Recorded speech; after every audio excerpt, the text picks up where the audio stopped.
balance changes for SMGs in the Panzerfaust, some updates to the recall system, and a PvE collaboration flush with interesting enemies.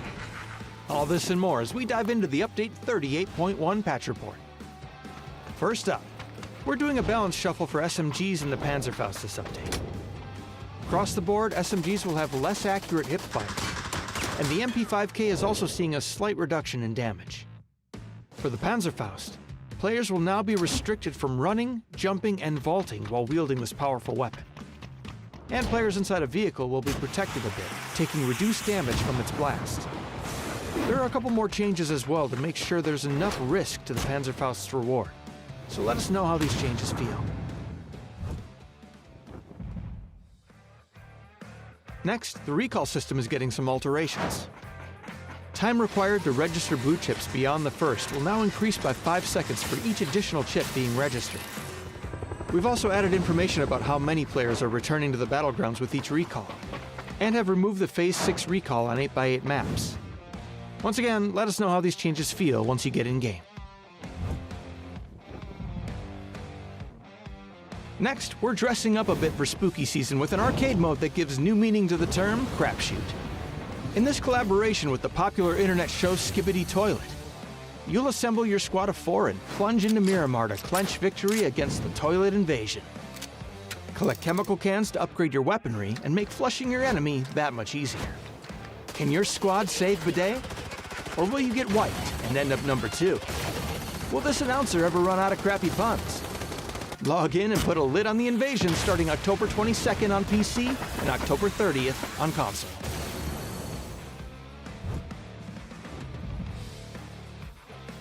We've also added destructible terrain to Miramar, which doesn't include building destruction, and updated the pass system to allow for multiple passes at once.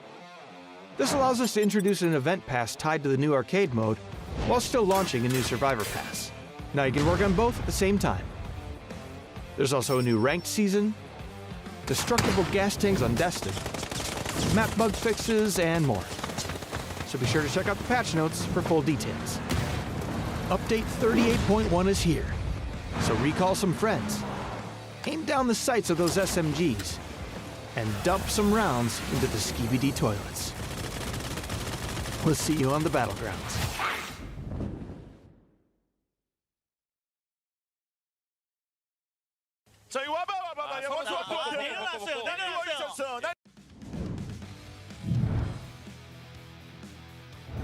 They are the first team really to re-enter stadium as it speaks. The rest of them are on the outside in kitchen. Well, now starting to ignite the fire. It bounces off, and jumps off though.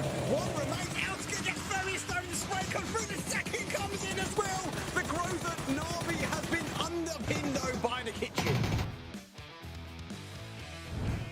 给他判断的这个时间。哦呦，这个轨迹也是完美的，完美。早点开车去撵人去了，谁倒霉我就找谁。这我就问你服不服？他继续去撵，没有人敢去扫他，主要是抢2个头。他谁倒地我就撵谁。三个。 6점. 내가 KGO의 김두한이다. 6점. 그러한 의지를 보여주면서 덤벼라 세상아 덤벼라. 내가 여기 있어. 여기 있어 덤벼라. 이제 봤어. 자 이제 봤다 여기 와라. 덤벼라 플래시. 못 봤어. 자 박구아. 헬멧 끼워줬는데요? 자 이거 와봐. 내려놨어요. 난 누워 있었어.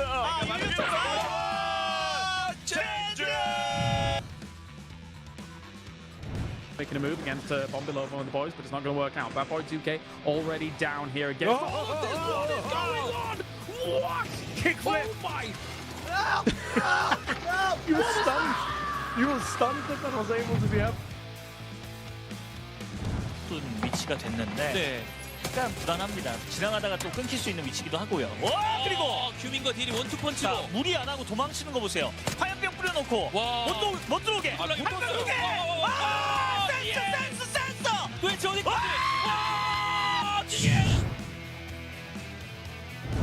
Maybe on Vinny's side, but I'm pretty sure they're going to get shredded just going into that. And you can even see Dreams from Collector. If he can get some kills, why not? Well, Max has a goal. Okay. I think I heard some beep beep beep beeps. Looks like they might be sending right into mission ready. They Josh is like, hey! all the way in. Big explosion. Mission ready goes down. Second one. เนี่ยทศกัณฐ์12 โดดผ่านไปแล้วนะยังไม่ โอ้ยอารวาสนักเหรอวันนี้ซิซี่บอกซวยจัดแม่ปกติมอสจิวเป็นคนขับรอบนี้ซิซี่จับมาพวงมาลัยน้ำตาไหลเลยโอ้ยเอ็ดดี้มาต่อเนื่องเอ็ดดี้มาคนเดียวได้ไป3น็อกของห้องในวงนี้ฟุกกี้ติวคิดว่าเฮ้ยเอาเพย์แบบนี้ไม่มีใครเช็คครับเรียบร้อยแล้วและ2ขอซ่าดีด้วยและ2แฮมตี้โดนน็อกอีก1โอ้ย3เรียบร้อยเจ๊ขอบเก็บ3แล้วที่2เป็น ATK นะเฮ้ย ATK เรียบร้อย Looking pretty consistent already, 2 chicken dinners, but as I say that, they get eliminated. There was Spectab in the center. If they had more members, they could have tried to play it all out. Meanwhile, full sends. มาโอ้โหช็อตนี้ต้องจัดแล้วครับกัดไปก่อน1น็อกดาวน์น้องเข้ากล้องโอ้โหสวยงามครับเข้ากล้องจากบริเวณที่ยืนครับแล้วดาว2ไปเลยคุณลูเซีย Bây giờ thì Zero Mercy đang đâm thẳng vào trong bóng đá rồi. Nhưng loạt tạ đến từ bên phần còn lại là hoàn toàn chính xác. Tưởng chừng nhọ trôi nhưng không. Nhưng con xe BRDM2 này vẫn còn rất khỏe. Với TE thì sao đây? Đeo Win vừa nấp ăn một người bên phía Zero Mercy. Nhưng tên còn lại cố đẩy bên trong khu căn nhà này cũng đã cực kỳ đỏ máu. Họ đang cố gắng tẩu thoát vẻ nhưng không phải là điều dễ dàng ở trong lúc này khi mà Cory cũng đã tới nơi. Rất khó khăn dành đội của Zero Mercy khi mà họ bị quét sạch hoàn toàn. Và nó top 12 dành cho họ.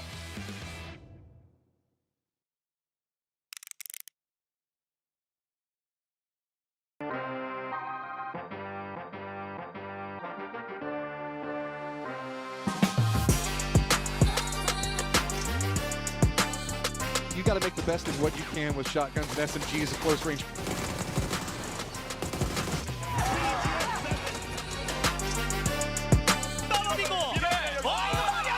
Heaven in a beautiful position. It's going to give Mir the chance to push up the Shrimp. Stepping up as well. Vixen's caught on. Julian Trading gets the headshot. Tiggleton repeats the Tripsy. Not landing, that is very, very hard. Give away those triple points. Twisted Mind has made history, becoming the first team to claim the championship 3 times in a row. Really impactful. A couple grenades side of here. They lose a player, but it doesn't matter. PGC champions, the Expendables.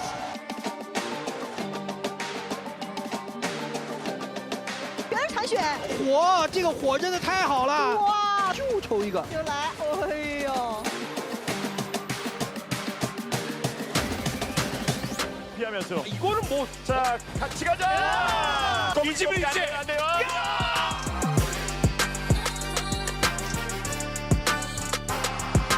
Aggressiveness for control. Overlooking over onto that stone as well, and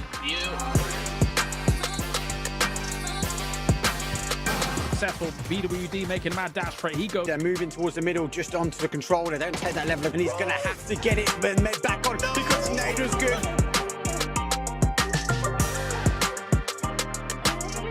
Oh, the Panzerfaust from Alo. Hurt back behind. Will make their crossing. Tifa gets a great knock, actually.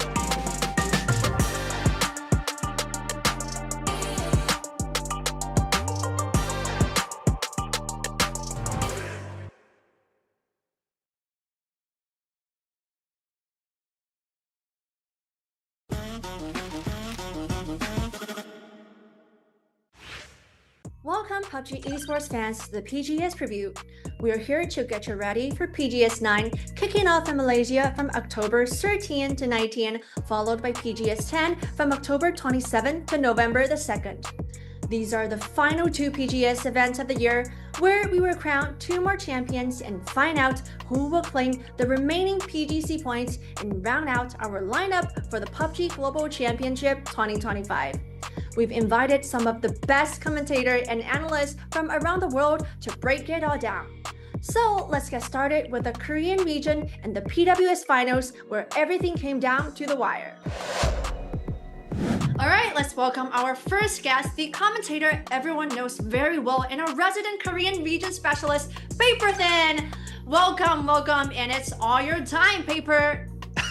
All right, I'll take it away. I think the expectations are high for Korea right now. Got to look at the DN Freaks first. They're destroying in the PWS in Korea. They're blowing everyone else out of the water. Everybody in a 12-game finals had 20-plus kills on the team. They absolutely clobbered the rest of the PWS. So, of course, this should be the time for the DN Freaks. You would hope that they could start breaking through and getting those big wins internationally. And then you got some of the other cool teams coming through. You got 𝘭𝘮𝘮 making it through again. The PO-led team, Khan in particular, has been playing really, really well. And then you look at FN Pulchon, a team that is full of some veterans, some new players, and all their players couldn't necessarily play on the days they needed to due to illness and things like that. They're looking to bounce back with a Rex-led team. Rex, that longtime veteran of the PWS. Another team we should, of course, look at, one of the global partner teams in the PWS in Korea, is diyy. They got second in EWC. Expectations went through the roof for them again. Maybe this is the resurgence of the diyy we used to see back in 2019, 2020, but they struggled in the PWS this time. So they're really going to have to bounce back because they're one of those teams that is looking to get into PGC. They aren't fully qualified yet, so we're going to need to see a big step up. Last but not least, the Young Gun team, the team that we are really keen about right now is SGA. This is a team full of young guys. Hane in particular has been going crazy. He's one of the other 20-plus kill players in the grand finals for them to get them here. So really excited to see what they can do. So this is also very important for the PWS in terms of how they can qualify for PGC. So two teams in particular, SGA and diyy, they are still in a precarious position. They are still in a spot where they might not qualify for PGC, so they have to play extremely well at PGS. So, Lisa, I'll send it back to you. All right, thank you so much, Paper Thing. I totally agree. Yeah, overall, the Korean region has shown a very solid playstyle. I'm really looking forward to how the Korean team will perform. Now it's time to introduce a new face to PGS, joining us from the APAC region, Contra! Hello, Lisa. I'm glad to be on board. Well, my name's Contra, and I've been casting the APAC region for a couple of years now. Starting things off, the Expendables, as part of our partner teams, have shown that they've been able to grow stride by stride as they've been able to mature with their steady pacing. And then, of course, if you're looking at the top gunner in the entire APAC circuit, look no further than Tanvu has been the one dishing the most amount of damage so far in the circuit. Of course, he's been paired very well with Cloris as well as Delwyn to also be up to steady pace. So the Expendables, they're going to once again look to take that trophy home by the end of the year. And not only that, we take a look at the rest of Force Natural Gaming. Despite that level of inconsistency that they've been showing, they've been able to really grow steadily throughout the entirety of the APAC finals. And of course, in the cut for the PGC qualifications, we've got Full Sense as well as Bram United. Full Sense, they've absolutely dominated. They scored the second seed throughout the play-ins to qualify to the grand finals of the PAQ. And once they made it into the PAQ, they've shined bright, scoring multiple chicken dinners in a day. And they've been able to top their entirety of the grand finals at #1 spot with plenty of points to really separate the rest of the competition apart. And of course, APAC has been the cradle of dark horses with plenty of new players emerging every other season. This time, I think we're going to be seeing some massive surprises, Lisa. Yes, I totally agree, Contra. Thank you so much. And our next guest has actually double duty today, and he will break down both the China and the EMEA region. So please welcome the always insightful Claris. Hi, Claris. Hi, Lisa. Thank you very much for having me. Yes, I'm Claris, basically the host of internationals as well as commentator for EMEA, and I'm excited to break down what's going on. So first and foremost, let's start off with China and everything that's been going on there, right? You've got your China GPT teams and how they've been able to perform. Petrichor Road, second place, really keeping up with JDG for, I would say, the entirety of the tournament until the very last day. We can break that down in just a moment. 17 Gaming in third place. I don't really have too many concerns about how they're going to perform internationally, despite not being able to attain the PCL championship. 151 points for them. I expect big things from them on the international stage, as always. And 4AM in 7th place with 112. I think for a lot of people, there's always been question marks about how 4AM can perform. And again, those will proliferate here throughout our next PGSs. But JDG, first place here with an amazing performance, I have to say. Them and Petrichor Road really neck and neck up until that last day. However, I would argue JDG had the best day of their gaming lives on that last day of PCL, with back-to-back wins on Rondo and Tego, and every single game that day basically being double digits or close to in terms of the kills. So very excited to see how JDG is going to perform after constant improvements and movement in the previous PGSs under the banner of Too Cool. So I want to see them do well when it comes to PGS, and maybe even take another title for China after 17 Gaming set the pace in the previous PGSs, Lisa. Let's turn to the EMEA region and also back to you, Claris. Thank you. Yes, absolutely. The EMEA, obviously, we have, I would always argue, one of the most deep regions in the world. And that is kind of exemplified by even some newcomers being able to qualify to PGS, which we'll get on into in just a moment here. But we'll start things off with Twisted Minds, the greatest of all time in my mind, being able to take #1 again with 191 points at the top. Nobody was really able to challenge their dominance. They've won EWC. We were scared for them a little bit at the beginning of the year because they weren't able to do as much as you would expect at those PGSs, but it's Twisted Minds. They're coming for more PGS wins. Let's be real, they're coming for PGC as well at the end of the year. No doubt, no doubt. And then on the other side of GPT, Na'Vi, 5th place. Not exactly their best showing. However, I do think some of their individual components, like SoSaid, for example, have been able to step up their fragging game alongside the likes of the always consistent Hakatori. So for them, this PGS, these next 2 PGSs coming up, is going to have to be a bit more of a proving ground on the international stage to know that they can potentially challenge for PGC down the line as well. Moving further from our GPT teams, when we look at the qualified teams that have been able to move forwards, we have slamG, we have FAZE, and we have Virtus Pro. The big surprise, I think, for a lot of people is that slamG was able to take 2nd place. And this is a team of upstarts from kind of middling teams, as well as some prodigies coming through in the scene. Boostic, everybody's talking about this kid. Boostic. I see the North American pros. I see the EMEA pros all talking about this kid and how much he could potentially upstart everything that's going on. So him on internationals for the very first time could be a big deal if they're able to knock it out of the park the way that they did in EMEA in a very, very deep field. FaZe is back. Obviously, they had a bad start to 2025. They did not qualify for LANs. I think once they were the previously GPT, I think they got a little bit complacent about qualifying to LANs. However, at the beginning of the year, obviously losing GPT was a big blow for them, and I think that complacency got the better of them at the beginning. Now, though, they've gone back to the grind. They clearly were working on a lot between LANs, knowing that they hadn't qualified prior, and they have come back with a vengeance. They look like a completely different team to the beginning of 2025.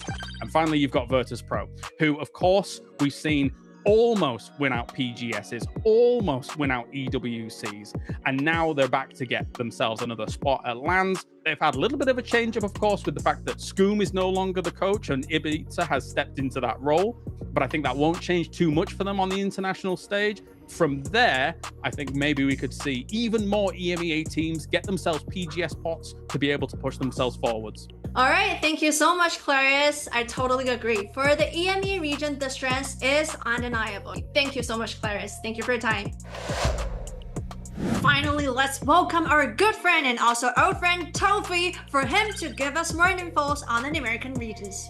Thank you very much, Lisa. As she said, my name's Toffees. I love the Americas. I spent the whole year watching the action. I'm going to prepare you for what to expect. First, the GPT update. We have the Falcons. It's one of those regions where there's not a lot of GPTs, so the update's pretty fast. Falcons, still on the grind, still looking good. They dropped the ball at PAS. They did not qualify to PG3 through that PGC point system. So that means if they want to go to PGC, they need to perform at this PGS series. Now, the good news for them is the fact that they are essentially tied for first right now with the Freaks at 480 points. So they should go. The problem is winning this PGS gets you 480 points. So you have to really be on your game right now. They have to have, I would say, a middling event, and they are set for PGC. So if you're a Falcons fan, don't stress. There's a chance you miss, but it is very, very, very low. Couple other teams to keep an eye on, though, that could cause problems for them. Number one, Lisa, Team Liquid. They are, I think, a little bit bummed, and as am I, that they didn't get a GPT last year after how well they did at PGC. They dropped the ball at PGS on our first half of the year when they got shot in the back by DraftKings during qualifications and missed a whole lot of practice time. That hurt them at EWC, but I feel like they're back on their game. They look good at PAS. This could very much be their event. The two other teams we sent, Al-Qudsiya and Mission Ready International Alliance, are a little more wild cards in my opinion. Both made up of members of the same team once upon a time. If you remember the old Falcons, we got Rello, we got Roth. Snakers helped Mission Ready get here. These guys know what they're doing. The bad news for Mission Ready, Snakers will not be at PGS. He has to work. Good news for Mission Ready, they qualified for PGC already, and Snakers will be there. Should be an exciting event no matter how you slice it. My money's on Falcons and Team Liquid to really stand up and shout for the Americas, but this is my biggest takeaway, Lisa. Yes, thank you so much, Toby. Thank you for your info. Thank you so much. All right, so we've now heard about every region, and it's time for the big question. Who's going to win the PGS 9 and PGS 10? So actually, I want each of you to give me your champion predictions. And remember, we've got a friendly bet on the line. Is it cool with everyone? Yeah. Hey, okay. Okay, let's go. So maybe we can start from paper then. What is your prediction? Oh, this is easy. This is a no doubter for me. Okay, second place at both the first PGSs. It's time. It's the DN Freaks. They are gonna win this, no doubt about it. They are ready to roll. Okay, that is a nice pick. And what about you, Contra? Well, I think like a lot of people will think that, you know, this team that I have in my hand will take it all, but no, I still think that APAC will be able to secure it. I mean, you take a look at Expendables' run. Last year, you may say, oh, it's a miracle run. They might be a fluke, but man, they've shown that they're not a fluke because throughout the entire year, including the EWC, they finished 4th, and recently they have been able to really regain some tempo, finishing 2nd in the APAC qualifier. So they really want to solidify it and make a back-to-back run to defend their title. All right, still stands for APAC, and that is a good trick. All right, so what about you, Claris? Well, it's nice that everybody's predicted DN Freaks, the Expendables, etc. However, the Kings, the greatest of all times, Twisted Minds, are on the way to take even more PGSs. They're not sharing. They've already got 3 under their belt. The 3-time PGS champions, the EWC champions, the EMEA champions, the greatest of all time, Twisted Minds. Okay, back to back champions, Twisted Minds, good pick. And what about you, Toby? Share the same opinion with Claris, or you have another option? Well, it is noble of Claris to take the hard bet of Twisted Mind to win this thing. Or of Quantra to say, take the hard bet of the Expendables PGC defending champions. Or to take the Freaks, who are the top of the PGC boards right now. I'm going to do something different. I'm representing the Americas. And I'm going to tell you, 2nd place PGC last year. I don't need a winner. I need a runner-up because it's time to win now. Team Liquid looked terrible at the start of the year, but it was little issues all along.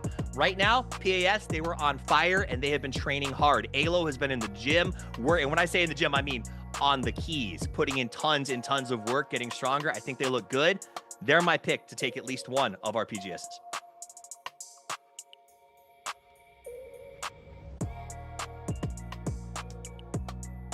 Thank you so much, and a huge thanks to our guests for your great insight, and thank you all for watching. And now I think it's time to say goodbye together. Bye. Bye. See ya.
Akatori just doing some Overwatch, trying to figure out what's going on. These are, I mean, unbelievable shots from Akatori.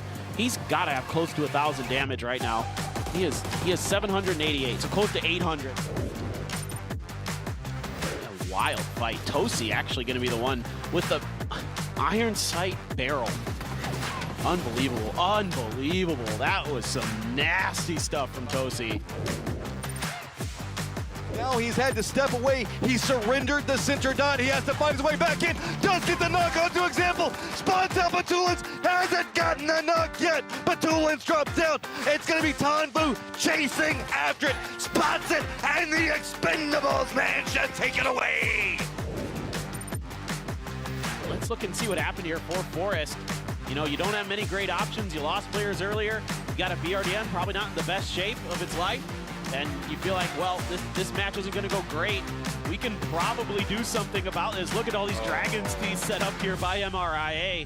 And Olympus just slow rolls it in, and all of a sudden, they try to get out, but they can't. Just look at them scatter. The defense was so good until it wasn't.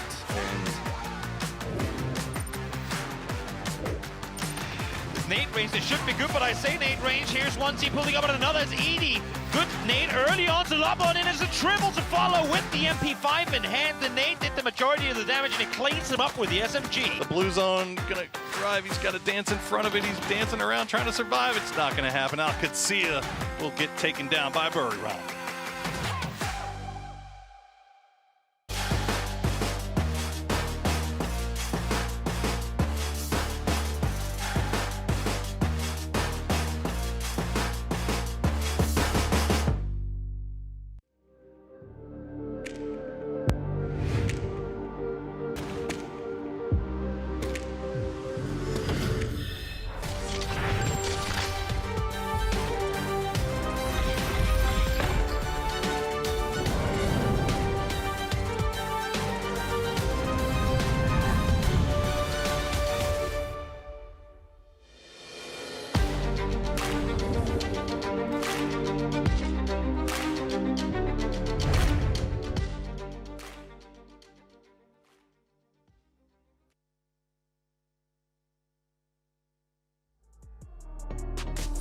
Day number 2 of the grand finals here, and the question on everybody's minds, is it now 14 versus 2? The two at the top of the mountain from the Western world in Twisted Minds and Falcons have looked spectacular throughout day number 1, and now those 14 teams are going to have to rally back against them to see if they can put them in the dirt. Welcome, ladies and gentlemen, to day number 2 of PGS9. My name is 𝘭𝑟𝑖S. Joining me to my left-hand side, we have 𝘭𝑚 as well as 𝘖𝘍𝑒𝑟. We are ready to go here for day number 2, boys.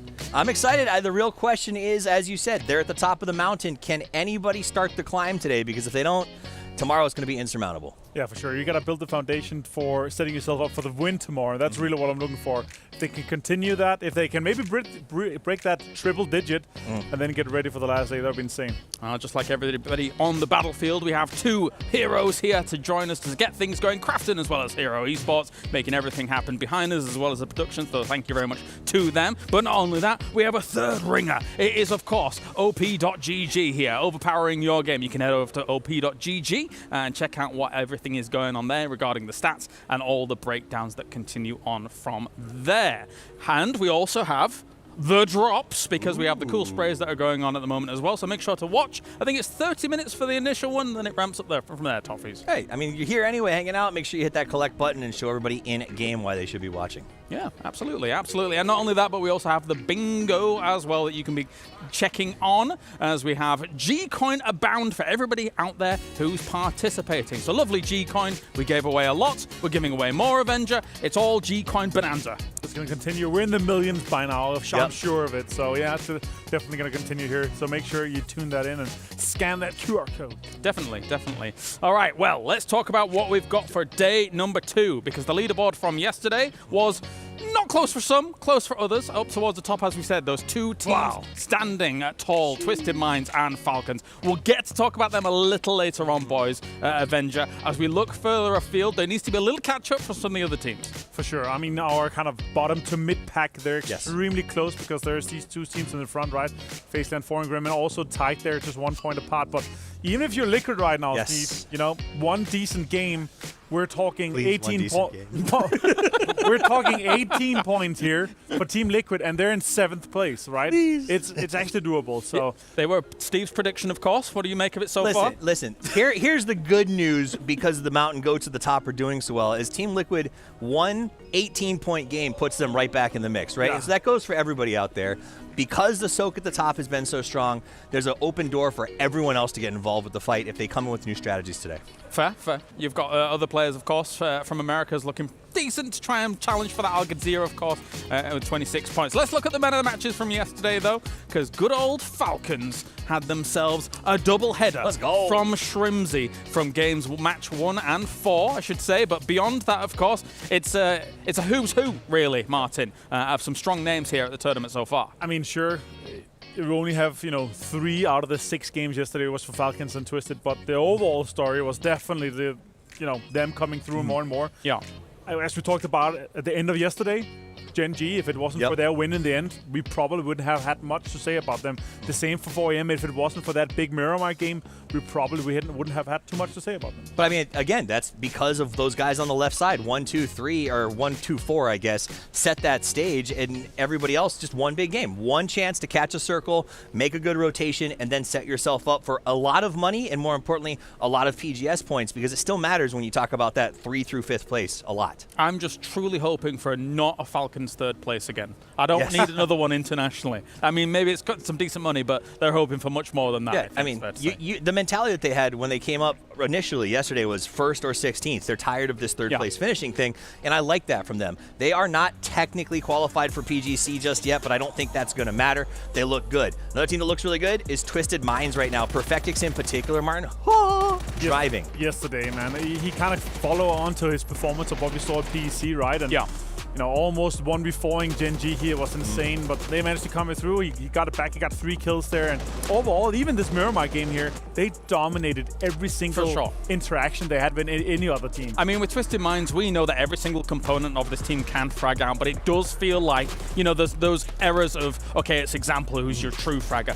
Right now, it has to be Perfectix, who is that guy, especially when you consider, as Martin says, PEC now moving into this. He looked insane yesterday. But to me, that's the beauty of them, is their toolbox is so deep. It doesn't matter. Maybe Example is having a day, which is crazy to say considering you're still looking at his numbers, but someone else steps up and fill the role. Even during the group stages, 𝘠𝘮 was the guy to call on. He was bringing in all the points during the group stages, and that's what makes this team, even here, 𝘬, 5 kills on this game. They work as a unit unlike I've ever seen a team do before. To all the teams for taking part in this event, and Falcons not gonna win this tournament. Let's hope. And Falcons not gonna win this tournament. Let's hope. And of course, there is 𝘠𝘮 referencing the fact that Falcons is on their heels. However, he says that they are not going to win this tournament, Toffees, but we had a response. Well, it's not going to be Team Liquid that stops them, but I hope that it is the Falcons, because they came up right afterwards and said, no, we don't buy into that, and they answered with a chicken dinner right afterwards, didn't they, Martin? Yeah, and 2 chicken was told yesterday. Just a few points behind, 4 points behind right now, and still, even this game here, I actually kind of expected them to roll a little bit through, but if it wasn't for Navi's grenade bonanza that completely destroyed them, they would actually had a pretty good shot at winning that game too, but overall still 65 points so far in just 6 games. Absolutely fantastic performance for them. So I will still say this, with what we've seen, the kind of form that we see from Falcons right now, there's no way we don't see them at PTC, right? Well, no, absolutely not. But I'll go further than that for PGS9. I'd be shocked if the champion of PGS9 is not either Falcons or Twisted Minds. After what we saw in group stage, after what we saw here yesterday, what do you think about that? I mean, I have to agree with that just based on what we saw, because they seemed unstoppable. Everyone else only won when these two had uncomfortable circumstances on transition, right? Falcons, early E pickup, gets killed on rotation, and somebody else wins the game. That seems like the only team stopping Twisted Minds is Falcons, and the only team stopping Falcons is Twisted Minds. Yeah, they're going to be going loggerheads with one another as we take a look at the numbers from yesterday, looking spectacular on the battlegrounds. There is an opportunity, though, for some other teams to catch up, I think. It's really not an insurmountable lead. It's just kind of that general feeling of what we get from some of the best teams in the world. And one of those teams that we haven't really got to see too much on international stages, was FaZe. And yesterday, they're in 3rd place after looking great in group stages, Martin. Yeah, and 2 second places here, and a 4th and a 5th as well. Yeah. Along with the 2 games where they had 9 kills, right? Super great performances. Only 1 game with 0 or 1 points. That's the consistency you're looking for if you want to be within that striking distance. And even with one bad game for Twisted or for Falcons in, let's say, the first game, both bad games for them, and they have a decent game here. They catch up and they're straight into the hunt. Absolutely. And what I've liked seeing around the stadium is their attitude right now. That looks like they're playing well. They seem comfortable. They seem like they're enjoying each other's company. And what I also love is that they're getting these high kill counts, even in games like 0 placement points. I'm still walking away with 6 kills. So they're salvaging when they need to, and they're closing when they need to. And they look like a totally different team. They're hitting their 2025 peak at the right time, I would say, as well, because it really felt like before this, there had to be a change. Let's not mince words. It felt like there had to be a change from what happened in regionals to not qualifying to PGSs. It felt difficult to really make it happen. But here, they're making a case to stay this way, Martin. For sure. And again, you know what? For the year and how it has been for them so far, right? It's been rough. Yeah. But for me, like, the change in mindset, the back to the grind and everything for that it is. Yeah. It's good. It's what it is in regionals. But here, it feels like they're turned on differently once we're on land. We talked a bit about yesterday, right? It feels like they're hungry on land, they like more so than they are in regionals. It's crazy how teams seem to improve once they go back to the grind mindset. It's shocking. Yeah. But also I think Vard has been playing really, really well with the team and looks good while doing it. But look how happy he is as well. No, absolutely. I mean, it's actually, you know, even just to kind of tweak on that just a little bit, you can see discipline in people when they take self-care in themselves, and it really shows, you know, to be able to kind of use that in other aspects of your life. And he's definitely doing that here with the grind that is on the way. Let's take a shift, though, a shift towards the east, where we see 2 teams from China who, to me, you would reverse these numbers usually. Yes. However, day number 1 of PGS 9, it's 𝘭𝘮𝘰 that's at the top of the mountain, and 17 Gaming that's lacking a little bit coming into day 2. And it's our PGS 1 and PGS 7 winners, right? It's very, very surprising that one of the best, if not, in my opinion, the best team of all times from China is in 25 points right now. They're 40 points behind Falcons. That's incredible. 𝘭𝘮𝘰 barely made it through to group stage here. And now they're absolutely dominating here the first day of finals. That's amazing. I think it's one of those stories that at the beginning of every event, there's a team that you're kind of like, I don't expect a lot for them. Here, I think 4AM was that for me, not 17. They're performing well. EWC, it was Gen G. 7 and 8, it was Forest Natural. There's always a team that comes out with this lineup where I go, oh man, you guys have really put something together that seems to be working. 4AM's doing it. Am I putting them on my fantasy team yet? Absolutely not. But I'm excited to see what they do today and if this trajectory keeps continuing. Yeah, have I put 4AM on my team yet? No. Did I take 17 off my team today? Yes. Yes. Which is kind of a brutal anecdote to kind of draw on here for them. I'm not convinced.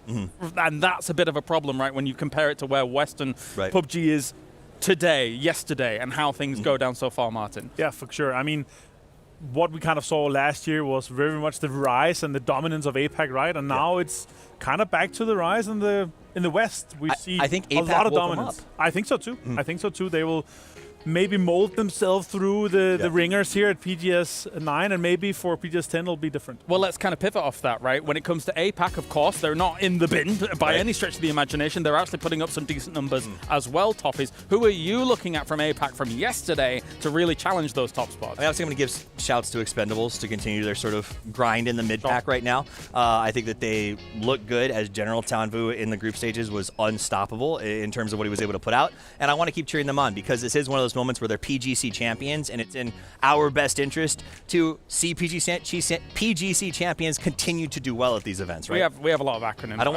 I don't want a repeat of 𝘭𝘮𝘮. You know what I'm saying? Like I want this to be a situation where they go strong into PGC this year. Into joining Exalt, into having a really rough time. Yeah. Exactly. Anyway, moving on from that, that's our 16 teams. All of the teams are arriving here for day number 2 of PGS 9. As yesterday, we had tooth and toil. It was difficult for some of these teams to try and ascend the mountain. Gen G had a great group stage. However, yesterday, it only came together at the very end of the day. As you said, Martin, if it wasn't for that last game here for Gen G, I think it would have been a very different story of how we were talking about them into day 2. It would have been somewhat of a repeat of what we've seen of them before. Earlier this year as well, PGS 7 and 8 wasn't impressive. Yeah. Esports World Cup, it's a best of 12. You have to have a banger running it.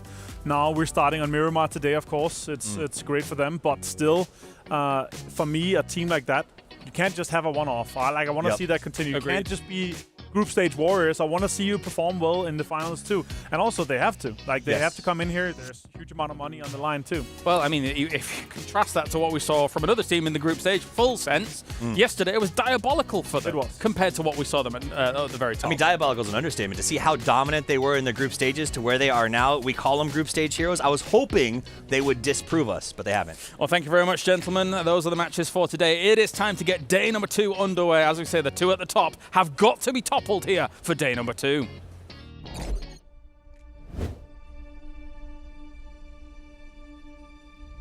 The first time I played PUBG was actually at a friend's house.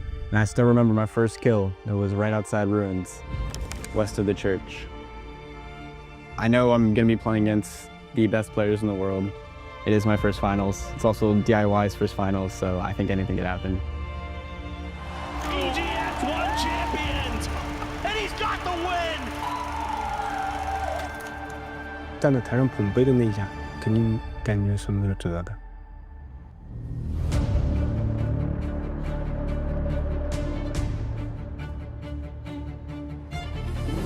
Thì sau cái vòng loại BGS 7 anh em mình bị loại ở Thái Lan ấy, thì anh em mình thấy khá là buồn và cảm giác hụt hẫng.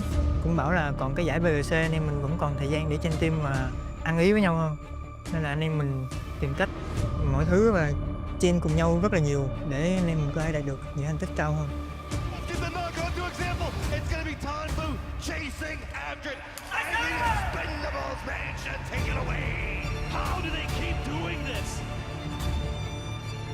I think this game was the most memorable because we were not disciplined enough and we let him win against us. So yeah, next time we're not gonna let him stay alive. We've gotten third 3 times this year, so it would be nice to finally win one because it's been so bittersweet, but for the most part we're just forward thinking.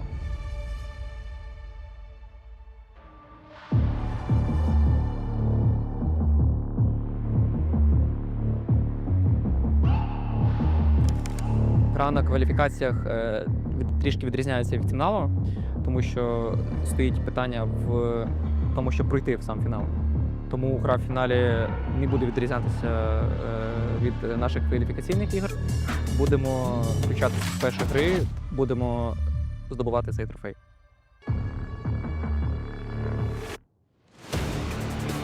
เรารู้สึกว่าก็เป็นแรงผลักดันครับเพราะว่าโซนเราอย่างแบบ APAC อย่างเงี้ยครับก็มีทีมมาหลายทีมที่เก่งมากๆอย่างเช่นเซอร์เบลัสที่เคยได้แชมป์ PGS มาก่อนเหมือนกันแล้วก็ที่เป็นแชมป์โลกก็เราก็อยากเป็นทีมไทยที่สามารถเป็นแชมป์ในระดับโลกได้เหมือนกันครับ The reason why I've been playing for so many years is I want to lift an international trophy. I have won regionally in Europe, but I'm still yet to win like a world championship or something. And I think the day I do that, I might be done, you know, then the job is done. I know I'm going to be playing against the best players in the world, but I think it's the same game and I have the same teammates and I'm the same person. So I think if we play good PUBG and we play to what we know, we will be able to win.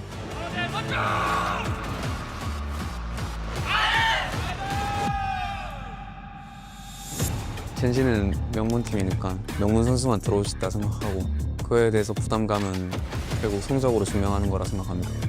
우승에 한 발자국 다가가서 트로피 올려드리도록 하겠습니다.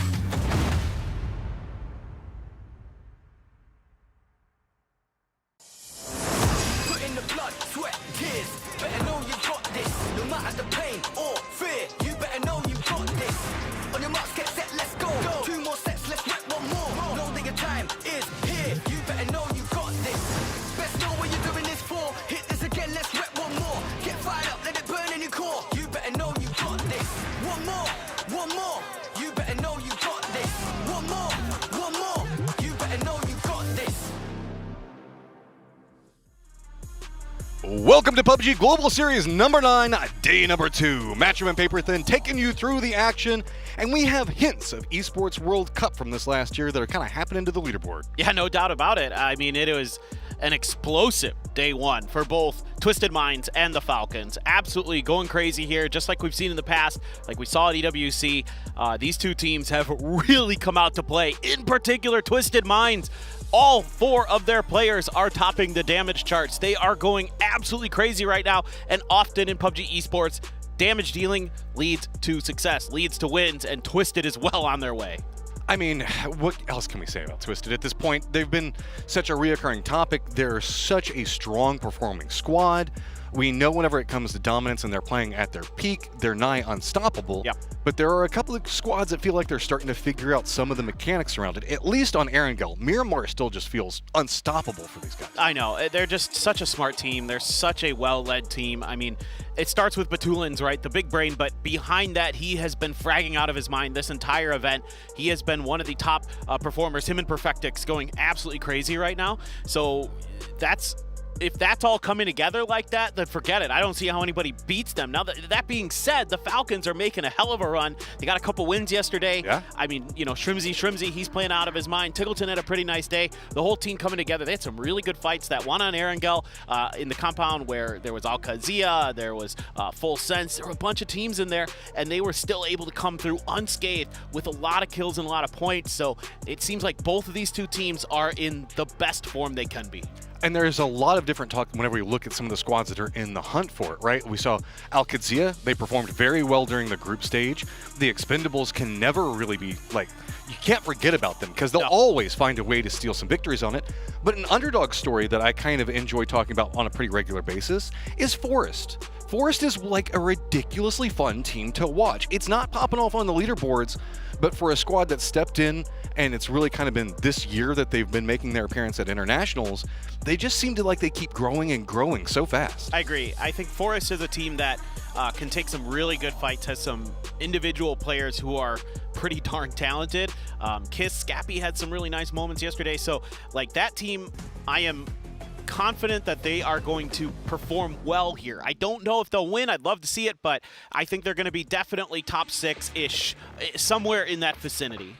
Well, here we are at Kuala Lumpur, game number 1 on Miramar to start the day. Speaking of squads and the capabilities, let's never forget that we saw a Happy Hakatori walking in right before the games, and that is scary, scary.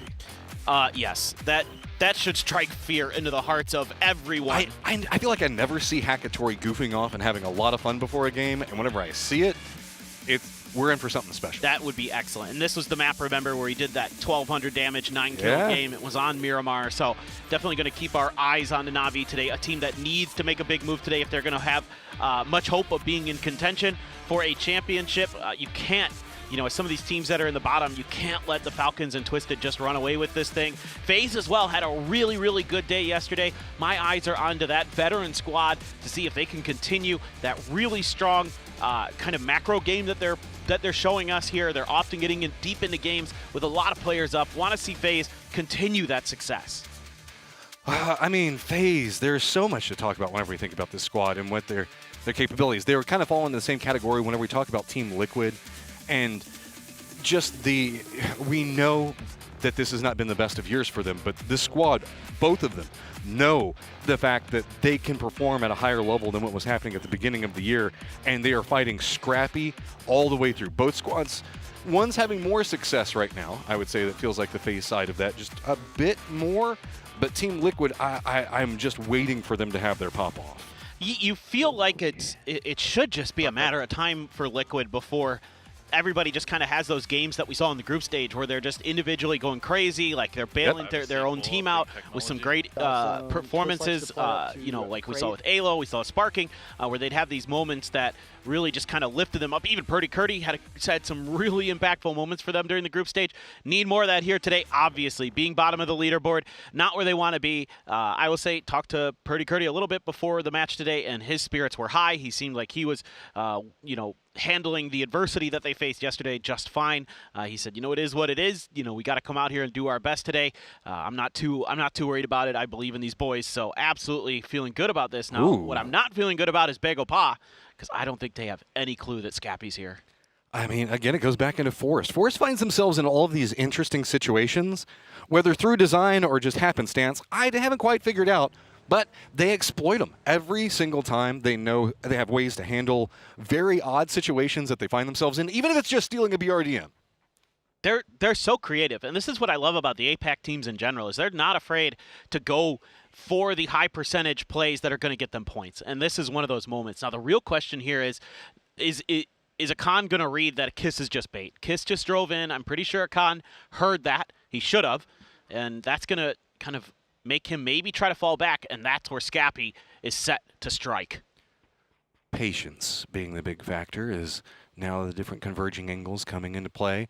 This is really far up into the north right now, hanging out around Campo Militar, just to the south of it. So a couple of shots now revealing positions, at least to try to see if they can start off anything. Not turned into anything, but I mean, this is a firm hunt. Kiss on one side of it is going to have the angle, and that's going to be an easy flush. Yeah, just a nice coordinated play here for Forest. They have got to be feeling good about this start. They're going to take this Murado as well. 𝘭𝘮 not in a position to challenge this, and it should be an escape here. But Kiss actually going to stay around, do a little bit of looting, kind of curious about this. Thought they might both get into that car and just take their prize and leave, but Kiss is just, I guess, going to run back to his car, it looks like. I mean, 𝘭𝘮's still kind of in the area, but not in a way that I don't know Force is going to really go after. Baron's playing a bit high ground away from this, so should be able to spot out any movement. Moving factors on the center of the circle. Al-Qadsia find themselves pretty comfortable. 17's going to be up to the north of them, trying to collapse in. VP also doing a regroup. Full Sense just going to be to the southeast of that. I mean, most of our teams up to the northeast are still going to be our moving factors, given the plane path into the circle. The circles pretty much do center on plane path, so really anybody that did their first early jumps are going to be the ones that are having to rotate. Yeah, for sure. It's going to be, and maybe that's why Forest goes for this play, is just, oh, they're even going to blow that car up. They're just not even interested in it. That's quite probably took the blue chip and blew it up in there. Yep. But I'm assuming that's got to be it. Because you don't want to switch a Murado for a buggy any day of the week. But yeah, it's kind of one of those moments where, okay, you're outside of the circle anyway, might as well play for kills, play for points, because, you know, a lot of teams don't feel as comfortable playing from the edge necessarily. I think Forest is one of the teams that I would have a little bit more confidence in playing that style. Twisted, I have confidence in to play any damn style they please, because they are just that good. They are great on the edge. They're great in the center. There's very little they don't do well. As you can see so far, our top kill leader, 𝘰𝘮𝘰, at the top with the kills, but you can see the damage numbers through the freaking roof for Perfectix. Almost 3,000 damage in one day. It feels like there's this balance that happens between Perfectix and Example. Example's feeling it, he's popping off, but if for whatever reason he just can't find the kills, Perfectix is immediately there. And it makes it hard to deal with on Fantasy because you never know whichever one you should get, but two, it just makes it to where Twisted feels nigh unstoppable every single time. There isn't a moment whenever they feel weak. Yeah, you couldn't have said it better. I don't ever lack confidence in Twisted Minds. I always feel like they can win a fight, they can win a play, they can out macro you, they can out micro you. Well, but here's an interesting situation with the way the rotates are coming in. Na'Vi and 𝘭𝘮𝑗, who has just been excellence personified so far through the group stages leading into yesterday, he's going to be lined up pretty close to Twisted, potentially in the circle. Well, that could be fun. I'd like to see him maybe do a little damage. Flash is going to fall there for Full Sense. So VP, a team that struggled a bit yesterday, one that we were talking about backstage, kind of thinking this team might be able to make a big move here today. They might have a really good day. There's just, again, one of those teams that has so much experience, so many good players that you feel like it's just a matter of time before they're able to get that chicken dinner, get the ball rolling. Oh, this is an interesting situation as well for 17. They're running a 2-2 split just on the outskirts of 𝘭𝘮𝘮, but they've been kind of cut by position due to a very wide split coming up from 𝘭𝘮𝘮, as well as Team Liquid, who's holding the higher points of 𝘭𝘮𝘮. So 17, a squad we know that has excellence. Got to be a bit careful, as we're also going to spot out Orca. Just continuing, man. Orca's just popping off. He's been outrageously good. Just absolutely outrageously good. As 4AM is struggling right now to try to find a way outside of this Gen G encampment. Flame looking for his moment. He's going to open up onto 𝘰𝘮. Doesn't connect a single bullet there, but Orca's there to back him up. Orca just feeling it. Walks up the top of the hillside. Flame providing some support. Lower section, but again, it's going to be Orca that gets the last section of the tap. He could go for the finish, but he runs out of bullets.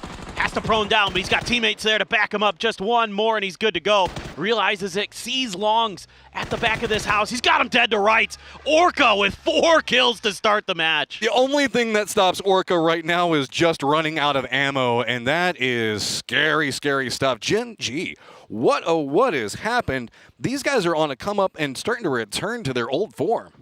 I'm so impressed with diyy and the way that they've adapted here over the last couple months. You know, like the desk was talking about, a really rough start to the year in terms of what they were doing at PGS, at the Globals. Hell, it was a rough go of it for them in the PWS. And then somehow, some way, they get to these internationals. They're just one of these teams that just find their best form now. At the bigger stages, they've learned how to be aggressive. That's the biggest thing right now for me for diyy is they've learned how to take fights. They've learned how to set up traps. They've learned when they need to turn it on and find third parties. They are really, really coming into their own. And you needed that right now. I mean, Korea, we know that there's some strength to be had, but it hasn't necessarily been the best PGS for you guys so far. I don't want to talk about it. Hey, I mean, I'm well, just welcome to the Americas where we get one good team at a time. Yeah. You know what? You got the Falcons. You're good to go. And Oct-19 has got to give you so much hope. But yeah, I think for me, the concerning thing with Korea was a lot of teams didn't know how to play aggro outside of maybe the Freaks. And even the Freaks aren't always, they start so slow. They're kind of really passive the first day of internationals. It's like they're trying to feel things out instead of just feeling themselves. And one of the things I was excited about with the Freaks was that they looked really aggressive in the PWS after they had like one bad week. They were like, nah, screw this. We're just going. And now they came back to the internationals and the same flop. But the good news is here, if you're a Korea fan, diyy, even 𝘭𝘭 without PO, looks really solid. They started off passive, sometimes too passive for me. Now they're starting to find their moments where they can find some of those third parties here at PGS. 𝘭𝘭 way down into the southeast. Not quite. I mean, they have one player that's inside the circle, but they look like their approach angle is going to be around Resort, so open. FAZE is going to be the closest team to them, but I mean, it's a full pretty much kilometer away to even get to them, so no big rush. Meanwhile, FAZE getting closer and closer to 𝘰𝘭𝘮. Looks like they might be thinking about taking a chomp into them. Yeah, OHPONDZ, he was so filthy with the grenades yesterday. I mean, it just, everyone he threw out of his hand was a three-pointer, nothing but net. I mean, just disgusting. Let's take a look back here at Orca. Just a couple headshots. Bang, bang, you're dead. I mean, this is unbelievably clean. And then Shen gets out of the car because Flame whiffs on the spray. Doesn't matter. You've got the crossfire set up, and then Orca just takes some fights on his own. Gets a little bit of spot and identification from Flame up on the hill. And he's just there to clean up. And that's frustrating. Yeah, oh, wow. The desk slam there.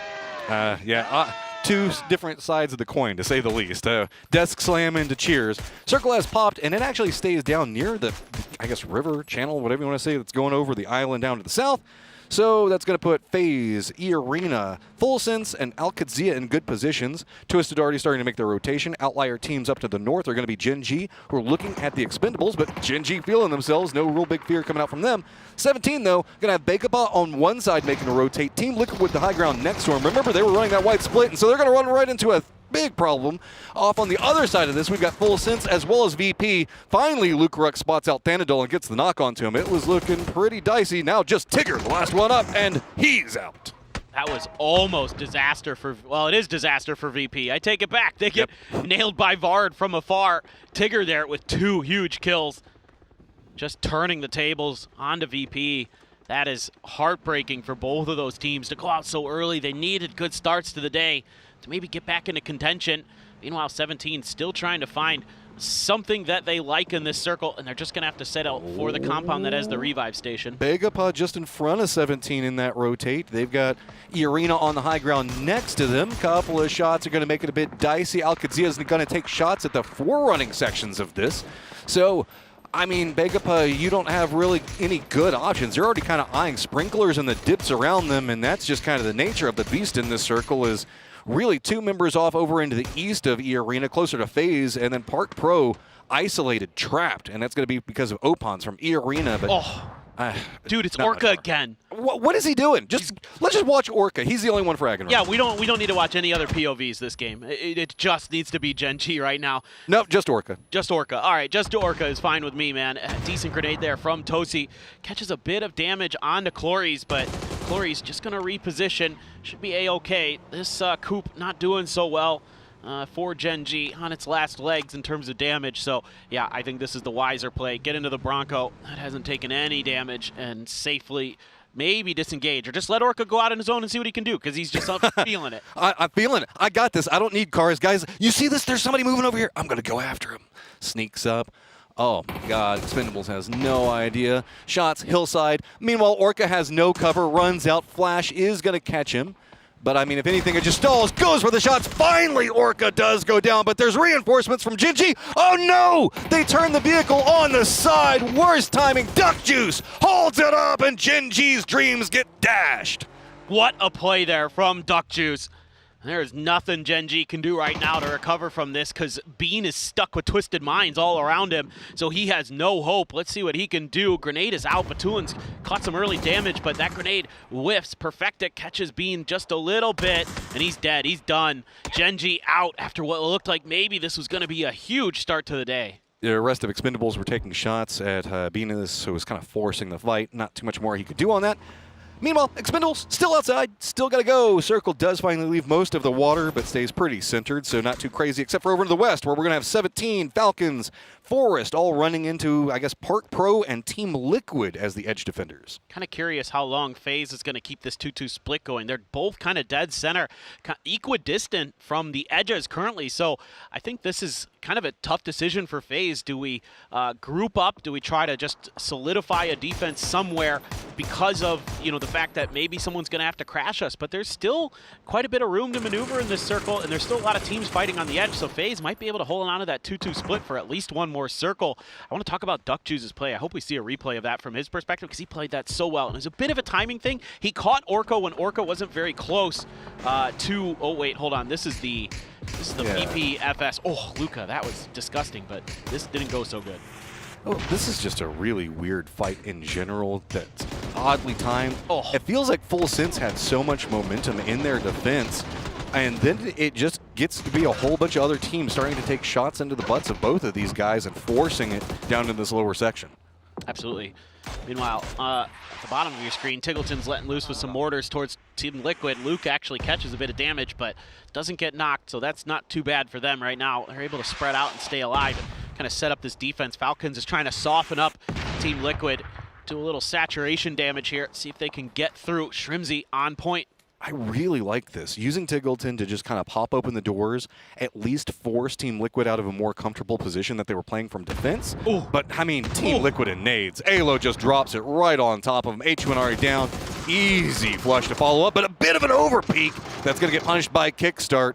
𝘍𝘮 going to go ahead and get the flush onto 𝘍𝘮 as well. And now Falcons, they've got 𝘍𝘮. Remember, he was doing the Morton back behind all of this. He's not in position to really reinforce too much, but he's just going to have to send it. While this is going on, just to the north, it is going to be the Expendables catching into 17, and now it's going to force Expendables to really run down this line. Falcons do not have much time on this, but you can see backstabs now starting to come into play. Too many teams getting attention on this point as 𝘖Arena backstabbing onto Team Liquid, and here comes the Expendables. Great timing from 𝘖Arena. They are really hitting the back lines of Team Liquid hard and effective, and it's been difficult for Team Liquid to recover, so they're going to lose a couple players. What looked like it was going to be a pretty clean win here for Liquid starts to fall apart. Kick gets a little bit of damage in towards sparkingg, switching back over to that red dot, gets the spot, going to go for the stun, but it goes a bit far. sparkingg as well is going pretty far past Kick, so Kick's got the advantage and he's got the win, but immediately gets taken down by 𝘍𝘮NZ. That's just the game so far. Every single time you finally get your clutch shots in to take out the opponent, there's the third party waiting, popping you off. So 𝘖Arena now cleanly has control over into the southwest. They do have one member in Tanvu from the Expendables that's going to be over here. 17 in control over the northwest. They're a bit north of that. You can see Caloris also going to be over there as, yes, now we're going to have the circle pop. Pretty much stays center. Good news for FaZe. This is going to be tough for 17. You go north, you got Twisted. You go south, you got 𝘍𝘮. And there isn't a ton to play in inside of this new circle. Yeah. FaZe is going to leave that compound. That's opening up some space there for two different teams. Forest and 𝘖Arena might kind of jostle for that position. Friendly reminder to water your lawns if you've got them, because we are moving into Sprinkler Central right now. There's just a ton of them scattered everywhere, with FaZe having a compound in the center of it, a couple of hillsides that you can kind of play from, but there's not really much else to work with. So teams are going to be coming in lower ground fights versus higher ground fights. There are a lot of hillsides specifically over into the north that can kind of isolate out a bit, but really if you're approaching this from the north, it's going to feel absolutely terrible. Yeah. This is so tough. There's just not a lot to play with in the northern half of this circle in terms of cover. So for 17, this is a dangerous run, and Twisted Minds is well aware of that position. The Expendables hurt, somehow get past D. He did a ton of damage. Roth's turn up the bat, the car flips. This should be it. Yeah. Down goes Tanvu. 17 rolling right through the same neighborhood, and they're going to go ahead and roll their vehicles, but the sprinklers doing a good job of at least rallying them back. 17, though, still having to continue path ahead of them. 𝘭𝘵 taking shots. They're going to line in a bit more. It's going to be Yuan. Go ahead and takes him down. Twisted spots that, and with no real other options, going to be kind of following in back behind 17. At least most people distracted taking shots at 17. Yeah, 𝘬𝘭 might survive, but he's going to lose the rest of his team to get there. And he finds some safety-ish. It's not feeling great, though, as the combined fire of Na'Vi and 𝘭𝘵 rips them asunder. And he has just a few hay bales to work with. That car not looking so good either. Might just want to blow it up if you're 𝘬𝘭 here and just use that for a little bit of extra cover, to be honest, because there just isn't much from this spot. I mean, you've got the hill behind you, but you can't really peek out to your east because Na'Vi's going to have great sightlines on you. Here's the regroup from high ground from Twisted. 𝘭𝘮 regrouping. This is right on the edge of the zone. Neither squad really inside of it yet. 𝘬𝘭 is inside the circle for Twisted, so Twisted is probably going to use that hillside as a barrier to try to get away. Na'Vi is running a 2-2 split with vision on this rotate from Twisted, so harassing it somewhat. That is also going to open up more of a path for 𝘭𝘮. They are going to try to room a bit further down, but that's going to be in sight lines from 𝘬𝘭. And this is the circle from here on out into the north. This is everything. It's going to be highly visible. Everything is going to get punished. I love the way that Twisted Minds approaches this situation. They have a high ground position, and obviously they can use it to harass a bit, but it's the scouting that something on the edge is going to be available, where a lot of teams like 17 had to make a mad dash to find safety. They're going to be able to just find a dip that's relatively A-okay. They let 17 go through, reveal kind of the positionings of some of those teammates or some of the other teams and stuff like that, and they just know that this little position underneath them is going to be okay. They've got some kills already.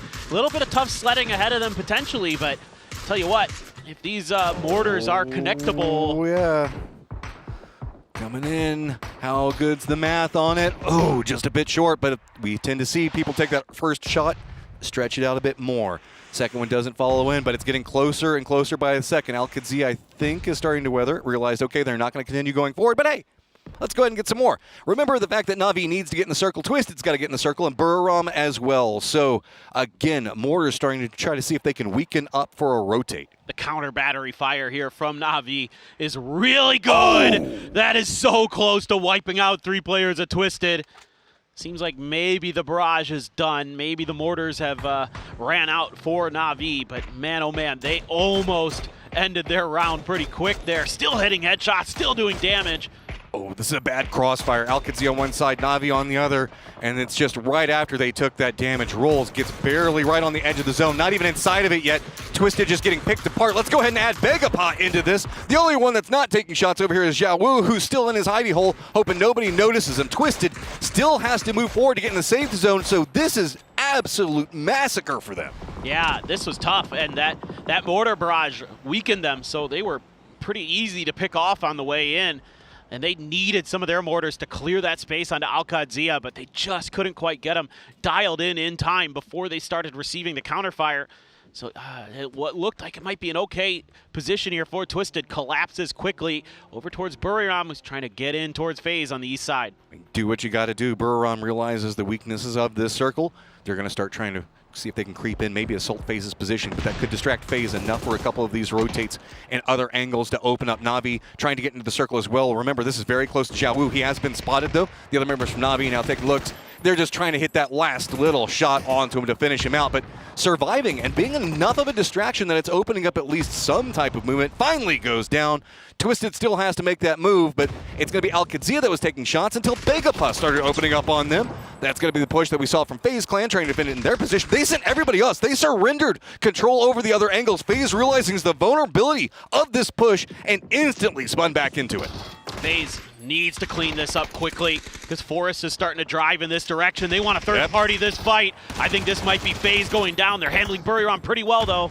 Oh, no! The timing on that! Forest self-knock at the worst time. FaZe gets to spin back over, take the shots, continuing trying to defend from the high ground, but 𝘖𝘋 is still on top of him. It's gotten extremely messy over here. 2 members up for 𝘖𝘋. FaZe looking down the hillside. They're trying to see if they can sneak around, but no! It is going to get spotted. FaZe clan, who had control of the compound, gonna go down. 𝘖𝘋, at a massive cost, at least gets into the circle, and Forest still has their members up and trying to get the res off. Yeah, well, it looked like it might have been a disastrous attempt there from Forest with knocking some of their own players. They're able to recover because 𝘖𝘋 holds the line. FaZe can't really bite down strong enough to really crack their way through. And now it's going to be the 2 Thai teams squaring off over on the other side. Navi's looking into it, seeing if they can do some damage. Fairest was thinking about it, but actually he's going to be backed off, realizes he's a little bit overexposed. So you've got 3 Thai teams left in this. 𝘖𝘋 still in the mix with 4 up. Could be a nice start to the day for APAC. This is a really interesting situation that we've got brewing with Forest really timing this well to jump in. 𝘖𝘋 now back up to 3. Up into the north, a phenomenal macro and timing movement that's coming up from Na'Vi to hold out Al-Qadsiya as well as 𝘖𝘋. So we'll have to see the focal points as this looks like 𝘖𝘋 isn't wanting to push too much more in. Instead, just see if maybe they can hold this compound between the 2 of them.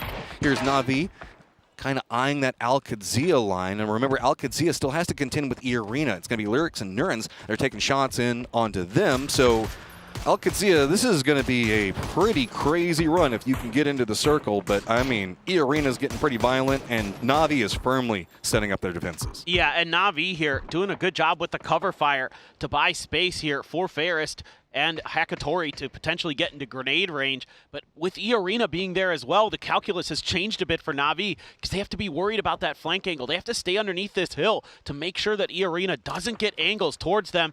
They got to be real careful. Here you go. Are the grenades going to be good? They look like they're on the money!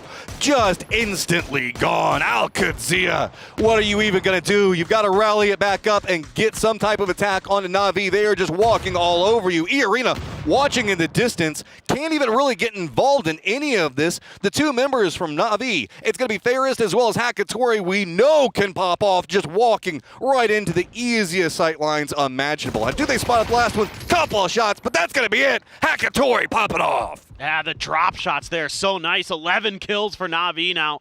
They are just storming this northern side, wrecking teams on their way into this circle. Now 𝘖𝘋 couldn't really find a lot of damage onto Na'Vi, a little bit onto Al-Qadsiya, but it was most of those kills, if not all of them, going to Na'Vi. So 𝘖𝘋 just going to have to play edge for now, kind of let this situation pan out, see if maybe something happens with the Forest 𝘖𝘋 fight. Maybe one of them just wins the fight kind of outright and then can kind of create a distraction on the Na'Vi's flank. But it's going to be kind of an awkward situation because it feels like that 𝘖𝘋 Forest fight could be pretty devastating to both of those teams. Well, they both pretty much stopped, and they're comfortable with each other. They don't feel good about it. I mean, Kiss is still watching them down to the south, but 2 teams that have been popping off in this game, it's going to be Na'Vi as well as 𝘖𝘋. Na'Vi being the big pop-off with 11 kills right now, 𝘖𝘋 sitting at 6.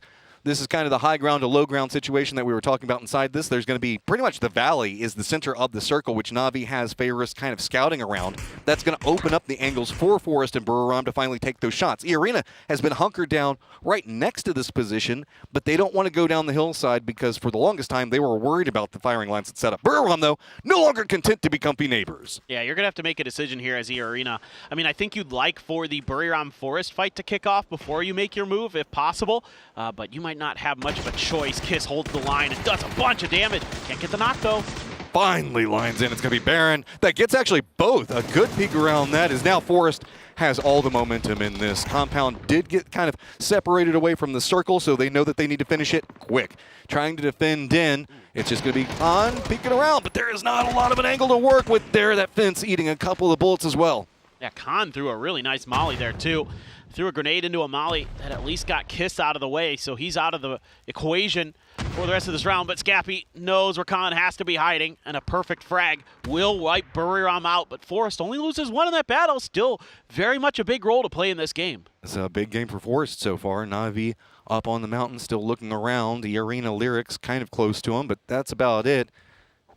it feels like a lot of the circle control right now is lined in for Na'Vi, but they can't exploit it because Forest is just going to try to run in. And Na'Vi was trying to set up for 𝘖𝘐𝑴RENA, realizing the high ground threat next to them, and it's just going to be all about momentum and speed coming out from Forest. They've just got to get into point as fast as they can, and they're going to deny out. Using this dip, it's at least going to deny shooting sight lines, but it does put you in throwable sight lines. Jacob going to challenge Baron at the warehouse. Not sure if he's aware that one player from Forest had stuck around. I think he's got the links there. Yeah, he does.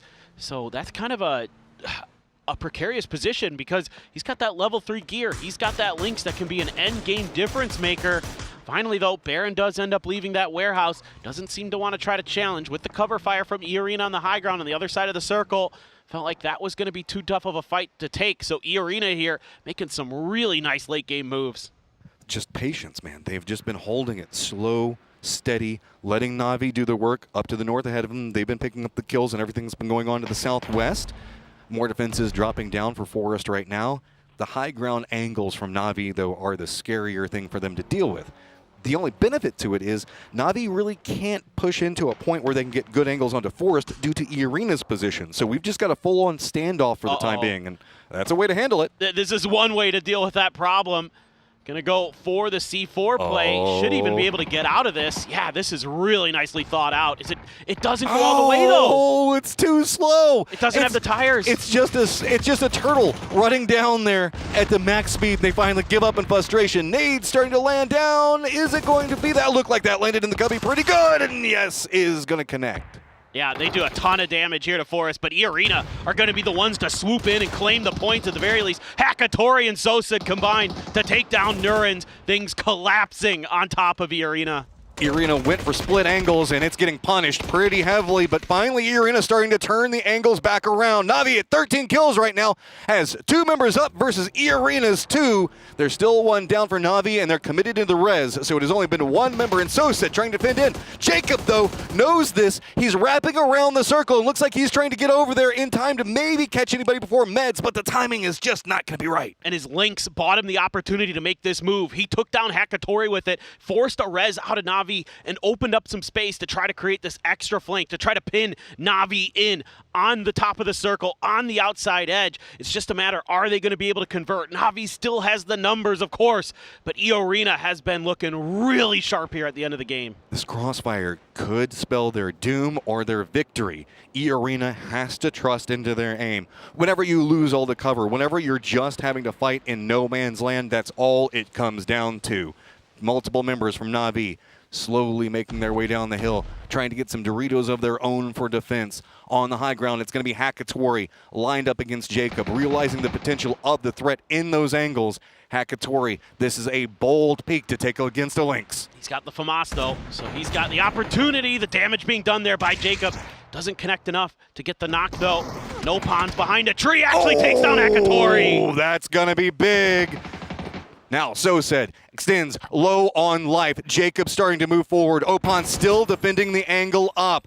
They have control of the center dot for the time being, but Na'Vi seeing if they can maybe light up somebody. Jacob keeps creeping forward, but they cannot get the angle onto him that they want. They're just dealing with players, but OHPONDZ actually gets taken down by Sosid. He had done quite a bit of damage there, but couldn't convert into the knock onto Na'Vi. So that's going to put it all into Jacob. Jacob, 1 more bullet in this Lynx. Can he make it worth it? Oh, doesn't get the knock though. Trying to see if he can get some more, and nope. Blue zone's going to finish it off, and that's going to be Na'Vi taking game number 1. Exactly what the doctor ordered here for Na'Vi. Looked great in the group stage. Day 1, a little bit rough for them in the grand finals, but day 2 here, a chicken dinner, is going to right those wrongs. 𝘖𝘖𝑴RENA going to feel really good about that one as well.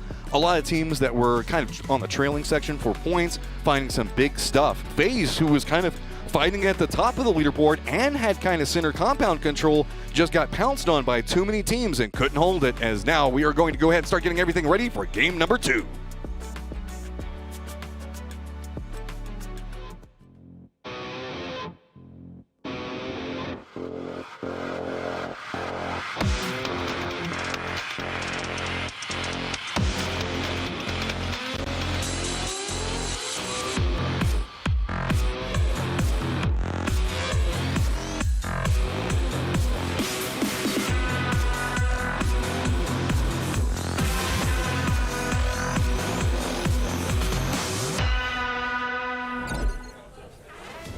A close call to start things off on Miramar, but it will be Na'Vi that gets themselves the victory here, going up against an 𝘖arena as it was down to the wire between the two teams. Na'Vi clutches it out though, joining me Toffees as well as Martin to talk about this. It's EMEA again, Martin. It was, and if this was a game for anyone, it was a game for FAZE. What a fantastic performance of him.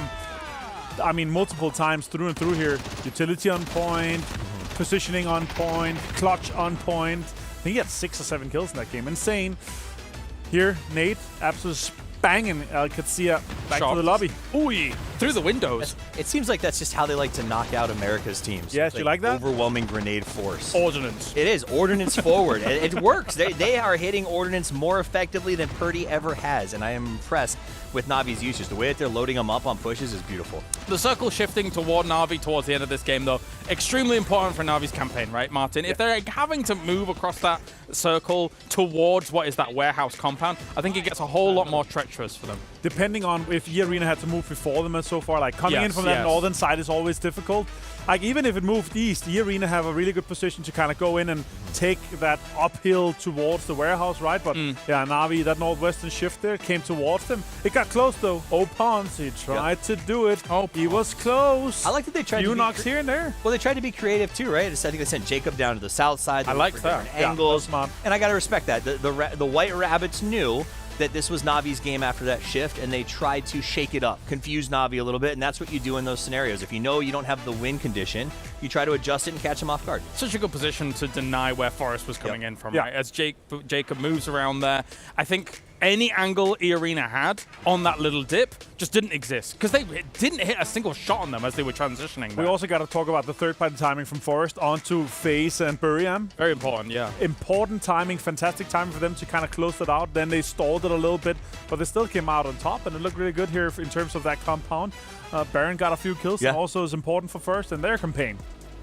Well, here's the numbers. Our top 4 from all of this. I was invested in that Forest Natural Gaming versus 𝘖arena fight down towards the bottom. Forest, of course, did win that out with Na'Vi taking 14 kills at that #1 position. But it's a big game for 𝘖arena overall where they were coming in from. Not just 𝘖arena, everyone who's not Sonics and Falcons. We needed to see a lot of teams in the mid-pack. We said if they come out with a good start to the day, the race is on. And so that's what we saw in game #1. Both of our favorites dropped the ball just a little bit. Na'Vi makes a massive push with the SoSed, Fairest across the board. These aren't the two names that we normally get to talk about with this team, so that's pretty cool. This is the thing, right? I mean, everyone's always 𝘖𝘭𝘮𝘭𝘭𝘭𝘭𝘭𝘭𝘭𝘭, but we've seen Fairest and SoSed really step up. We saw it in the EMEA. They didn't quite attain the heights that they needed to, Avenger. However, 24 points for these boys. They're becoming a team where every component is moving in the correct direction. Yeah, and that's really the case here. When you're playing, 2 tournaments, the more that you play, the more oil you can get in the gears, and it's moving, shifting towards everything here. That's working out well for them. But for me here, for Na'Vi, the reason why they're able to hold on to this, the greedy 2-2 split, to lock down everything in the north, to be that last team to then third-party twist it, to then throw nades on 𝘖𝘭𝘮. They're making sure that they could play as the only team coming in from that side.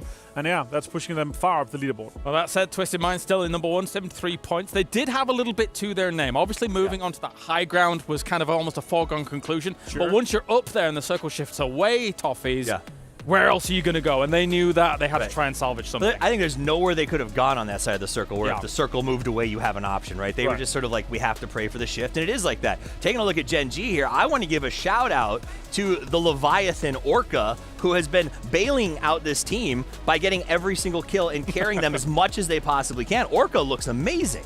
Yeah, I mean, when you're carrying your team like this, and also the points that he's gotten just from kills, basically salvaged this game. Going from a terrible game to, okay, it's fine, we're keeping our averages high here. I didn't expect him to do so. Whale. There you go. The players are being summoned here as I hate that. We have got ourselves Miramar once again. The Dusty Dunes on the way. Let's get into game #2 of the day here for PGS9 Grand Finals Day 2. What am I supposed to say after that? What am I supposed to say? Oh, it's such a good, bad joke at the same time. It was. I love you, Toffees. It was. I mean, he definitely didn't It's so, stop. I mean, it was right there. I mean, if anything, I'm kind of mad that I didn't see it myself. Yeah, that's true. Respect. He beat us to the punch on that one. Oh, well. Okay, back into what's going on. We got a plane path. It's going to be over into the northwest and in kind of center-south, so I mean, long drops if we're looking at maybe Forest or anybody else that's been kind of going to crew to diyy, but outside, I mean, we did see that little bit of a firefight that happened at the beginning of last Yeah. so maybe that might be off the table this time. Yeah, since the alt drops are going to be coming into play for some of the teams, it feels like, you know, at least for 𝘭𝘮, they don't have to worry about Forest nipping at their heels this time around as Na'Vi, stellar stuff. Hakatori had quite a few kills, but it was Fairest who was doing the brunt of the damage. The IGL for Na'Vi really stepping up, had some huge grenades in particular that broke open some of those fights for Na'Vi. And again, it's about the way that they set up those shooting maneuvers, the mortars as well to keep Twisted Minds really off balance. All of those things so well thought out in the heat of the moment. The timing on it was what just absolutely blew my mind. Whenever they used the mortars, they waited until they knew that Twisted was about to have to move. Whenever they stepped into position to defend in, very southern circle. Is this now potentially a Partona game? This one is unlikely, but at least has a little bit of hope. I'd say like that's less than 10%. That's the Miramar Island game I can get behind. Give me some Partona. Every once in a while, you get those circles that end up between Prison and Partona as well that are pretty wild. There's a couple of those compounds out there. I had one of those right before we came over here, and it was unpleasant due to the lack of cover that can sometimes happen over there. I mean, you do get a couple of interesting hillside firefights. Yeah, and at least there's a couple extra options to get over to that island now with the bridges and the zip lines. True. So there's the ability to do things. As you can see, the damage numbers there through the roof. Sosa doing a ton of damage, even though the kill count not nearly as high. So you got to like that from Na'Vi. Everybody getting involved, everybody doing their part behind some great decision making, some great grenades. That's the recipe for a chicken dinner in PUBG, and those guys absolutely were cooking. Yeah, it's just a matter of time, and I know we've been saying this for so long with Na'Vi, but once they really, on the international stage, gel the consistency there, because when we see them have their big games, boy, they are super technical, super smart, and absolute banger firefights. It's just sometimes the next game doesn't always go the best.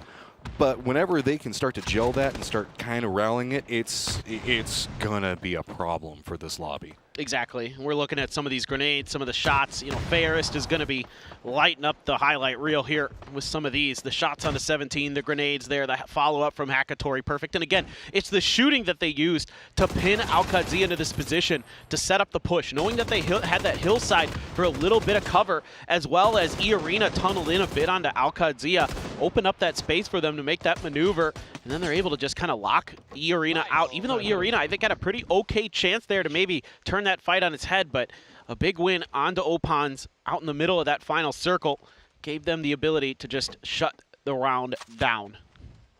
Teams in good positions already. VP, FAZE, who we didn't see a lot of inside the last game. 𝘭𝘮𝘰 yet again.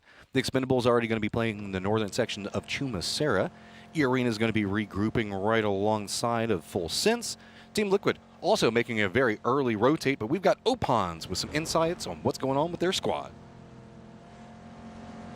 ก็เป็นวันที่ดีครับทำให้เราได้ให้ผมรู้สึกว่าผมเล่นได้อย่างที่ผมคิดคือผมทำได้ในระดับนี้ครับก็คือเราแก้ด้วยการรอบควอลิฟายเราไม่ค่อยกล้าหาคิวครับคือเราจะเน้นปิดไกลแต่ว่าเราทำไม่ได้ครับเลยทำให้เราเล่นได้ไม่ดีเท่าที่ควรแต่พอเราแก้มา ก็ทำให้เราได้ดีขึ้นครับก็วันนั้นเราไปกินข้าวครับเลยคือเราปล่อยจอยกันแล้วว่าเรา50-50อะไรครับก็คือแต่พอเรากลับมาเราก็เริ่มมาดูเกมหลังๆเราก็ดูรู้สึกว่าเรามีหวังมากขึ้นเรื่อยๆเราก็ลุ้นกันครับพอเรารู้ว่าเราได้เข้าแน่เราก็กระโดดดีใจกอดกันครับ Nerve-wracking, as the only thing I could say with probably that last day of groups, just kind of watching it all go down. But they managed to hold it. Oh, good scouting out from Team Liquid. Realizes, maybe we don't want to go that way. Instead, there's still plenty of space that's going to be, I mean, the entirety of the west of the circle is open. And they know that because they just chased down this angle. Looks like they're just trying to make sure. 𝘭𝑗ℴ𝑖na, though, not going to be too comfortable staying in this position for too long, so they're probably going to regroup as they're pretty separated with a 2-1-1 split. Look at that. Orca now tied for the kill lead with 𝘭𝘮𝘰 for the grand finals here at PGS9. After that unbelievable start that he had in that last game. Didn't get too much further for Gen.G, but you know what? Those points are keeping them very much in the mix here, up to 44. Down to 7th because Na'Vi takes over that 6th place spot with the win, but still got to be feeling okay as diyy. I don't think you should be too down about that previous game. You say, hey, we took a great fight against 4AM. Yeah, Orca did a ton of stuff, but the team positioning as well behind that fight was really nice. We talk a lot about points per game, and yes, while diyy did go out early, thanks Orca, points per game stayed pretty good. Exactly. Man, Poral's got him on his fantasy team, and it's just... it's painful. It hurts. It's painful. It's okay, though. Well, Is you're always like at the top of the leaderboard, so shush. I do pretty well usually, yeah. I always have a similar squad to you, and even though we don't plan it in advance, but my fourth is always not as good as yours, so I end up eating crow. Tasty, tasty crow. Speaking of birds. Not as good as chicken dinners. That's very true. Speaking of birds, it's the Falcons. They might be running into diyy there, actually, I think, out on the map. Big 𝘍𝘍. Oh, wow. How does he hit the head there? I mean, there's only 9,000 bullets out of it. One of them has to finally hit the head, right? It's just you know, the odds approach there. If you spray enough bullets, eventually one of them's going to connect. And now you got Batu who's taking a position where maybe he could punish Sungjong. Just misses. All right, Big 𝘍𝘍, while you're... I mean, they still have a con that's not even regrouping. No fear of what's going to happen. This might just be okay, we've just got to write off what we can do, see if maybe we can rescue. Batu, not done. High ground yet again, shifting position, looking, seeing like maybe they've got momentum, making sure that there's no reinforcements. Akana's finally hopped into a vehicle, but I feel like this is a bit too late. Yeah, the grenades here are going to soften them up a little bit, but not much. I mean, Twisted, the fact that they're committing to this fight, pretty interesting. Nice throw, though. I like the idea. The Twisted was still being a bit slower. Twisted, though, they've got goals. They do. 𝘐𝑗𝑢n's in a really tough spot, though. He needs a bit of a bailout from the rest of his squad. The rest of the squad is finally getting there. Khan, while it has been a very late rotate, looks like he's going to be wrapping into the north.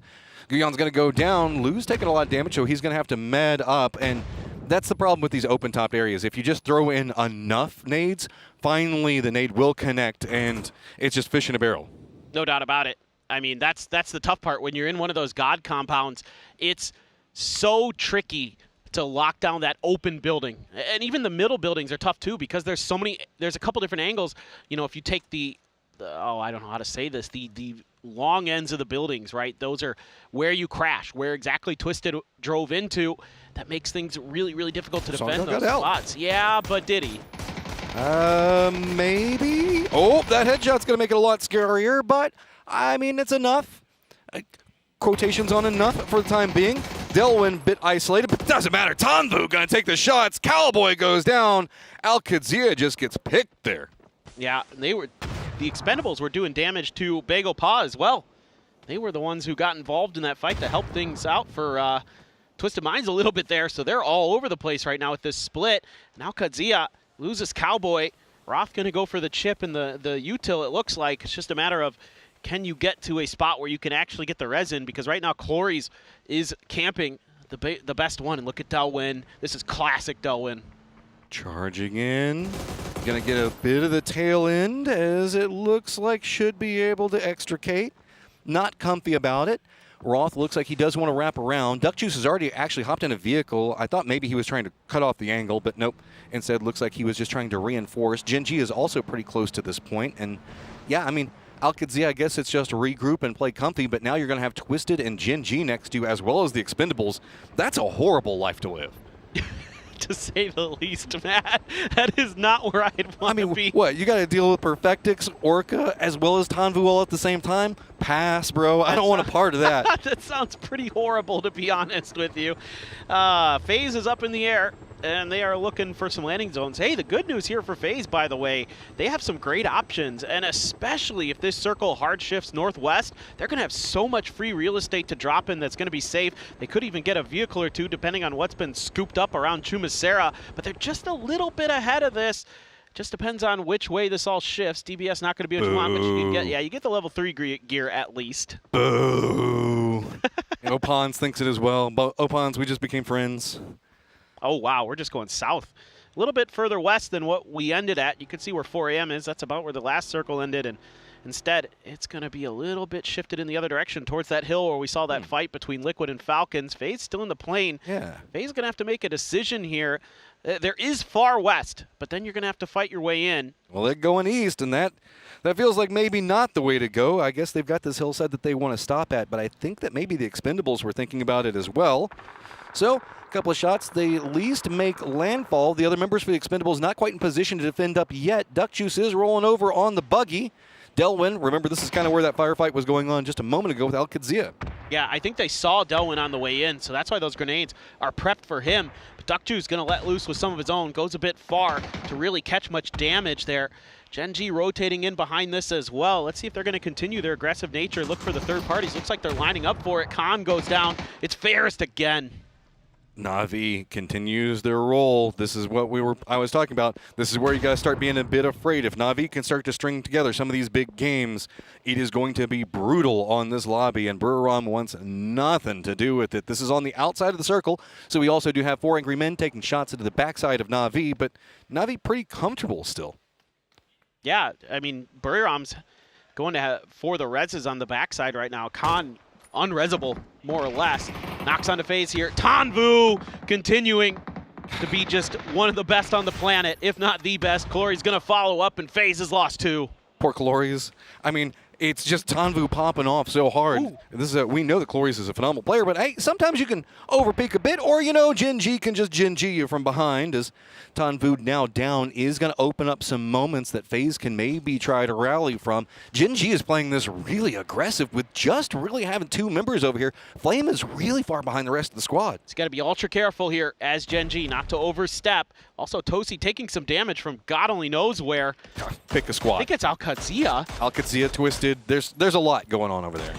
Yeah, there's a lot of players looking towards diyy. They needed to get a little bit more damage done on that fight if they were going to fully commit, and they couldn't. So this might just be a bit of a retreat, a bit of a fight to stay alive here for Tosi. He's going to have to use a lot of smokes to try to escape the Expendables and their sight lines. There's other teams from afar who I saw shooting into this too, so could be a little tricky. Hey, 𝘍𝑗's going to get kills now. Tanvu's finally dead. The reason why everybody's fighting around this is this has got some really great high ground, a lot of control in the circle. Downside to it is now there's too many teams that are kind of stacked over here. Even FaZe, whenever they made their drop, was getting harassed from VP from the lower section, so the Expendables and diyy both retreated from the high ground. FaZe is still up there, but really can't peek out too much. And Na'Vi, man, they got goals, and that goal is we want 𝘍𝘗 gone. Yeah, they know they need to clean out their backside because there's a lot of teams that are going to be on the eastern side of this circle, so they need as much breathing room as they can create for themselves. And Ruse is like, This is kind of an unexpected spot to be at. I mean, he spotted, but oh, did he get spotted too? Oh, yeah, that's wow. There was no world in which he survived there. Yeah, once they figured out where he was, it was all hands on deck to make sure he was dealt with. Looks like 𝘍𝘗 might be sending players on the outside of all of this to try to escape the Na'Vi encampment. Circle, in the meantime, going to go a little bit southeast. 17 still going to be in on the coast with their spread formation. 𝑒Arena and a 2-2 over on that western side. Them and Liquid might be butting heads again. Forest driving around trying to figure out what's going on. Falcons dive in to this spot to land. They have to fight through maybe diyy to get in. But spotted some cars on their landing, and that could be at least something to get them into the zone. But yeah, dealing with diyy is going to kind of suck. 𝘍𝘗's making a wrap down to the south, pretty close to 17. That's running a 2-1-1. Up in the north, 𝘍𝘍𝘴 is going to be getting pretty close to the rotating Twisted Mines. They do Looks get like the they're just resin. trying to regroup. Yeah. They do get the revive. So they've got Cowboy back in the mix. Just got to get him some loot, and they're going to try to set up a forward position, but it's just shut down by example. Just traded right there. You get one back, and then suddenly Roth goes down. Hey, D, I mean, hey, also, bye. Bye, Bronco. Bye, Bronco. Hi, Bronco. Welcome back. I mean, D's like, I don't really want to do that. Instead, retreats, but here's the problem. Twisted is also playing very north in this. Feels like maybe with that knock, they think that they have authority onto 𝘍𝘍𝘴, and 𝘍𝘍𝘴's got to be careful. They might even get backstabbed by where we see 𝘍𝘍𝘴 making a rotate. You could be right. I like this from Twisted, though, knowing that 𝘍𝘍𝘴 is bringing the revive. It's a bait Bronco Batulans. Yeah, Nobody's in it. It's not real. I know. I get it. He's like, wait, where'd that Bronco come from? Well, I mean, it also did kind of, like, because it came down the hill, it kind of curved around. Yeah. Got to be careful That's sometimes. a tough read. That's a tough read. But I like this setup from Twisted. Gatekeep 𝘍𝘭𝘮𝘴, maybe even 𝘍𝘭𝘮 runs into this. It depends on how 𝘍𝘭𝘮 drives. If they go far enough to our left from the viewpoint we're taking here, they should kind of avoid this, actually. The real question is can they get in underneath the Expendables' noses without paying any price? Across the field right next to Twisted and the Expendables both.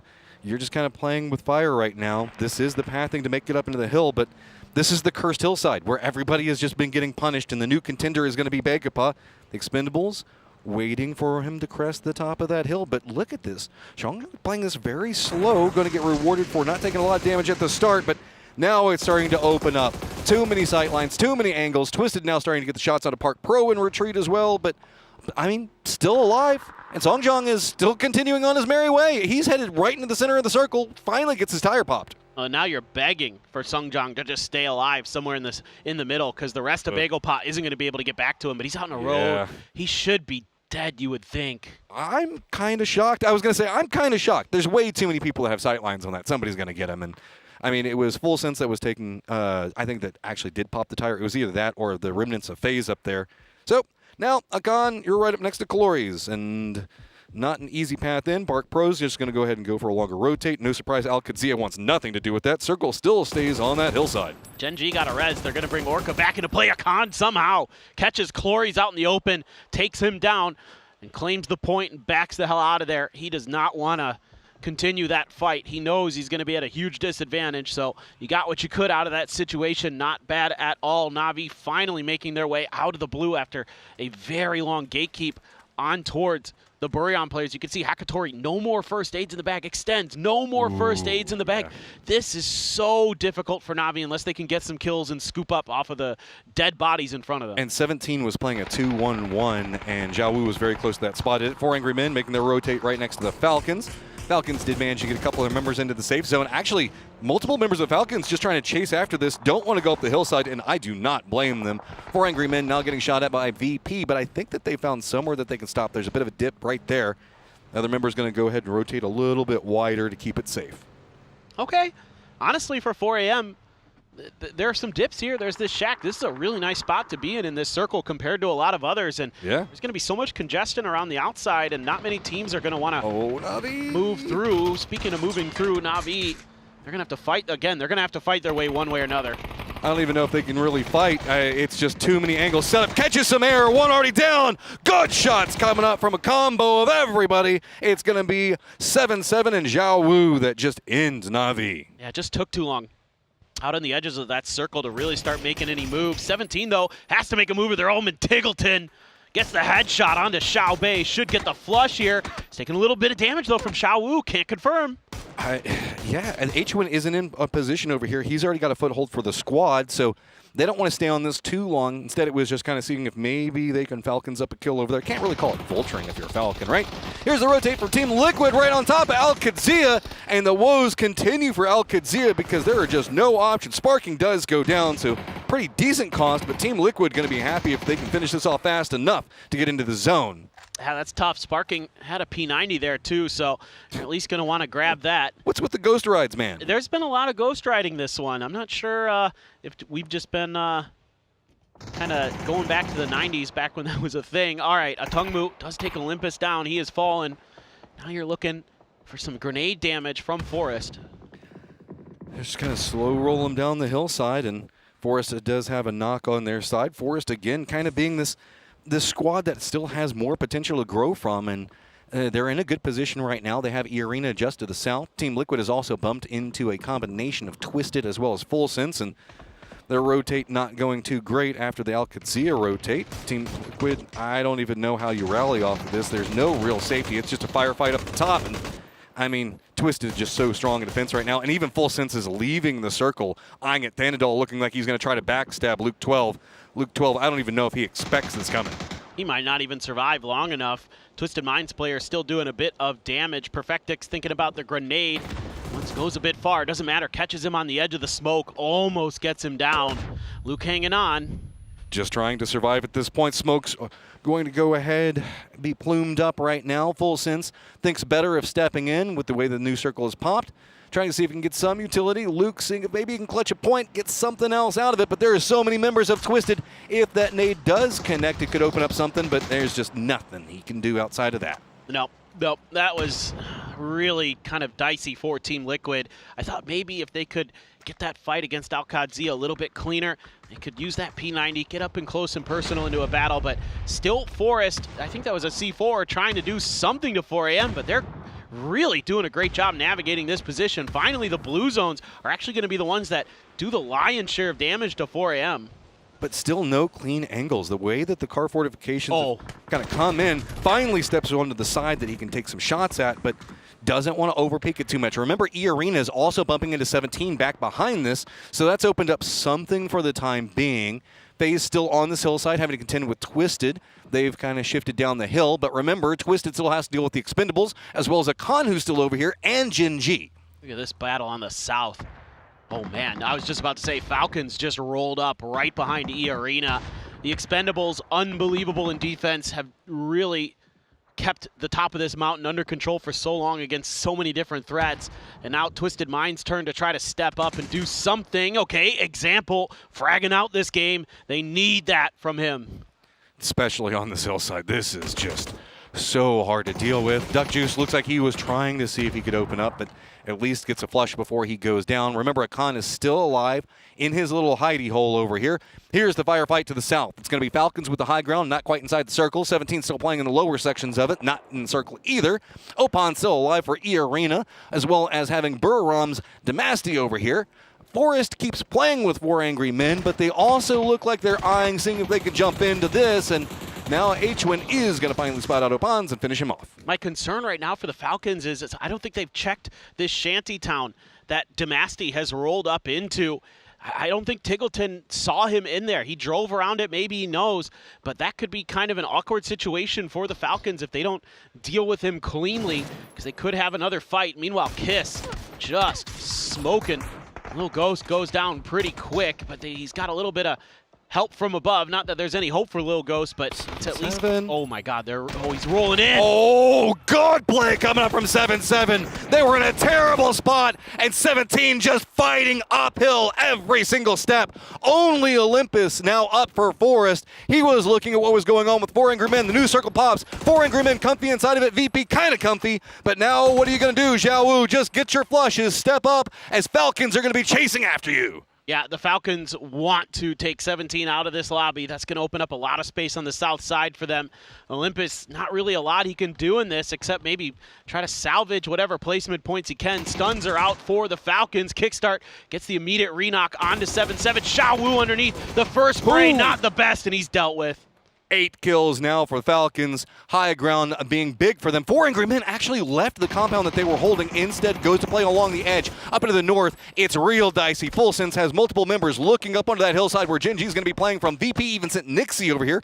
We still also have Thex and 𝘖ARENA alive for FaZe that need to get into this zone. But diyy, can you walk down this? I don't even know. There's going to be like 3 or 4 squads, maybe even 5 looking at you once you try to cross the top of that hill. Well, I was just wondering if there are any cars left up there for diyy to use, because that's really their only hope of it. No, they all rolled down the hill. Yeah, yeah, exactly. They're all ghost rid off of the top of the peaks. But if they don't have cars, then you're absolutely right. This is so tough to get down, and to make matters worse, you've got 2 players of FaZe flanked out below the hill that are going to make your life an absolute nightmare if you try to walk down it.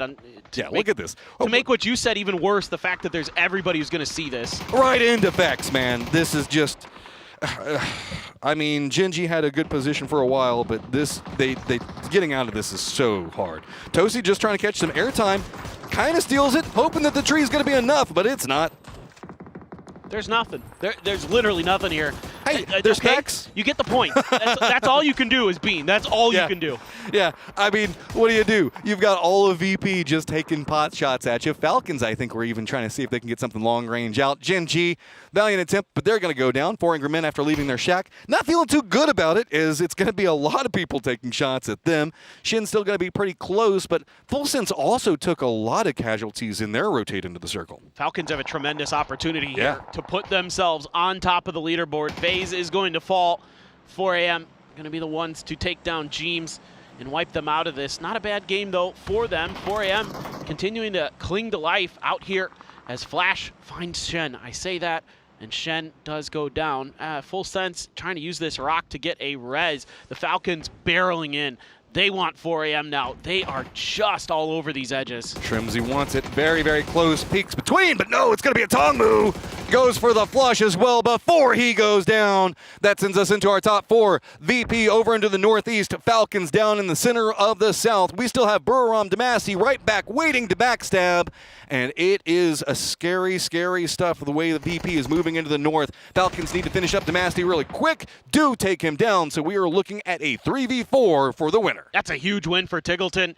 He was just telling me in between game 1 and 2 here that he was a little frustrated with how he played that situation in that fight against Team Liquid. Felt like he threw a little bit. Well, that's a great recovery for him. 4 kills, able to take down the player that could have really ruined their chances in this. Now, it's still going to be hard. VP still has a ton of advantages over Falcons. They've got the numbers, they've got the position, but Falcons could recover. They have played this so well, and they find themselves on top of the leaderboard here for PGS9. 𝘰𝘮𝘮 seeing if he can find defensive counter angles to deal with the high ground that the Falcons have to work with.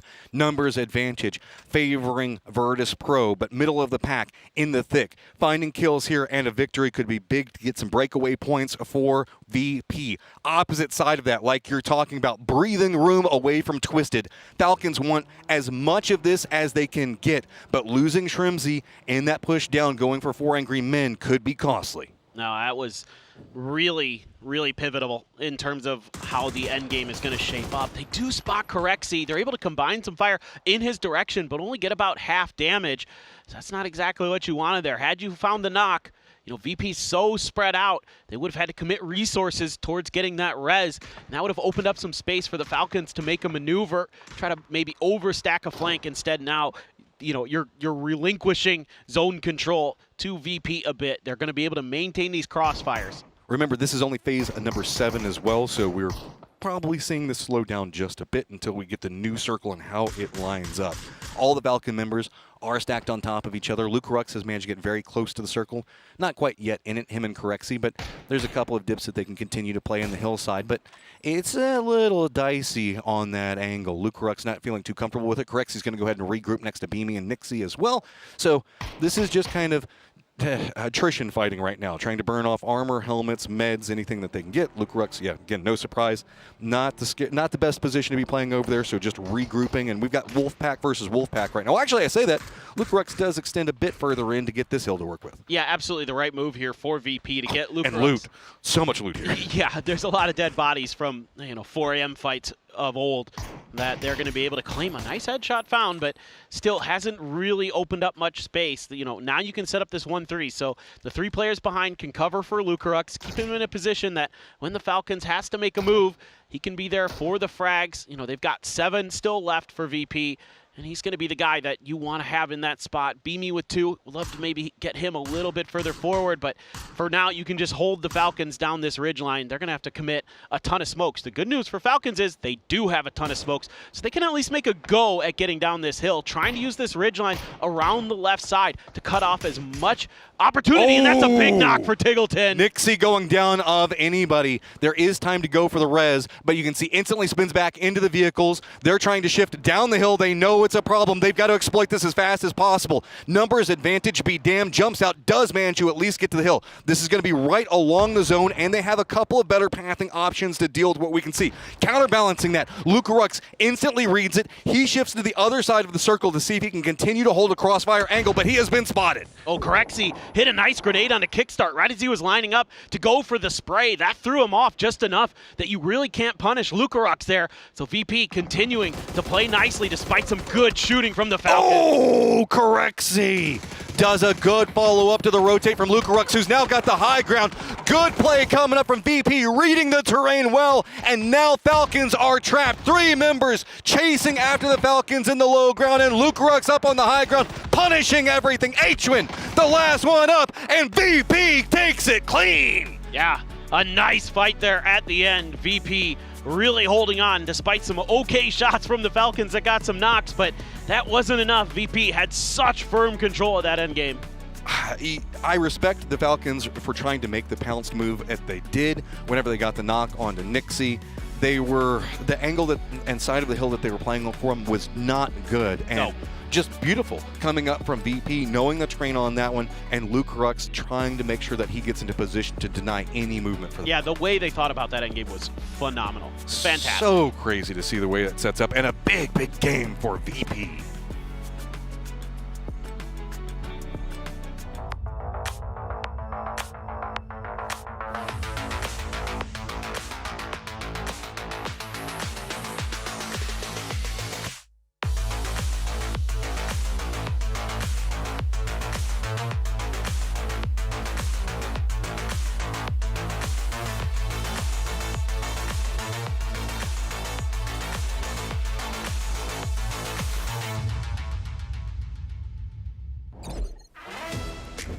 Well, well, well. EMEA doing all right. Virtus Pro here, middle of the table, trying for that fight back, considering that those top two teams are still looking very troublesome indeed here. Miramar concludes, Virtus Pro gets the win. Joining me, TWIS, is an Avenger to talk about this one. Avenger, it's EMEA again. It is. Falcons did get a second place here. They did put themselves on top of the leaderboard.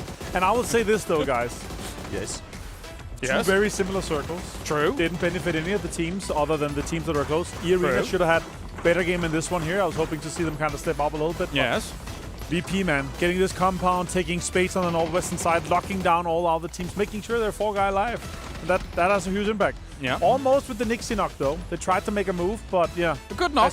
As we saw yesterday, not enough time and not enough utility to lock things out. Yeah, Tiggleton just walked past. He gave us a little shrug after I said a good knock, but, you know, it was good. Yeah, I mean, they're still dominating the leaderboard, right? So it's like, yeah, you know, we didn't win that one, but we're still going to be at the top of this. Number one, by the way. Yeah, I thought, I mean, obviously, Twisted Minds was getting a lot of kills during this game, but then Falcons was like, hold my beer. That was very impressive to see them being able to wrestle away that number one. We'll take a look at the leaderboards a little later, but another strong finish for Falcons. Second place here for this. Yes, they were a man down. It was always going to be hard to round out that fight. I mean, they feel comfortable. They're playing well. They were half of their team was in the gym an hour and a half before they came in, so clearly they're sort of like just comfortably running their routine. They're not feeling the pressure, and it's showing. I think the same thing goes for Twisted Minds when you see them walking around. It's like EWC has just sort of lifted this weight off the shoulders, and they're just happier and more go-lucky than I've seen him in a while. Also, Shrimpsy's such an impact player, right? If you don't have him towards those late games, right? So often. I have to look into that. How often do Falcons win the game when Shrimpsy's dead compared to when he's alive? Don't get the stat wrong. He'll call you out on X hard.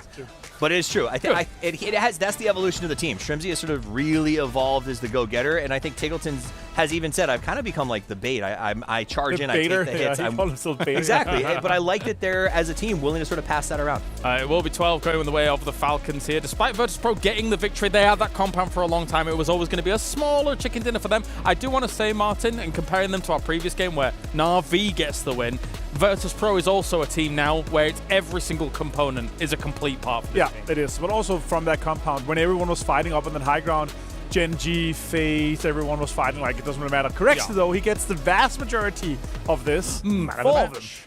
Man of the match. Man of the match. Still not an insane amount of damage due to the fact they just sort of got to hold that spot. They won the ones you're supposed to. But again, if the last game was the story of, oh my goodness, it's top four that weren't in the top of the leaderboard, this is exactly the opposite, with the exception of VP. Now, coming out of group stages, I expected them to start stronger yesterday. They've looked good. It seems like the team has invested in these guys, has put them through some boot camps to make sure that they're ready. I was surprised to see yesterday. I'm not surprised to see them come out and get a chicken dinner in their first two. I expect them to keep grinding it out today. Definitely a team that we have to keep our eye on if they can start moving up these leaderboards, right? Because, of course, this will put them in a much better spot. But the glory is taken by Falcons when it comes to the numbers. Good old Tiggletons here, Martin. Good old Tiggletons. Yeah, it's obviously great to see him up there with the damage done. Good to see Perfecti still in there. But then again, with how everyone in the north, they had to kind of move that off that rock. Everyone realized, all right, let's just try to get as many kills as we can. And there's not going to be too much for VP to come in that. But 18 points total for them, though, here, James. There's going to be plenty to stat pad. The hilarious thing is when you look at this as well, I'll just deviate here for a second. It's so funny when you see online sometimes people are like, guys, I think that Tiggleton guy's really overrated. You see that sometimes online, you're just like, are you guys high? Like, it's a ridiculous notion when he's able to consistently come out with a team like Falcons and do these kinds of things. My favorite analogy for Tiggleton is either you focus on getting big muscles, or getting championships, right? And right now, he's very focused on those championships. Really, sure. Both. Falcons #1, 84 points for them so far after 8 games down. There are 10 remaining. I thought Twisted Minds was going to be blasting throughout this game, and indeed they did get a lot of kills here, Toffees. However, it didn't matter because Falcons was like, well, we'll top that quite easily. It's like they're watching the kill feed and being like, oh, I guess we got to go take another fight now. Yeah. Because it really did look like you'd see Twisted get this big fight, then Falcons would, all right, we're pushing this team, we'll go for a third party. I really genuinely think they're looking at each other in that context, knowing it's a true race between these two teams. And beyond that, it's so close. It's extremely close. Like 16 points from 3rd down to 9th. Guys, it's like thousands of, tens of thousands of dollars, hundreds of PTS points that makes the difference here if you're 3rd or if you're 9th. And one good game for any of the teams in the mid pack would be huge. For the other teams chasing though, if you have 39 expendables, one good game can still put it in there. But still, you've got to get things rolling as you get to Girl Curry. That's absolutely right. Of course, I mean, for Angry Men being where they are is a big surprise to me so far. But what a pleasant surprise. Yes. Consider 3rd place right now with this roster. I think they've looked good so far. I mean, absolutely. Again, it's always in GPTs. Our best interest to see a GPT team step up and play well. Seeing Gen G and 4AM improve, it has been exciting. All right, well, thank you very much, gentlemen. It is time for a break. When we return, we have got the wild card maps on the way here for day #2 of PGS 9. That's cool.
You got to make the best of what you can with shotguns and SMGs at close range.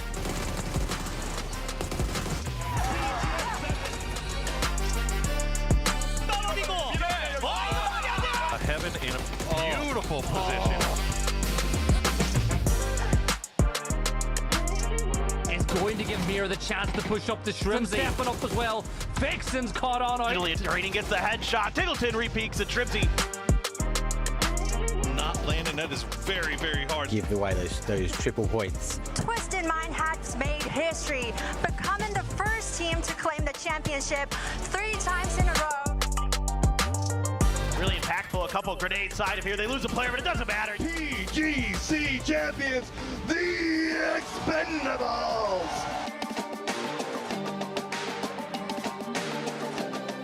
别人残血，火，这个火真的太好了！哇，就抽一个，就来，哎呦！피하면서 이거는 뭐, 자, 같이 가자! 뒤집을 이제 안 돼요.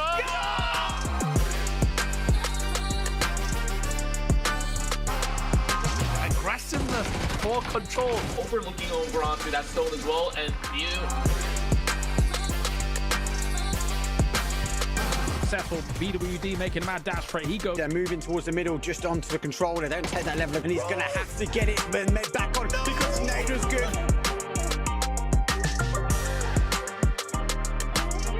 Oh, the Panzerfell from A-Low.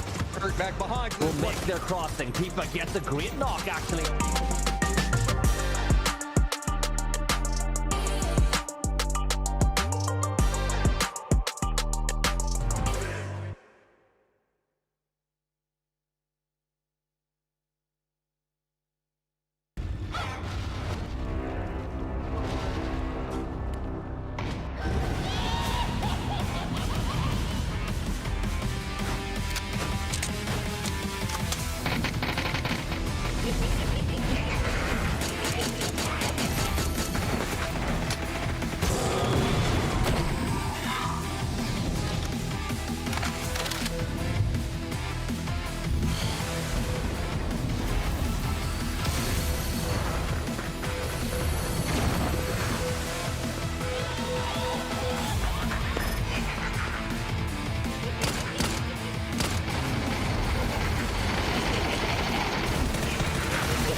Miramar has been great for EU, picking up both the wins so far, but also Falcons making it to the later stages. This is getting pretty interesting when we're looking at the top of the leaderboard as well as the middle of the pack. Yeah, I mean, you're looking at two teams that really need to come out the gates with some big points, some big wins, and they get it. Na'Vi and VP both now starting to make their climb, make their rise onto day 2, just like you'd like to see.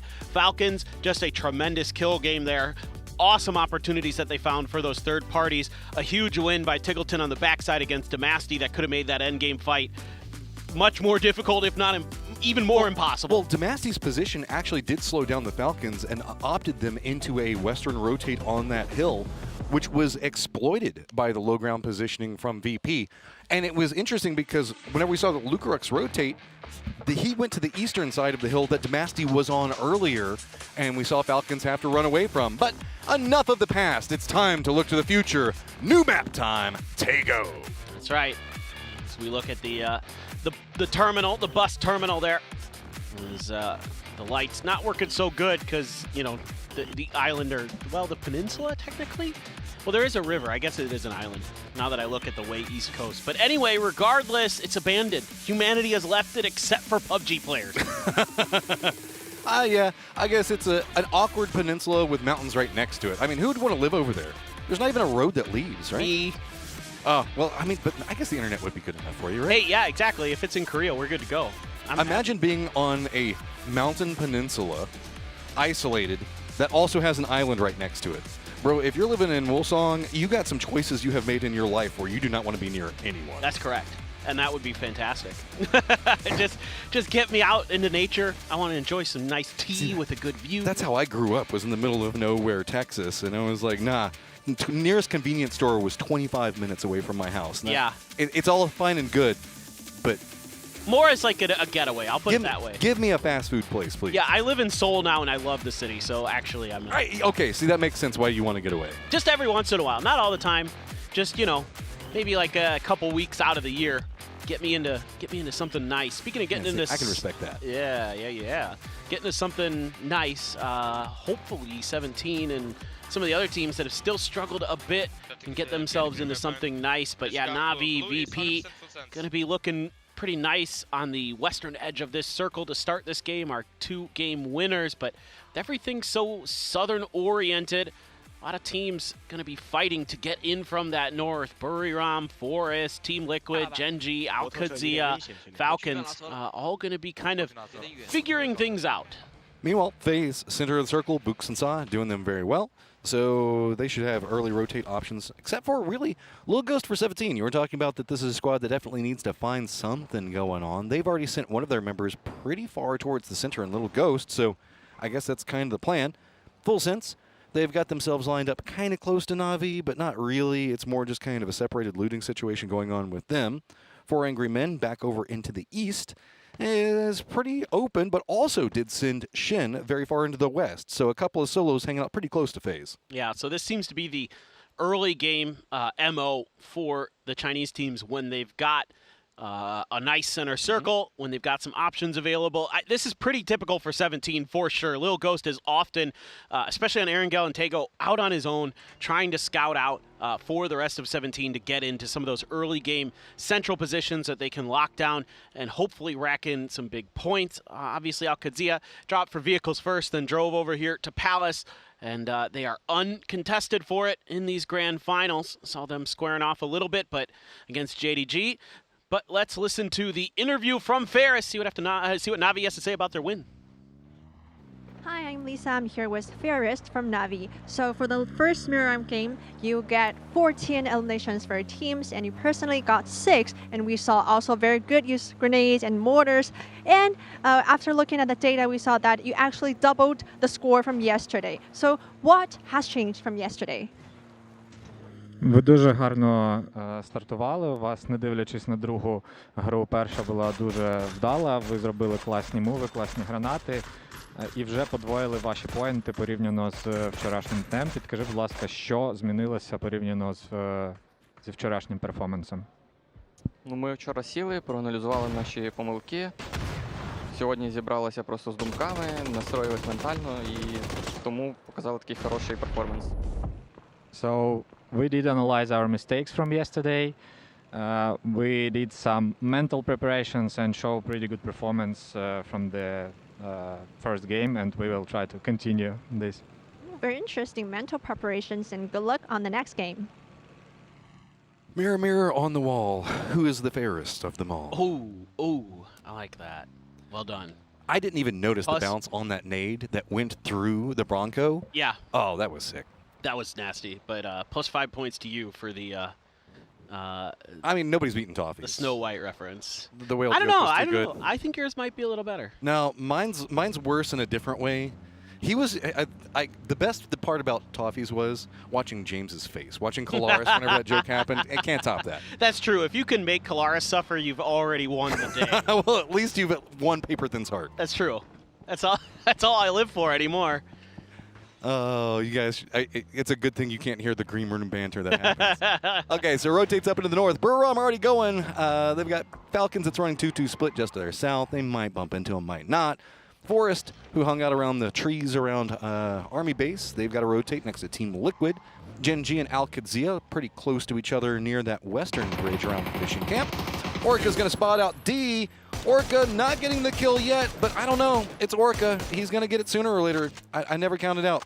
Oh, no, here's another one. Maybe he'll get this one. No, it's going to be Roth that finally takes down the beast. Just barely, though. Orca did hit the headshot onto Roth, and that is not a great start for diyy, who's looking to get aggressive early again. I mean, their game plan here today, if they're outside of the first circle, was just go for the fights. I mean, it kind of makes sense with the reses in play as well. You know, you can revive. Look at so this, though. Even if you lose a player, man. They stopped off with Roth, and Cowboy's still over here as well. There's a chance that diyy might want to go for the blue chip, and it feels like maybe this is a counter push back. As Flame is wrapping down really far to the south around, Kiss is bumped into Team Liquid's aloh. aloh took the worst end of that, but sparking's got some plans. He's just going to jump around, doesn't spot out what he wants, does finally connect in after he makes contact with the car. Yeah, kind of curious about Oct-19 there. I thought maybe they might go for the blue chip denial by blowing it up. Luke-12 has a Panzerfaust Baron in the earliest BRDM I think I've ever seen in my life. And he didn't even steal this one. And so, I mean, he's just going to run for it for a time being. It doesn't look like Team Liquid is too big on sending after a BRDM at this stage. No, you're just hoping that he drove into that Panzer. That's really your only option there. If he doesn't do that, then should be maybe a change in ideas. But he actually drives at Sparkingg. Sparkingg trying to get the hell out of there. Remember the fact that Sparkingg was still kind of caught up on that car because of how it crashed.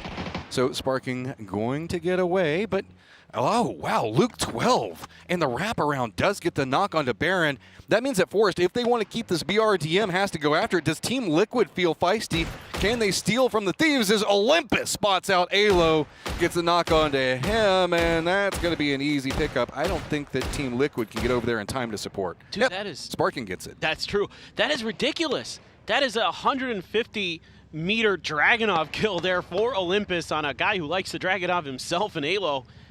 Holy cow, that is horrific for Team Liquid. I don't know if they know Scappy's right next to Luke-12 either. No shock on that. Use the BRDM to block out, try to see if you can get the blue chip. So, oh, I mean, Luke-12 did wrap over here a second ago and got the knock, so they should know that Luke's over here, but I don't think that they're expecting him to play this aggressive. Olympus doesn't have a good angle, so seeing if maybe the Hail Mary nade can get the bounce. Is it going to roll the right way? Almost gets the flush, and following! Sparkingg just runs them both over! I love it. Sparking's like, I know exactly where you are.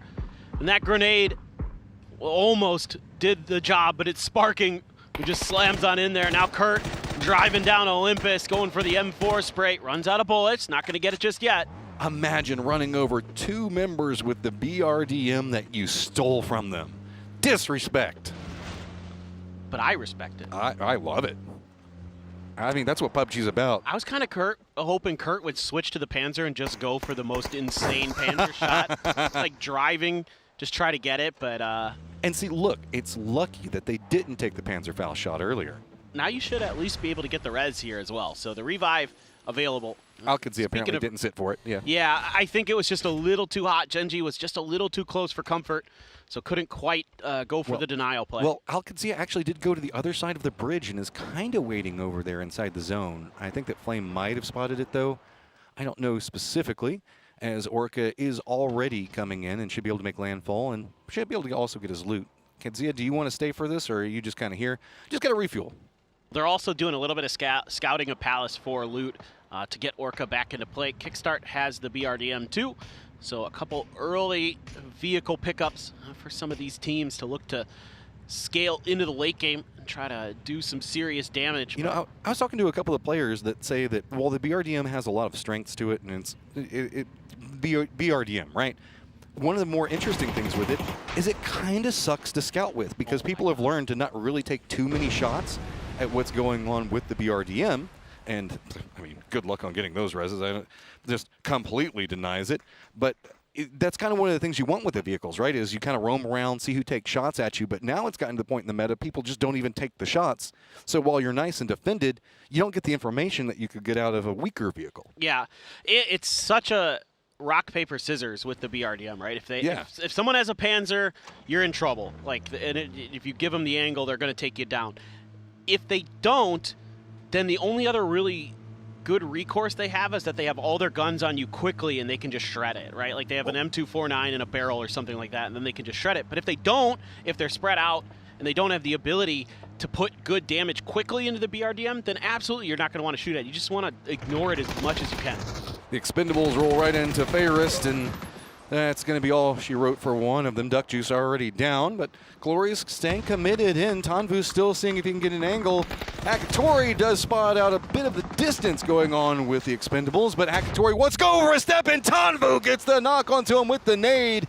And the Expendables starting to rally this back together. Steps around the side, extends, goes for the shots, gets the knock onto one, but doesn't get the follow-up. Yeah, now the Expendables don't feel like they can commit, but this might be a bit of a bait to try to set up Delwyn. I'm not sure if he's just running or if he's trying to position to backstab Na'Vi or at least find the flush onto Hakatori with this grenade. Na'Vi still not convinced that the Expendables have left. They are fortifying this edge. They would love to get their Star Fragger back up and running. I mean, would you expect the Expendables to leave? No. I haven't seen that in their history happen too often. You know that instead they're planning something. These guys are conniving and, again, will exploit any opportunity that's presented, even something that shows up as like losing a member. Okay, fine. How do we backstab on you? How do we use that to our advantage? And that's how they managed to get their PGC win. Yeah, they're so crafty. They're just incredibly aware of like the thought processes of most teams and how they can exploit that sort of, this is the safe play, right? Like we want to fall back or do this, and then they're just right there to pounce and, you know, capitalize on your movement. It's just such a fun team to watch. Now this game not going so good for them, but they are at least going to be in the game for now. Bagel Pot has rolled up to the southern side of Buksan Sa, and they are looking to see if the Expendables had gone over here. They heard that fighting earlier, and they're looking to see if they can get some freebies out of this. So, really weird thing that's going on way up to the north. Genji still hasn't moved over from the island. Remember how they kind of regrouped over there? I don't know why, but Olympus is now over there as well. Palace has got Olympus and Genji in it, and it's nowhere near the safe zone. Olympus wants to go for the revive. But they were all blown up. They were all blown up. That's why I'm confused. Why is he even over here for the... I don't know. My brain hurts. Yeah, see, this is the weird thing that we have happening is, I guess maybe he was coming over here for safety, but there is no safety around Orca. He must have just been going for a wide wrap and got caught. That's the best I can come up with here. I don't even think that I've seen them shoot at each other, though. Then I don't know. But okay, Genji is playing like they expect somebody over here, so they had to at least have spotted him and taken some shots. For sure. I mean, you would have to assume that they heard this. So this is kind of weird. No matter how you cut this, Genji, though, going to have to eat through quite a bit of blue just to wait this out. And it seems like they're content to do so. The real question is Olympus still also going to go for more loot? I mean, I think he's just trying to slurp up as much first aid stuff as he can to try to outlast the blue as long as he can. Okay, well, new circle, full sense, and there are tons of crates around them feeling pretty good, as well as Al-Qadsia. Team Liquid has an easy path in. 17, pretty close to the recall. Oh, Tosi. With the timing. Tosi has spotted somebody. He had him dead to rights, but he was jiggle peeking. Twisted and 17 are also very close to each other, so a couple of fights brewing. Is also Begapa making a wrap, while Irina's going on. 4 Angry Men making a long wrap. Olympus greed could be your downfall if you are not careful here. Already down to pretty low on life. He needs to med up before he rounds. There's a path in front of him, but TWIS waiting to make sure it is denied. Waiting for the meds. There you go. So TWIS, are the meds going to be enough? And no, they are not. Gen.G picks up another early one. Yeah, tough road for Forest Gaming in this one. Falcons, oh my god, that's so many Panzers. For a second there, I thought that was going to be maybe a FaZe vehicle that rolled in, but it's actually Kickstart just driving around, trying to bait out a reaction from FaZe. It feels like, whereas the Falcons are so ready for whatever happens. If they're able to get the spot onto 𝘍𝑢𝑠𝑡𝑎v, they could light him up with the Panzers. If FaZe drives into this, they can light him up with the Panzers. Huh. They are primed to just ruin this round. Yeah, I mean, poor 𝘍𝑢𝑠𝑡𝑎v right now. Nobody on FaZe is like, oh, okay, well, we'll provide some long-range support, but not really. That's just done. I mean, he held the Vector on the lower side of it, so good job on Falcons actually playing the upper section approach. I'm a bit surprised that 𝘍𝑢𝑠𝑡𝑎v didn't react to the sound cues there. Not sure what was going on. They're at least going to pop a tire as a little bit of revenge, but that's not much. FaZe going to have to group up just the one US. It seems like, no, okay, James must have another vehicle back behind him there, or they're just thinking about using him as the anchor. Purdy Curdy gets up on top of the awnings, wants to see what's going on, but Alcatraz got him dead. He's just done. Yeah, that's the easiest shots you're ever going to take if you're Rello. This is now Team Liquid knows who the opponent next to them is, but if they regroup more to the east of this position, that's going to be the route that Twisted is taking. So sparkingg, how bold do you want to play around that? Is there could be a new set of problems if Team Liquid doesn't regroup fast enough. Yeah, I'm a bit concerned for Liquid. That's just 4 Angry Men's wrap actually coming up right back behind VP's 𝘭𝘵 as well. So that's going to be a couple of shots coming out from 𝘭𝘵 onto Shin to finish him out. 4 Angry Men probably not going to continue that path, but doesn't feel good. Oh, a Tongmu! VP feeling themselves after that last game. Yeah, they've got such a spread formation here. And like you were saying, 4AM's trying to find their way out. They can't. Those are nasty shots from 𝘍𝑢𝑘𝑟ux with the mini. Just every angle they tried to find to break through, there was a Virtus Pro player there. And look at that. They're hiding the pony behind that little hill line. 4AM maybe going to be able to get a res. FaZe 4 circle about to pop. Where? FaZe, that's not the rotate you probably want to make too close to actually 17 as 𝘍𝑢𝑟am's going to be to the south. You just got to continue going on. New circle pops also doesn't feel too good. Vex has been left behind to maybe defend up, but it's not going to matter. 7-7 on the high ground. Going to take down James. Quick flush to follow. Well, and now Vard from bad to worse here for FaZe. One more bullet should do the job onto him. That US cannot be good, and it's actually Nurens from E-Arena. He's going to connect with the AUG spray from afar. And FaZe hemorrhaging players at a prodigious rate, and Vex trying to find a way. Welsh Warrior the last one up, and do you backstab onto 17? Do you let him cut a path for you? This is not a lot of good options, but he's playing it a bit more aggressive.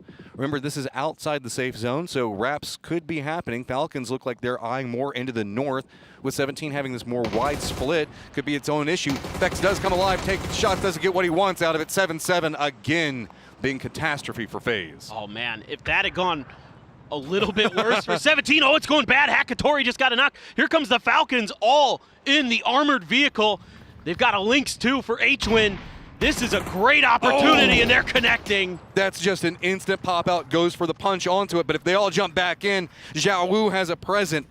Kickstart roaming around, seeing if he can bait out the shots, but 𝘍𝑢𝑘𝑟i takes the shots onto 𝘍𝑢. That opens it up for Kickstart. He just runs in, and 17 is gone. What fantastic timing again from the Falcons, dude.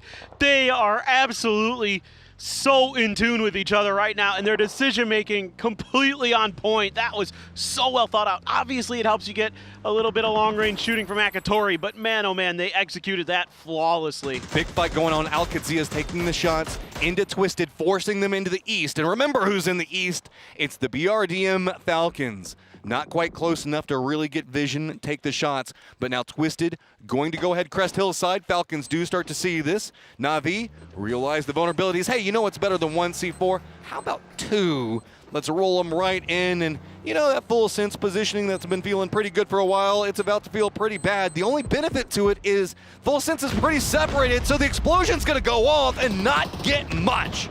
Here goes the rest of Na'Vi. They're slamming in. Flash trying to stay alive. 𝘁𝘁 trying to bail him out, but the corner peek here, not in time for 𝘉𝑠ed. He gets shut down by 𝘁𝘁. So far, so good for Full Sense. Hakatori extends, trying to extend their life in this game. Oh, the gas can just to buy some space. Glorious is coming up back behind this one. Where is he going to opt into going? Na'Vi in a lot of trouble. Full Sense firmly regrouping. Extends has got to be careful as now more throwables on the outside of the wall. Not quite connecting. He gets a peek around. Tigger's taking some damage. Can't quite get it. Finally spots out. Na'Vi does go down. But here's the new circle right on the edge of it. Kalori's also going down. That means that the Expendables are in some trouble. But look into the northeast. It's going to be 𝘖arena, 𝘓𝘁𝑰a, TWISTED, 𝘁𝘁𝘮 all on top of each other, and sure, let's throw in 𝘍𝑎𝑑𝑢𝑙 as well. Yeah, here we go. Smoke's trying to come out. The Falcons trying to get even more value out of the BRDM. 𝘓𝘓𝑰a taking this fight against Twisted Minds. Example. Oh, Jacob! Fell off screen. Jacob just went nuts. He hit that BRDM with the Panzer. Unbelievable shot from him. Lou has a good angle onto Roth and gets him jumping. It's just a bloodbath over here. Cowboy very far away, trying to see if he can take supporting shots, not having clean sight lines onto what's going on close range. It's just going to be him and D. All this is all going to be stacked up on top of each other and throwing back between the two, not really connecting the way either squad wants to. We got to keep an eye on what's going on with 𝘖arena as well as 𝘖𝘋𝑗. 𝘁𝘁 wrapping in. This is just a mess for very little cover to work with afterwards. What is happening with the team of Liquid? They're just falling apart due to 𝘁𝘁𝑗 over here. Yeah, hard to say. There's so much fighting going on right now. 𝘖𝘋𝑗's still alive for the Falcons. He's the only one. Time to play a little bit of salvage. The bad news is there's just too many teams in your way. Maybe hoping that the remnants of 𝘁𝘁𝑟am are going to be able to do some damage here to 𝘖arena. God, that's fast, 𝘖𝘋𝑗. No way. Almost got it. It was scary for 𝘖arena. There's a big break point after Twisted down to 𝘖arena, but Twisted still being alive has an opportunity they have to stay alive for. diyyy's being rested. diyy, who's been kind of eating blue for a long time, finally finding safe zones, but I mean, 𝘬𝑄RUX spots him out, and gosh, VP just taking so much control over this circle already. Yeah, they have found fantastic sight lines from their high ground, and that Panzer right into the driver's side window. Barely lived. Yeah, he's just far enough away from where that Panzer hit that he survived, but didn't last for too much longer. Twisted's like, enough of this crap. Let's try to find our way forward. They're still not in the circle in that position. Here goes 𝘁𝘁𝑟am. They're sending 3. I mean, just send it in. It's a very weakened 𝘖arena, but OHPONDZ doesn't like anything that's going on over here. He's going to go ahead and hop in. The vehicle actually stops, trying to use the hillside. 𝘁𝘁𝑟am just kind of wrapping through, see whatever they can find over here, knowing that this is a pretty open circle, trying to see if maybe they can get their loot back up, but the other sections of 𝘖arena waiting to pounce. 𝘍𝑎𝑑𝑢𝑙 also hearing this. Remember, he's been hanging out for a while, kind of being a foothold position for Full Sense. He's got to be careful that he doesn't go down, though, as OHPONDZ does spot him, but the distraction is enough for 𝘁𝘁𝑟am to backstab. OHPONDZ spins it back around, and now 𝘁𝘁𝑟am in trouble as well. diyy trying to do something, and he will. He will knock out 𝘖arena, but not before OHPONDZ goes absolutely crazy again, this time with the guns. 𝑔uYun has set up a fort around the outskirts of this northwest side. He's got diyy, he's got Twisted, he's got 𝘬𝑄RUX all in the vicinity. He's been doing some damage. 𝘁𝘁𝑗 has found 4 kills for themselves in this game, but how is he still alive? Those grenades not going to finish him off. The first aid able to come through. Oh no, he's done. I mean, one from one side doesn't connect, but now both squads, or I guess both duos, eyeing how they want to handle a full control coming up from Full Sense and VP both, and this is a open circle. We've got a crossroads really being about it. This point that we're looking at is not even in the safe zone. It's the hills that are going to be to the south of that. Twisted doesn't want to run in just quite yet. Just 3-point differential between them and the Falcons, and 𝘁𝘁𝑟am looks like they're just going to walk up and present some potential points for him. They take it away, and this is getting closer by a second. Nades, though, follow up from diyy. Do take down Batulins.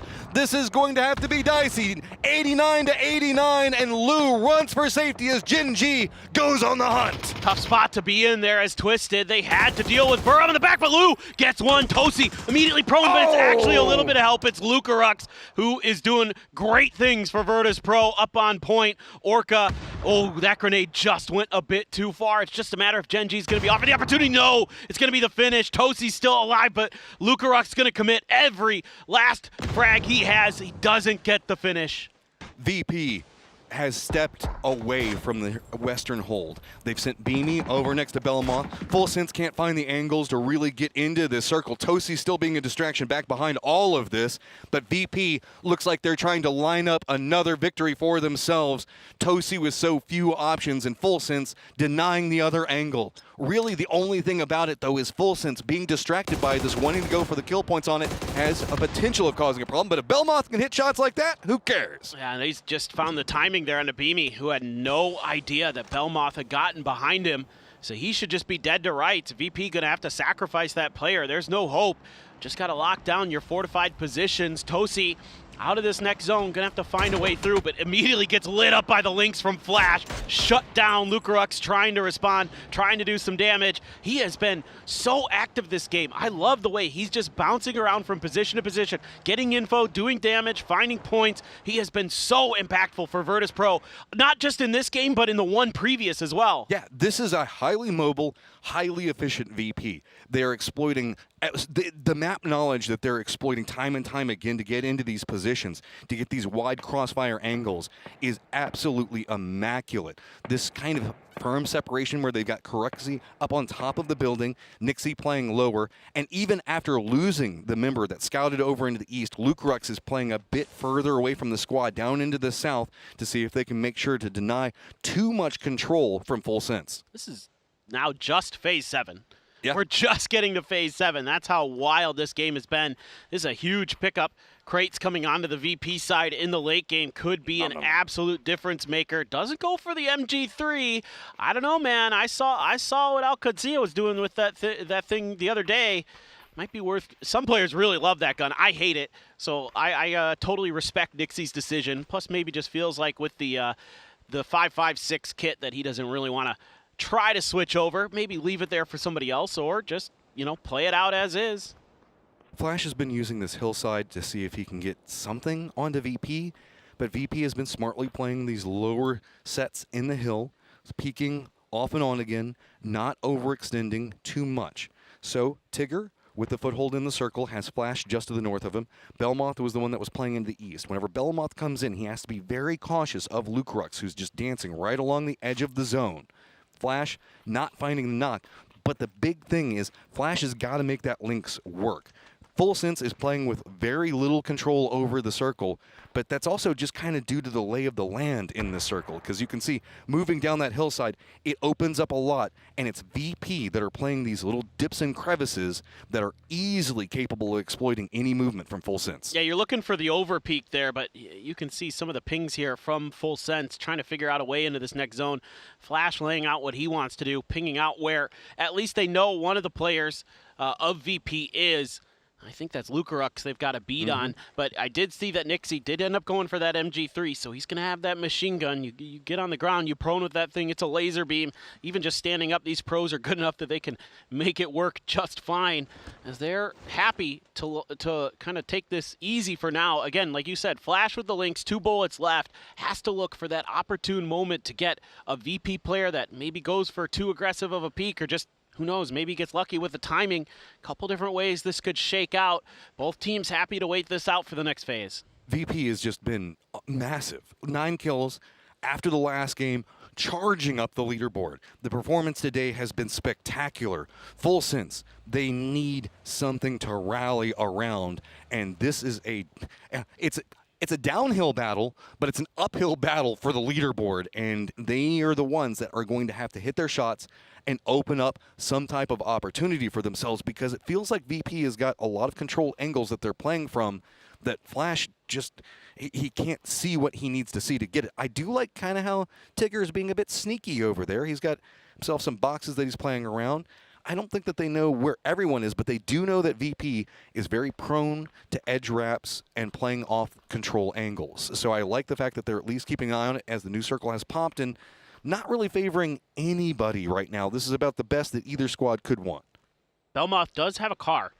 and he has a few smokes. So if he needs to make a move, he actually, well, he's going to need to make a move. Who am I kidding? He's outside the next circle, but he does have some options available to him to maybe make it a little bit safer. Now, that being said, with an MG3 potentially barreling down on top of you, that adds some uncertainty to that safety equation. So smokes are coming out now. 𝘍𝘍𝑥 as well on his left, something he has to consider, but 𝘍𝘍 going to be making a move in VP. You could see a couple of those players really looking in towards that direction, knowing that somebody from Full Sense is outside of the next circle. While we've got the map up, look at 𝘍𝘍𝑥's position, look at 𝘍𝘍's position. This will be the catalyst, as these two have to keep getting closer and closer, so that way they can keep some level of crossfire angle for the rest of their squads. They're going to be moved into more vulnerable positions, and whoever spots out who first, or whoever's movement is a bit weaker, and allowed the other one to get the shots in, will really find something to make this happen for their squad. 𝘍𝘍 throwing out the smokes. They already know that there is no sneakiness that's happening. 𝘍𝘍 and 𝘍𝘍𝑥 have a very good idea of where the other ones are playing from. So instead, it's just trying to lean into safety. Is the Dorito going to be enough, really, that 𝘍𝘍 can play around it and feel safe, while we've seen VP have to kind of slow down as far as their control and positioning, and it is going to be Full Sense that's creeping in and finding new firing lines. You got to play for the zone to force players out of position. Yeah. That's what both teams are trying to get ahead of the curve with on each other. You know, VP had a bit of an advantage early, I'd say, but now that's kind of starting to fall apart a little bit. There is an uphill that they're going to have to crest, and Full Sense with this center circle, more center circle control that they've somehow been able to establish. I thought VP would be able to kind of have decent sightlines to at least harass these movements. Instead, they've got some really great smokes here. 𝘍𝘍 with some of his own, now a few follow-ups to really help him get into position to try to hold down VP's entry angle in towards the center dot. The way that we've seen that defensive position fall for him is giving them some areas to work with. Virtus.pro has leaned heavily into the east, specifically into 𝘍𝘍 and Tigger's position, with Flash still playing back behind. Flash doesn't have the clean sight lines that he wants. A lot of smokes down, and 𝘍𝘍 spots out 𝘍𝘍𝑥. That's a momentum shift. Now starting to get more vision back into 𝘍𝑥. Needs collapse right in front of him, but narrowly stays alive. This one goes a bit too far, not going to get the follow-up. So Full Sense still clinging to the momentum off of it. Tigger's creeping up closer and closer by the second. Does VP even know? Finally, it's going to be 𝘍𝘍 that goes down. All right, let's see what they can do. Virtus.pro, 2 players versus 2. Flash, I think 1 bullet left in that Lynx, trying to get a little bit further forward, trying to cut off the VP advancement, but they had a lot of smokes left. In fact, they still have 3. The blue zone is out to clear some space. A rotate here from Full Sense to try to bamboozle, and it works. We can see Full Sense has control over the dot. It's going to be on VP to fight their way out. 𝘍𝑥 gets the knock. We're down to a 1v1. Jockeying around the smokes. Flash on one side, 𝘍𝑥 on the other. 𝘍𝑥 starting to lean around the smokes. Is he going to spawn? He does, and that's going to be a follow-up. VP gets another one. Back-to-back wins for Virtus.pro, and they are shooting up the leaderboards here on day 2. And look at that. Nixie's so happy there. 𝘍𝑥 stands tall. It looked shaky, it looked dicey, but they're able to hang on. Respect to both teams. They played that so well, realizing how you need to handle a situation like that. And the peaks back and forth between them were just nerve-wracking over and over to be able to rally through that. Both squads finding opportunities and successes, but it's Virtus.pro that takes the win at the end. I thought Full Sense maybe had just outmaneuvered them. It looked really, really close. You know, 𝘍𝘍 got the knock. He actually did some follow-up damage before he got taken down, but they just weren't able to capitalize quite enough. Yeah, that Tigger position right next to the center of dot, I thought was going to spin it, but again, VP reads the circle, reads what the opponents are going to do, and carries them to victory.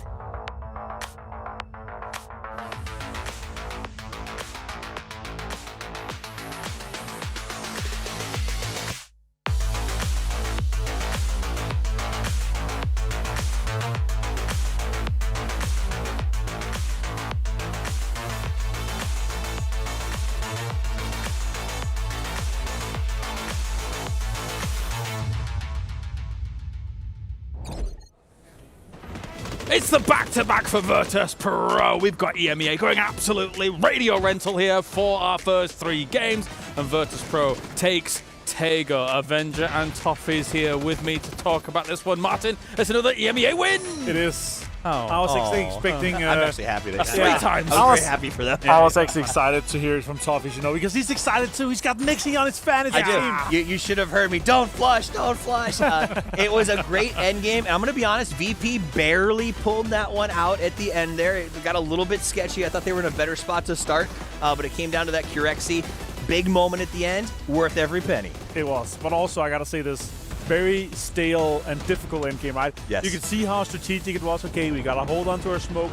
We got to deploy our emergency cover at the right time and kind of get it. There was a time where I was like, okay, full sense they might do it, but they were in a 3 versus 2 situation. But yeah, correction 2, good man. Yep. Let's go, correction. I also think Full Sense benefited from having those Doritos in the smoke because the amount of grenades that sort of negated, all of the grenades that VP saved for the end game just came to nothing because of that, emergency cover. Emergency cover, yeah, exactly. Like 2.5 minutes worth of, as you say, that stalemate going down, just waiting and biding their time as they're moving on in. For a Full Sense, by the time we actually got to the conflict, no smokes in hand anymore.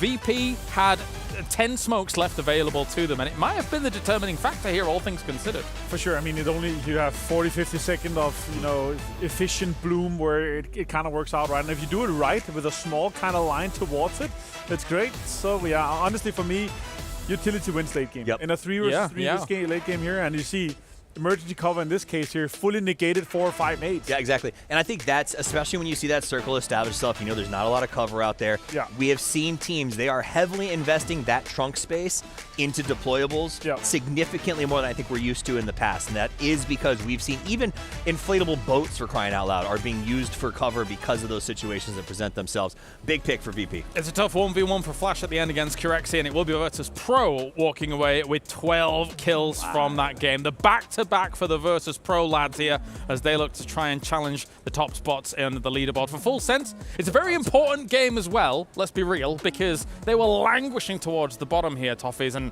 this has to be the bump up they need. Languish was an excellent word for how they've been, because when they came out of group stages so strong, the group stage heroes, to finally put up some numbers and almost get that chicken dinner here is exciting to see 𝘭𝘮𝘮 showing up on that damage dealer list. But the big problem is, while we see this moment, VP is actually going to climb up, I think, into the contest of 3, but we still got 𝘭𝘮𝘰, we still got 𝘬𝘭. Twisted Minds and Falcons refuse to not appear in the scoring. 22 points for Virtus Pro. Fantastic stuff to launch them up. Now, what's interesting to me about these overalls is that eArena got 6, and halfway through that game, I saw that they had moved up to 3rd place as well. So, hey, they're making a good run for it as well, Avenger. Yeah, eArena looking good. Full Sense. If they can get things turned on here, we're halfway through it, guys. This was the 9th match. We're halfway through it. And with the total leaderboard looking like this already, 22 points from Virtus Pro up to this. This is still, we need to, it's a win with 12 kills, with both Falcons and Twisted Minds having 0-point games, which has not been happening so much so far, right? No. So it's going to take them the rest of the day to try to catch up still if they can continue their campaign. 89 and 89 is a problem for the rest of the lobby, and there was also a moment in that game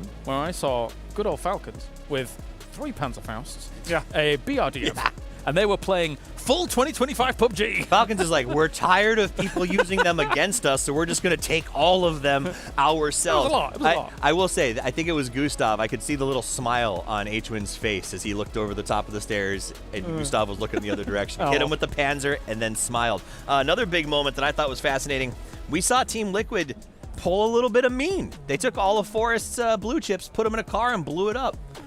Are you for that?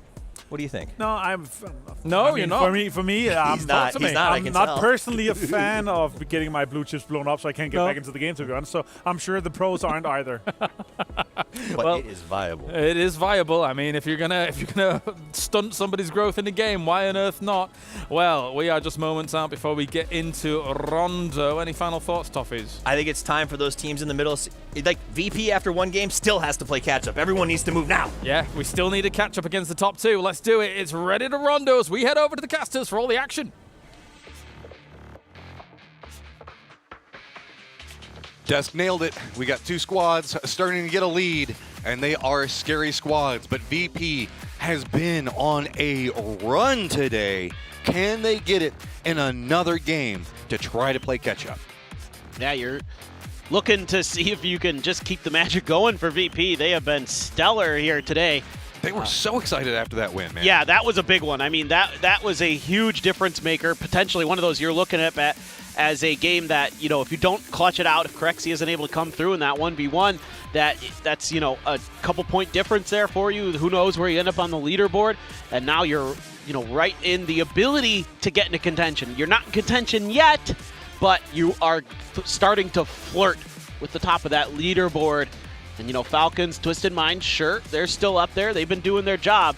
But you've got some real strong, you know, teams coming from the rear of the pack. It's been a bit of a slide for FaZe today, and they started off pretty strong, but it's just been VP just point sponging everything away from everybody in the lobby. The middle of the pack squads just getting more and more caught up with each other as, I mean, if anything, at least demonstrating with VP, hey, you can break away from the pack. It's just a matter of, is there going to be an opportunity that any of these squads that are just playing out of their minds today will present? Yeah, no, exactly. Oh, God, this hey. circle, too, way to the southeast. This is long. Yeah, we might get a tin long finish here. There's some weird stuff to talk about if we go down there, but we'll kind of wait and see what the next couple circles want to do. And this is a nice start again for VP in terms of having some early prio. 17 could have early prio again. They weren't really able to capitalize on that in the previous game. I love the cat ears. The cat ears, man. Yeah, they're pretty adorable. Especially the fact that they've got lights on them. So this is where I'm going to grab my stick and I'm going to poke 17 and be like, do something, guys. It's been a bit of a slide. You have inside track to whatever you want, so no excuses in this game. It's just finding a way to make something happen after a squad that's been having some really good international performances, just kind of letting this one slide. Yeah, sure. I mean, you know, winning PGS 7 earlier this year. Just yet, but it feels like this has got to be kind of one of those moving games for them. And if they're going to make that late surge, that's got to start now. VP has made theirs. They are well and truly in this. I mean, they went from 13th to 3rd in a matter of 2 games. Yeah. So looking also across this, 𝘭𝘮, who's been pretty active inside these games, even making it to the later stages of that last one, lined up against VP. Positioning not showing it. Still holding down 12th, but that's just due to how compressed the leaderboard is, as it's, what, just 5 points will get you all the way up into 9th, and then you have another break point of about 10 points. But it's, you can see it's still very close for these guys, just kind of ranging anywhere from, I would say, VP all the way down to, what, Oct-19 Oct? Yeah, sure. I mean, that's 32 points. That's you know, a chicken dinner plus some, you know, 22 plus kills. a couple games. Yeah, plus a couple games of help. We've I mean, seen it before yeah, at PGS. we just saw it with with VP. So for sure, doable.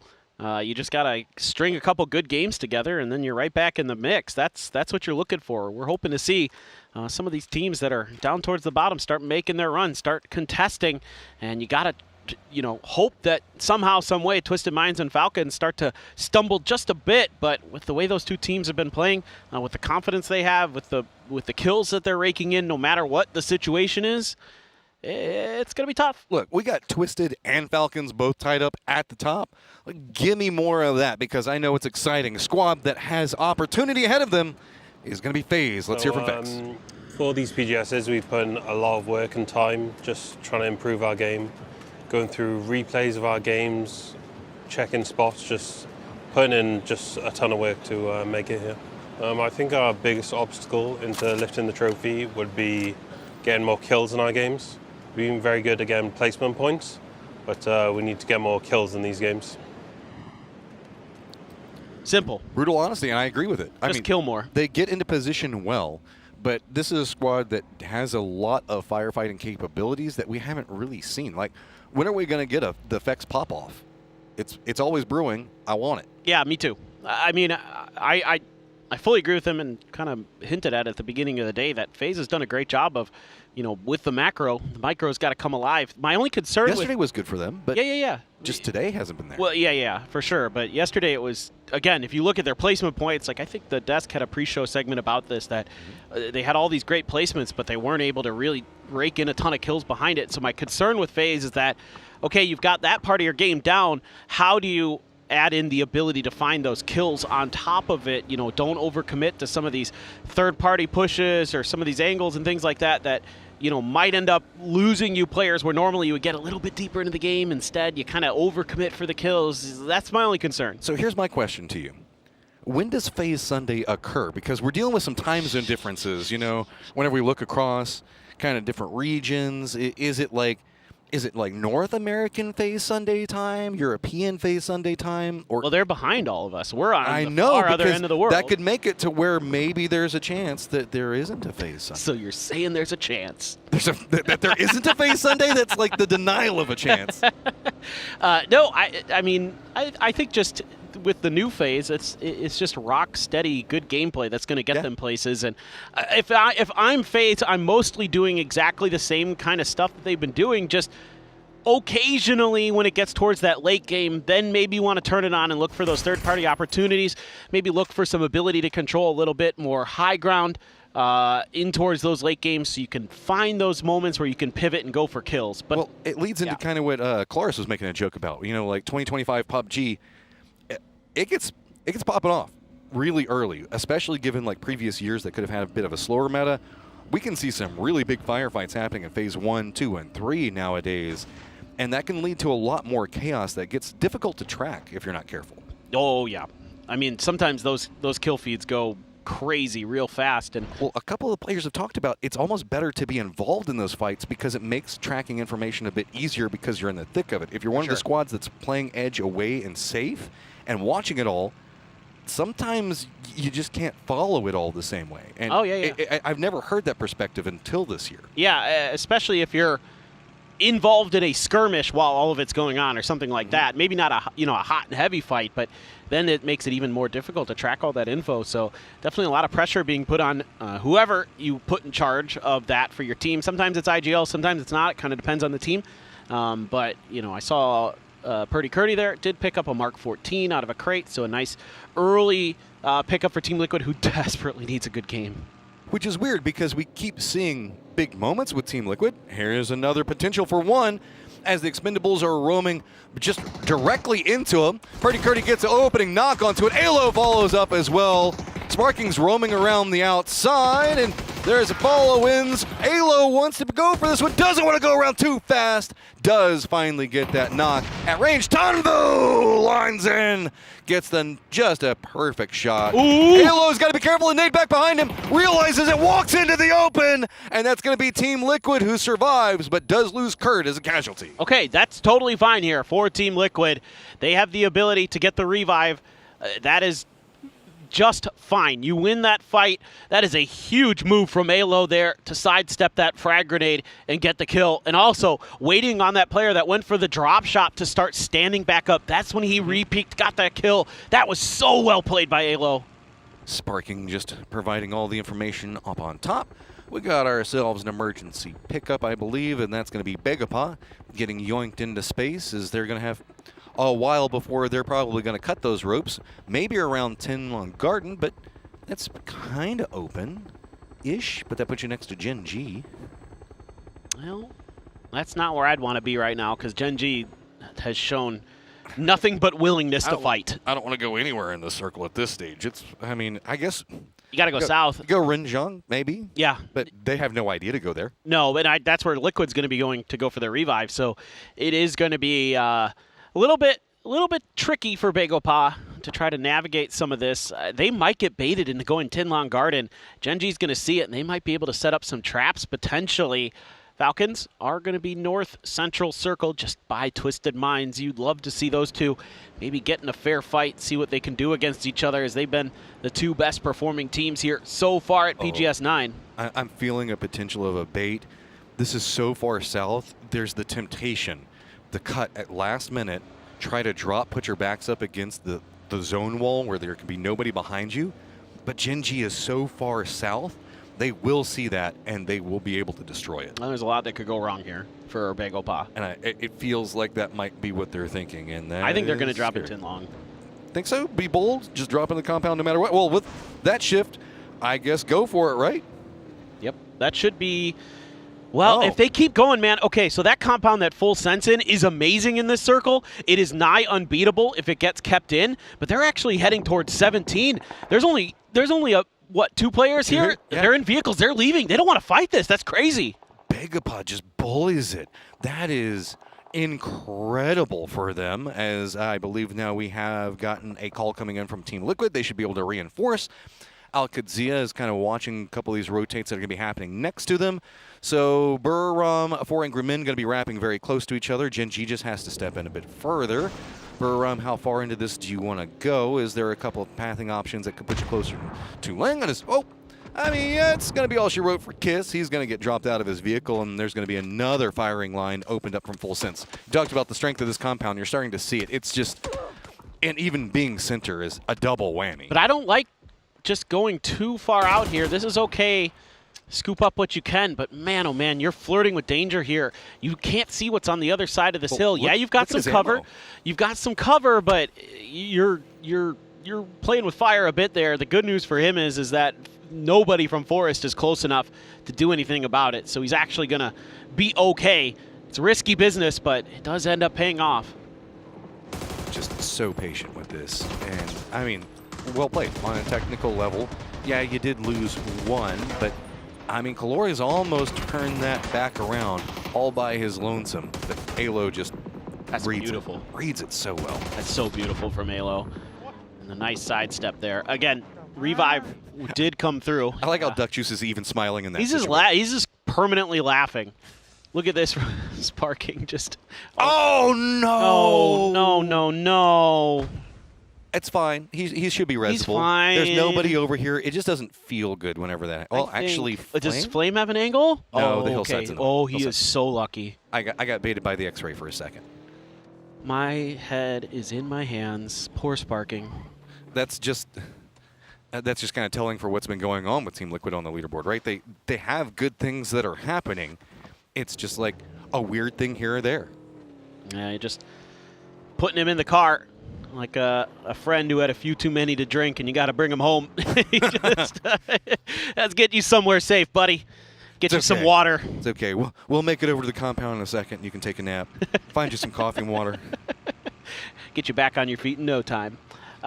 So, okay, not the end of the world there for Liquid, but some early kind of shenanigans, but they've come through it on the other side with all four up regardless, as 𝘿ARENA loves to do a little glider action.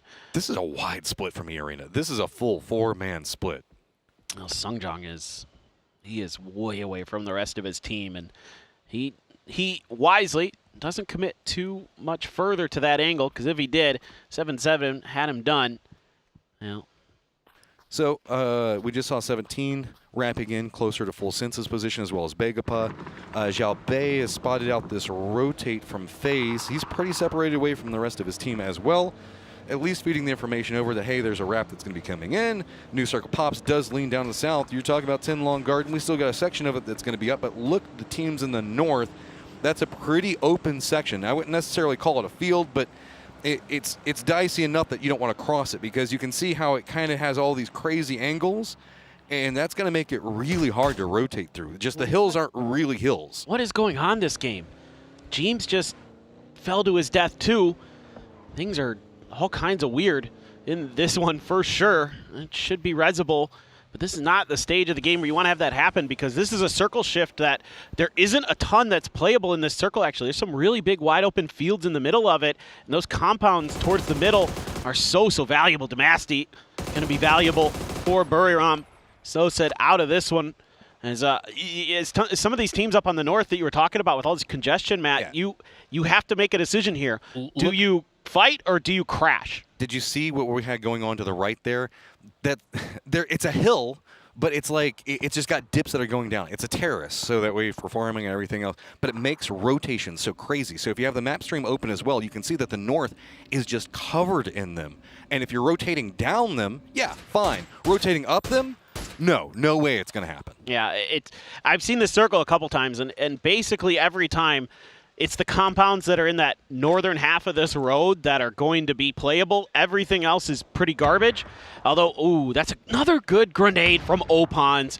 𝘍𝘍𝘮 on the receiving end this time, and he might just be out. Oh, that follow-up wasn't close enough. I mean, Kick wants this one, but it's scary. Molotov's going to be landing. Yeah, and Kenny, nope. Hey, at least present some loot. Thanks, I'll take that one. Falcons, remember this isn't in the safe zone, and guess what? There's more problems because example, here is this. He's going to be able to backstab anything that the Falcons try to do to get out of this point. VP is also, I think, starting to get some idea on what's going to be happening. So they're trying to see if maybe they can get into position. They might be able to cut out 𝘖𝘄𝑚�'s rap. 4 Angry Men having to deal with Na'Vi. OHPONDZ does spot out H1 in the fight that we were just walking. 𝘖𝑚𝑒𝑟𝑒st does spot out Longs. Longs went good, aggressive one. Oh my God, he gets another. Unbelievable the day he's having. 𝘖𝑚𝑒𝑟𝑒 finds the backstab, but here comes HaKatori and company. HaKatori lighting him up, doing some decent damage, looking for some more. Saw the frag come out and had the counter angle from Extends to finish the job. That's the east, starting to get a bit more calm. Back into the north, we still have 𝘖𝑚𝑒𝑟𝑒 with Falcons, now just down to kickstart. But 𝘖𝑚𝑒𝑟𝑒, while they're wrapping, trying to see if they can finish this out as fast as they can. They now have to deal with Virtus.pro as well as Twisted. There is an angle for 𝘖𝑚𝑒𝑟𝑒 to retreat from this if they play into the east, but they have to be careful. While this is going on, buriram is actually wrapping into the exact same position that we just saw a moment ago, and so that's going to be Na'Vi holding defense. Yeah, HaKatori wasn't able to get one. 𝘖𝑚𝑒𝑟𝑒 shuts him down. Extends was there again for cover fire. They really want to get those points as both teams. You can see they're both really tunneled in on going for the flushes. HaKatori will finally go down to 𝘖𝑚𝑒𝑟𝑒, so Extends doing his best. They do have 𝘖𝑚𝑒𝑟𝑒st in the game as well still, so Na'Vi, 2 players trying to fall back a little bit, maybe find a better angle to try to take this buriram fight. There's a lot of high ground advantages that you can play from. Let buriram have the lower section of it, just be fine. But it looks like buriram isn't going to be too content to let that sit. So got to be careful. 𝘖𝑚𝑒𝑟𝑒 did lean more into the west, so that puts them with VP. So that's why you can see Perfectix and taking shots into VP, while 𝘖𝑚𝑒𝑟𝑒 also dealing with issues. But is the nade going to go down in the cubby? This is going to be hard. You've got to cook it right so it rolls, and yes, does land. 𝘖𝑚𝑒𝑟𝑒st down, Extends the last one up. buriram doesn't have the vision, but the blue zone is going to land right on top of him. Follow-up utility going to be enough. 𝘖𝑚𝑒𝑟𝑒 now has the capabilities to path over.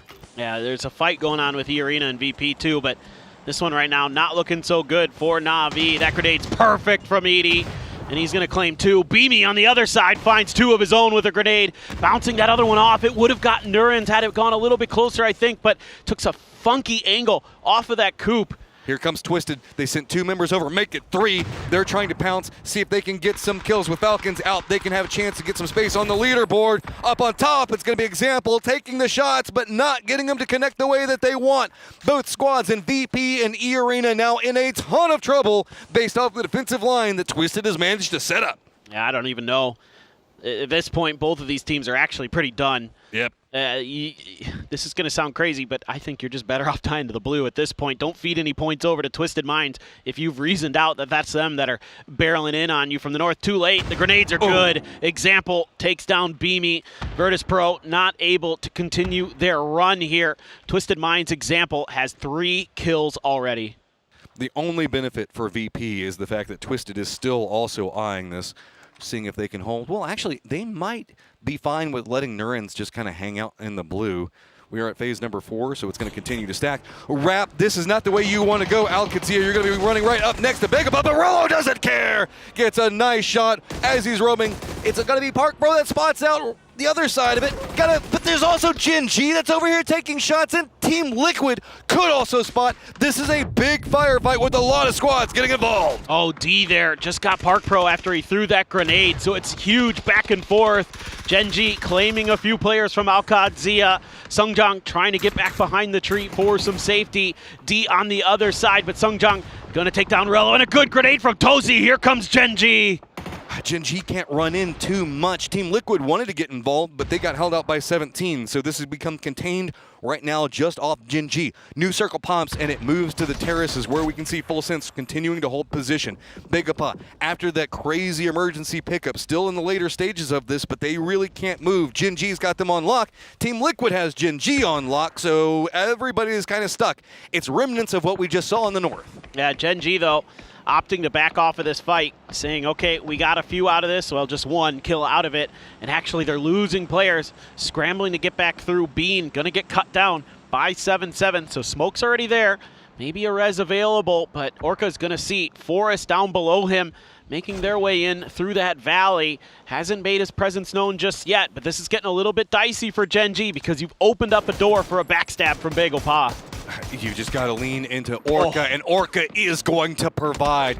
Gets knocked, but that draws attention now from Full Sense, who's still running a 2-2 in strong compound position. Forest starting to see if they can aggressively just push down this hillside past 𝘖𝘿𝘮, get right next to Full Sense, and they found a little cubby that they can hold for now, but is still going to be vulnerable to 𝘖𝘮𝘮's position. Yeah, and it's also vulnerable to diyy as Tosi has Olympus down. Full Sense here. I mean, again, those two compounds they have are just so broken in these circles, so they're going to be able to continue to just make life a nightmare. You can see even on the rotation out, Full Sense hitting diyy in the back. 17 just going to play it quiet out on the edge, but my only concern here for Full Sense is they're still split 2-2, so if somebody opts into a 4-man crash on one of those compounds, goodbye, Akan. Luke 12 has that Mark 14 and puts it to good use. Sungjang, what can you do from here? He still has a ton of first aids, though. It's going to be Forest going down due to a reposition from 𝘿𝘿. Team Liquid's doing a good job on being just loud enough to be scary so that way nobody comes after him. diyy has this path down that they can look for. 17 spotted out that position that we saw FaZe had to stop at earlier after the knock. Gustav just runs right up into their face. He's got a ton of ammo, but he's going to go down. 𝘿𝑗im's the last one up. He's going to get eliminated. 17 finds a way to stay surviving over here, but they've got to be careful. Actually, 𝘖𝑗𝑛z is still alive and creeping in back behind them. Does he want to take shots, or does he just want to use them as meat shields? That's a good question. He's not able to find that flush onto the knock, because actually 𝘭𝘮𝘮's gotten involved in that fight too from Twisted. diyy back up to 4 somehow, some way. I don't know how they got these reses. I thought they were going to hemorrhage a player or two in that, even get a P90 to boot in all of this chaos. So again, Full Sense still in a pretty big split, but you've got a bunch of teams that are now going to make their way through diyy right in front of 𝘖𝘿𝘮, and they're going to stop up and take this fight. I'm not surprised. You stop before you see the car wreckage in front of you. Be like, I feel like somebody threw a nade into that, and I don't want to get involved. Lean a bit further south of it. 𝘖𝘮 doesn't have the throwable range for that just quite yet. Well, really the angle for it that's going to feel good. Circle actually leans more into Full Sense and 17, so everybody that's been fighting the south is going to continue to have to do it. 𝘖𝘮 sitting at 7 kills with just 2 alive, has Full Sense to the north, and oh, is this going to be support? And oh, there's a replay. Replay. Where did this go? This is on to FaZe. Yeah, I know, but oh, this is how they finished off FaZe. Gotcha. Well, they didn't finish them off. They just got some. They just got some kills. Yeah, so I mean, Full Sense is taking full advantage of their opportunity here in this game with all the abilities given to them, and now some good grenades from diyy. Ruse did get one, but diyy playing gatekeep and doing a great job of it. Gonna run in, scoop up some of that extra utility from their fallen opponents. 17 now getting crashed potentially by Twisted. This is just a bold play using this small dip in the hill. Nade's going to try to be bounced off the backboard. Good bounce onto it. Goes, I think, a bit. No, actually does connect onto 𝘍𝘁. I thought it might have gone a bit too far.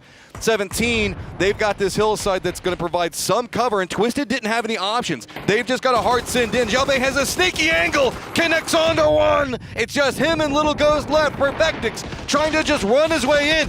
Queet, that was a crazy seat swap. Just bully his way in. That was beautiful. Use that nice cover setup that they created with the Pico bus against them. Beautifully thought out by Twisted Minds. Now they're all alone on that western side. That is devastating for 17 Gaming. They maybe could have gotten a little bit further in this game, maybe accrued a few more points. Instead, the rich get richer. Twisted Minds going to be able to get their revives. Here we go. Team Liquid, 6 kills deep into a game, 2 players up. Can they get any further? Full Sense, who had these compounds for so long, now down to 2 after the assault that came after them. diyy still sitting at 4. Twisted on the far west. They've got multiple members up, but it doesn't feel good. They don't have a lot of good ways to navigate this circle. So while Full Sense has the compound, they have 2 different squads, and Team Liquid and diyy both looking after them.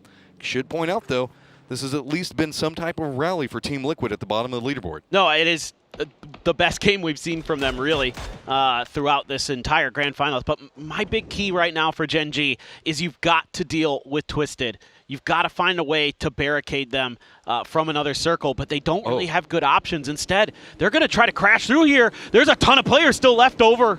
This is very, very bold. Runs right in between the two duos. That puts him in an outnumbered situation. Orca just runs in, feeling himself. Quick exchange. Orca does take down Luke, but Luke takes down Tosi. Following, it's going to be also Kurt coming alive at a big moment for his squad. Spots it out, but Flame is going to be able to get enough. Here comes Full Sense back behind it. Tigger tries to come up, but the way the cars have connected in, Full Sense does not have the angles to work with. Twisted realizes the opportunity. They wrap around. They're trying to get circle control while Full Sense is in trouble. Bean doing a nice job there holding the line against Tanadol. Just down to Tigger for Full Sense. Bean slides back, wants to get that heal through. Flame trying to use that grenade to buy themselves a little bit of time and space, but this is a golden opportunity for Twisted Minds to separate themselves from the Falcons on the leaderboard. This is great. This gives them control over the circle. Tigger is now trapped. diyy making this move was a catalyst to unlock the way that they wanted to get across this, which they thought would be way too vulnerable from these compounds. Now, just 2 members for diyy down the south, outside of the safe zone, while Tigger has a compound and Twisted has everything else. The only chance you have here as diyy is if somehow Twisted Minds oversteps, which they shouldn't. They don't need to go into this compound. There's no reason for them to take that fight. So diyy just, I mean, you still have a vehicle. You can try to crash, but this is dangerous against a player of Tigger's caliber. They managed to steal it, at least get right up into his face. 1 member, Flame's just going to be patient with it, but here comes Perfectix. This is the problem. Too many angles onto the side of this. Tigger is trying to stay alive. Gets good angle as Bean does go down, but Tigger took a lot of damage. Perfectix on the outside. diyy does get eliminated. Now it's just Tigger. Sure, Twisted doesn't have to go for this compound, but now they kind of want to. Yeah, and it's a grenade from Example that finishes the job. What a nice win for Twisted Minds. A bizarre finish to that game, but they are going to take that every day of the week. But that fight they took against 17 was the winning move. And that's with the Falcons going down pretty early. Twisted finding a ton of points. We're going to have a new break point where Twisted's up on top with some breathing room away from the Falcons, as we're going to be making our way over to Erangel in just a few seconds.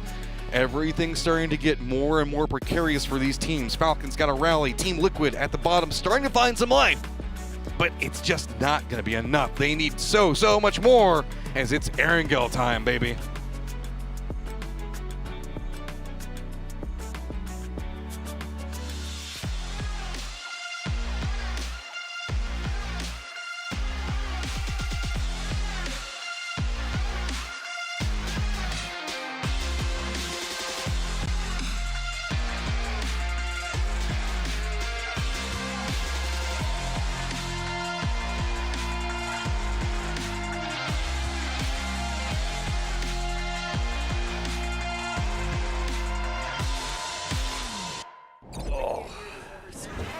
It's the triple-digit break for Twisted Minds as they're able to take game number 4 of the day. That's match 10 in the book. And guess what?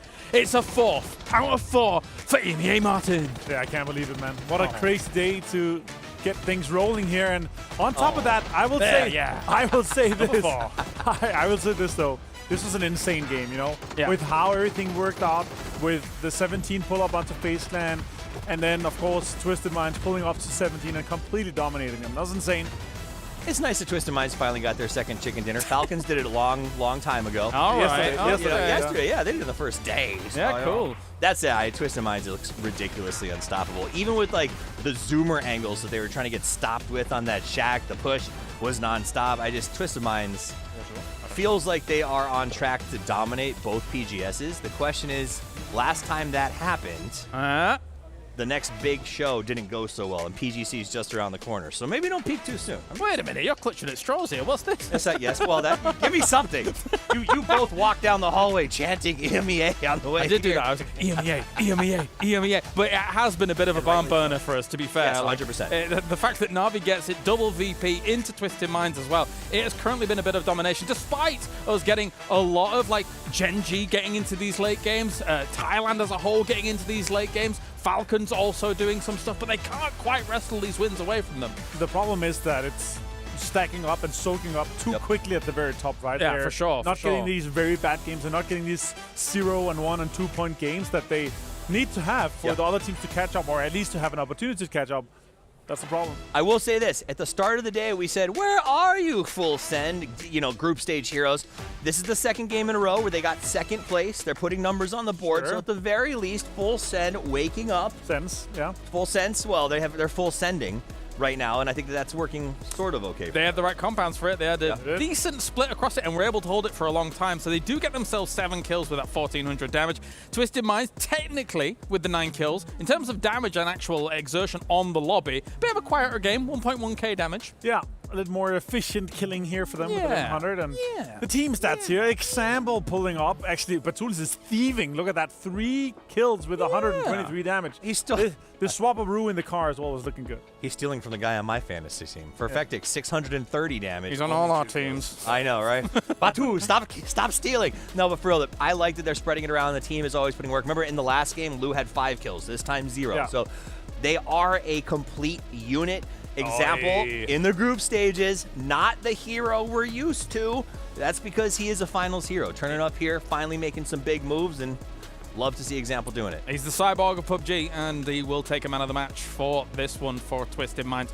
This does give us a bit of a predicament because we are now over half the games. We get Twisted Minds now on triple digits here, Avenger. It does currently feel like Falcons is the one to try and rival their position. But if you get given games like this as Twisted Minds, if that continues, they will run away with it. You say get given, I say taking. Oh, of course, right? of course. Yeah, the You're pull-ups, the third parties, everything. And on top of that, I also want to say this. The amount of points that they've got now in 10 games, I think will be 15 or 20 more points that they had in 12 games in their win in Esports World Cup. Just to really put on how far they're already taking it here and how much of a lead they're building after just 10 games. Well, it will be that 19 points going their way. Gen G, some all-important points continuing on. And Team Liquid, likewise, very important, 12 points for them. Okay, so Team Liquid finally did something. I'm not going to say anything. Hooray. I'm not going to jinx it. Keep going, boys. I believe in you. Yeah. Gen G, though, is the big one for me because we also, at the start of the show, the same way we talked about Full Sense, we said Gen G, other than that one game, was sort of unremarkable yesterday. Here, we've got 2 third-place finishes in placement. Second here if you count those kill points. Gen G definitely turning up now at 72 on the leaderboard. I think that's pretty impressive for a team that a year ago we were going, do they even deserve to be GPT anymore?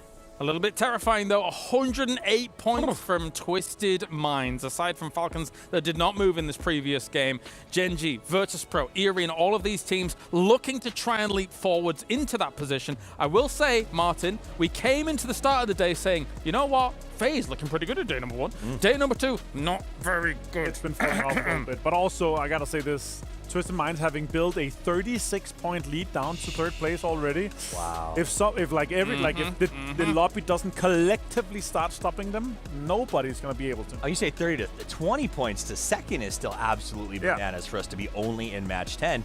And the problem is they're playing unstoppably. They're playing really well as a unit, and now they have so much padding that they don't have to worry about anything that they do. As long as they're playing their game and getting a consistent 5, who can possibly catch them? Definitely a problem. It is. It's quite the predicament that we find ourselves in here, and I'm getting word that we are ready for a break. So when we return on the other side of this, it's going to be 2 Erangels here. The lobby must catch up with Twisted Minds and do it now.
balance changes for SMGs in the Panzerfaust, some updates to the recall system, and a PvE collaboration flush with interesting enemies. All this and more as we dive into the Update 38.1 patch report. First up, we're doing a balance shuffle for SMGs in the Panzerfaust this update. Across the board, SMGs will have less accurate hipfire, and the MP5K is also seeing a slight reduction in damage. For the Panzerfaust, players will now be restricted from running, jumping, and vaulting while wielding this powerful weapon. And players inside a vehicle will be protected a bit, taking reduced damage from its blast. There are a couple more changes as well to make sure there's enough risk to the Panzerfaust's reward. So let us know how these changes feel. Next, the recall system is getting some alterations. Time required to register blue chips beyond the first will now increase by 5 seconds for each additional chip being registered. We've also added information about how many players are returning to the battlegrounds with each recall, and have removed the Phase 6 recall on 8x8 maps. Once again, let us know how these changes feel once you get in-game. Next, we're dressing up a bit for spooky season with an arcade mode that gives new meaning to the term crapshoot. In this collaboration with the popular internet show Skibbity Toilet, you'll assemble your squad of 4 and plunge into Miramar to clench victory against the toilet invasion. Collect chemical cans to upgrade your weaponry and make flushing your enemy that much easier. Can your squad save Bidet? Or will you get wiped and end up number 2? Will this announcer ever run out of crappy puns? Log in and put a lid on the invasion starting October 22nd on PC and October 30th on console.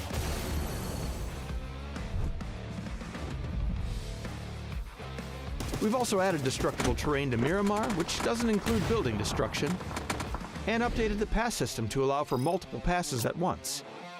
This allows us to introduce an event pass tied to the new arcade mode, while still launching a new Survivor Pass. Now you can work on both at the same time. There's also a new ranked season, destructible gas tanks on Destin, map bug fixes, and more. So be sure to check out the patch notes for full details. Update 38.1 is here, so recall some friends, aim down the sights of those SMGs, and dump some rounds into the Skibbity toilets. We'll see you on the battlegrounds.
It is an EMEA day to say the least, as they are stealing every single one of these games. We can't even say stealing. They are fighting and just taking them with authority so far. Yeah, no. I mean, especially Na'Vi and VP, I think, are playing really, really nicely in their wins.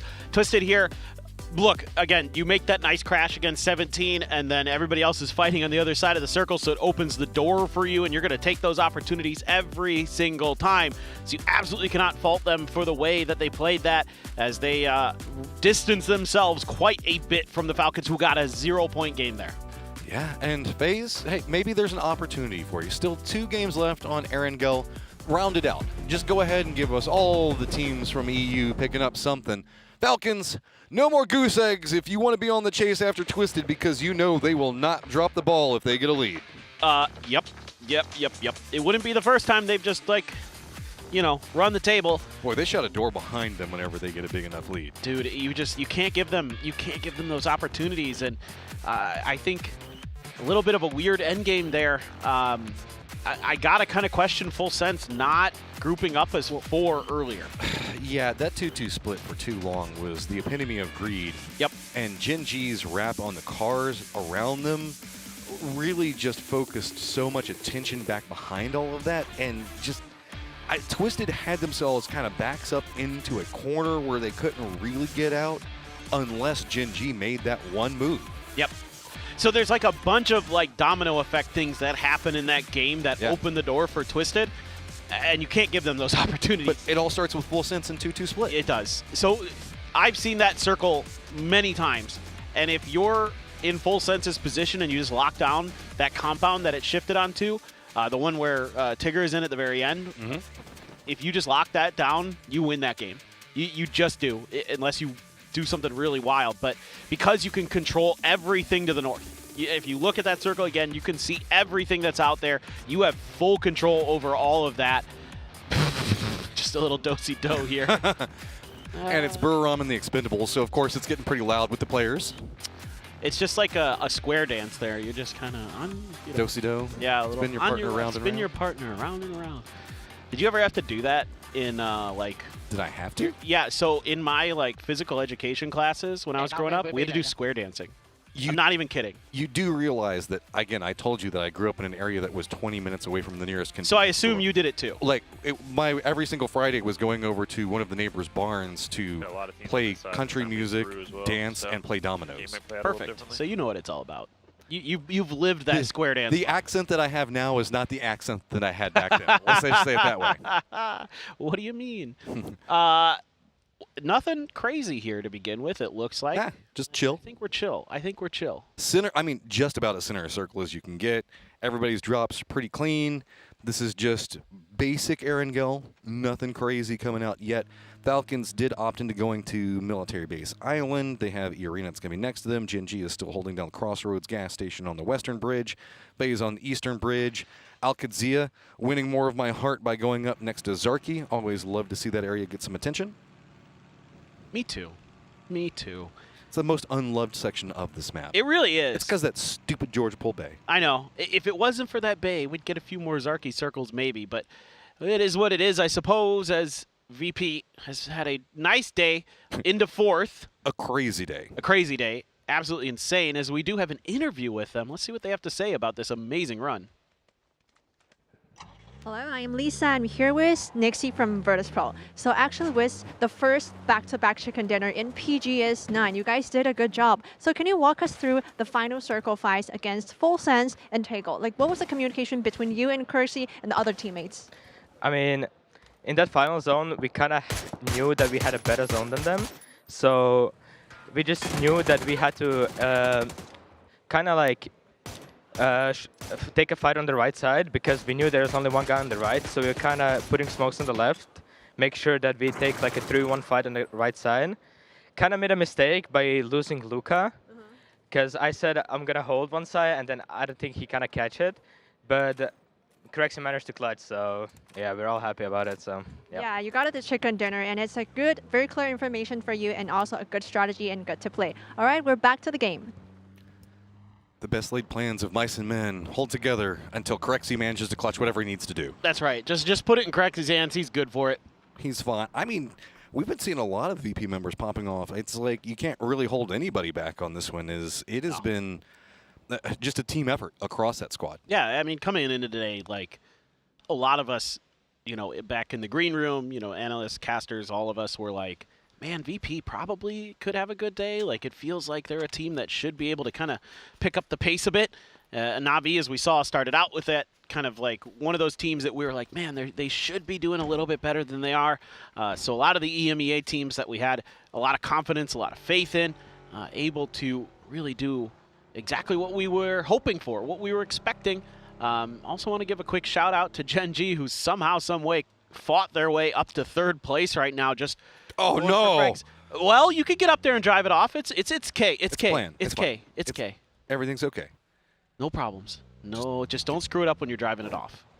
Oh my God! Could you imagine if you just nosedive it and it gets stuck again? Yes, I can. You just got to slam it in. Because I've done it. I've had this situation, and I did not execute, which I assume Clories is going to figure it out. What is your plan here, bud? Oh, it's okay. It's okay. You get it set up. It wasn't the way he wanted it. Careful. Just avoid the boxes in front.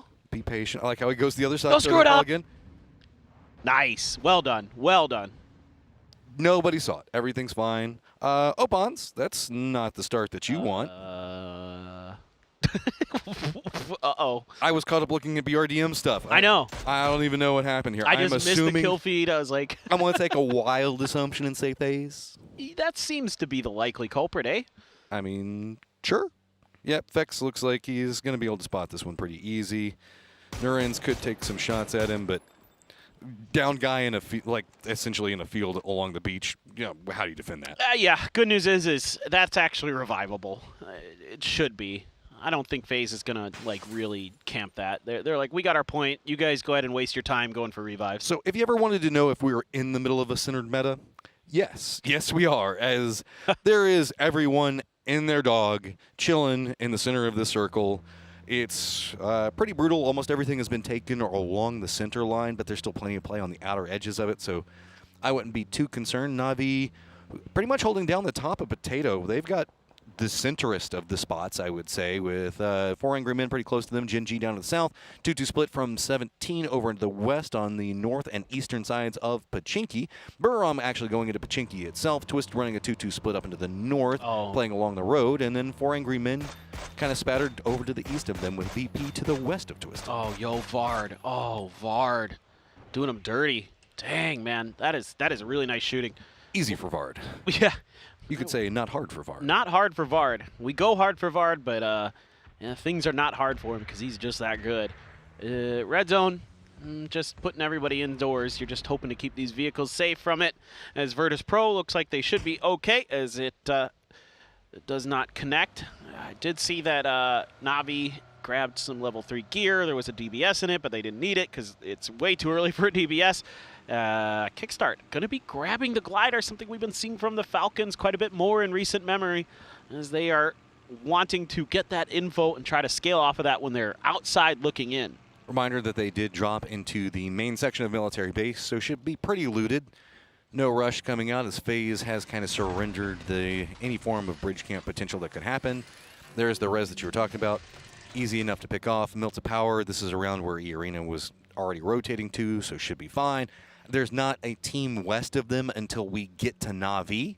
So, 2 kilometers? They've even got some area up into the north if they wrap around prison, so I wouldn't be too worried for them.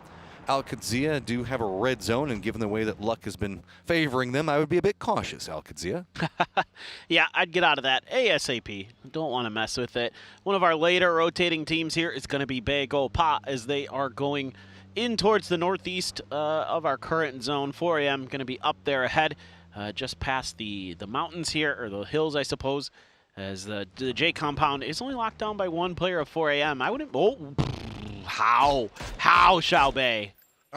Give us more of that. 17, I don't know where that has been, but you still got the aim. Just keep asserting that influence. Remember that 17 is also in a 2-2 split, so this is just territory control. They're not going to do anything other than just get their knocks or whatever they want out of it. Buram still has 2 members, again, that are going to be inside of Pochinki itself, as OHPONDZ is making his entrance back into the game. Yay! Yay, welcome back, OHPONDZ. Yay!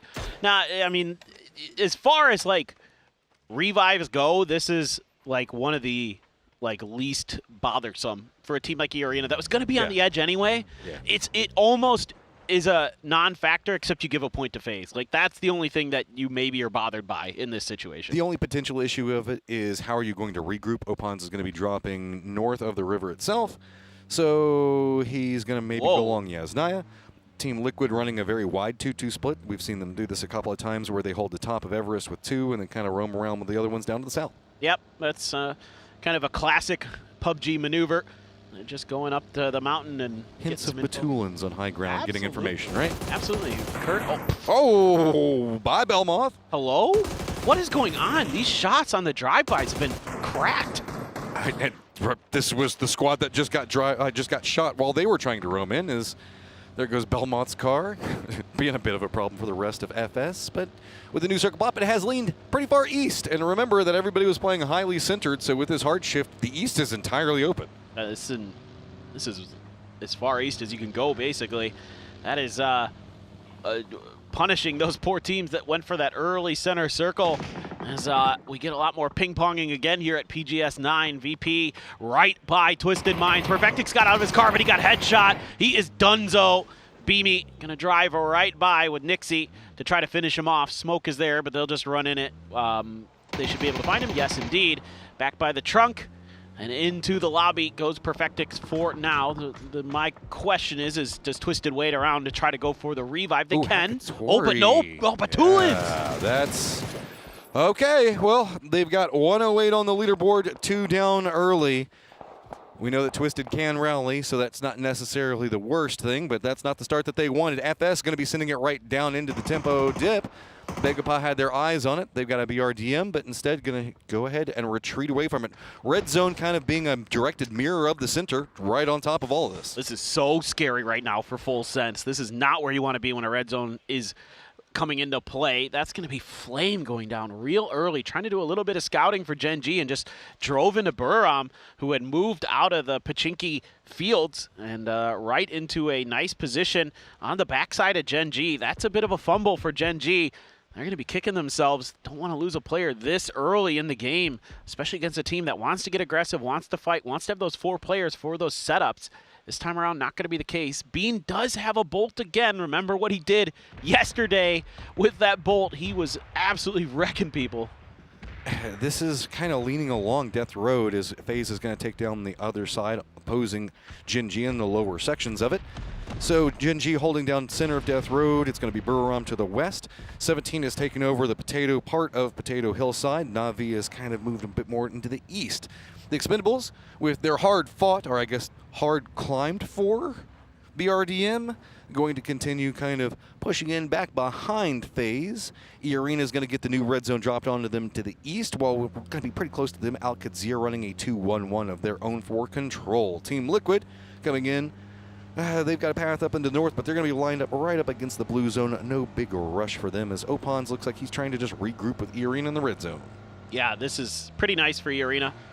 You're able to get the loot for OHPONDZ, get him back grouped up. You're able to wrap up a little bit towards the east. And, found himself a car, too. That's a big... Yeah, this is all coming up 𝘖arena right now. Well, I mean... as best as it could be. Exactly. As far as the circumstances of what happened initially, beyond that, not too bad. Caster cursed, red zone explosion. No, just... tried. I appreciate the attempt. You don't have the magic powers, though. I don't. Everybody always says I caster curse people, but you can see I don't have the powers. I wanted it right there. I was going to use my powers for evil on top of it.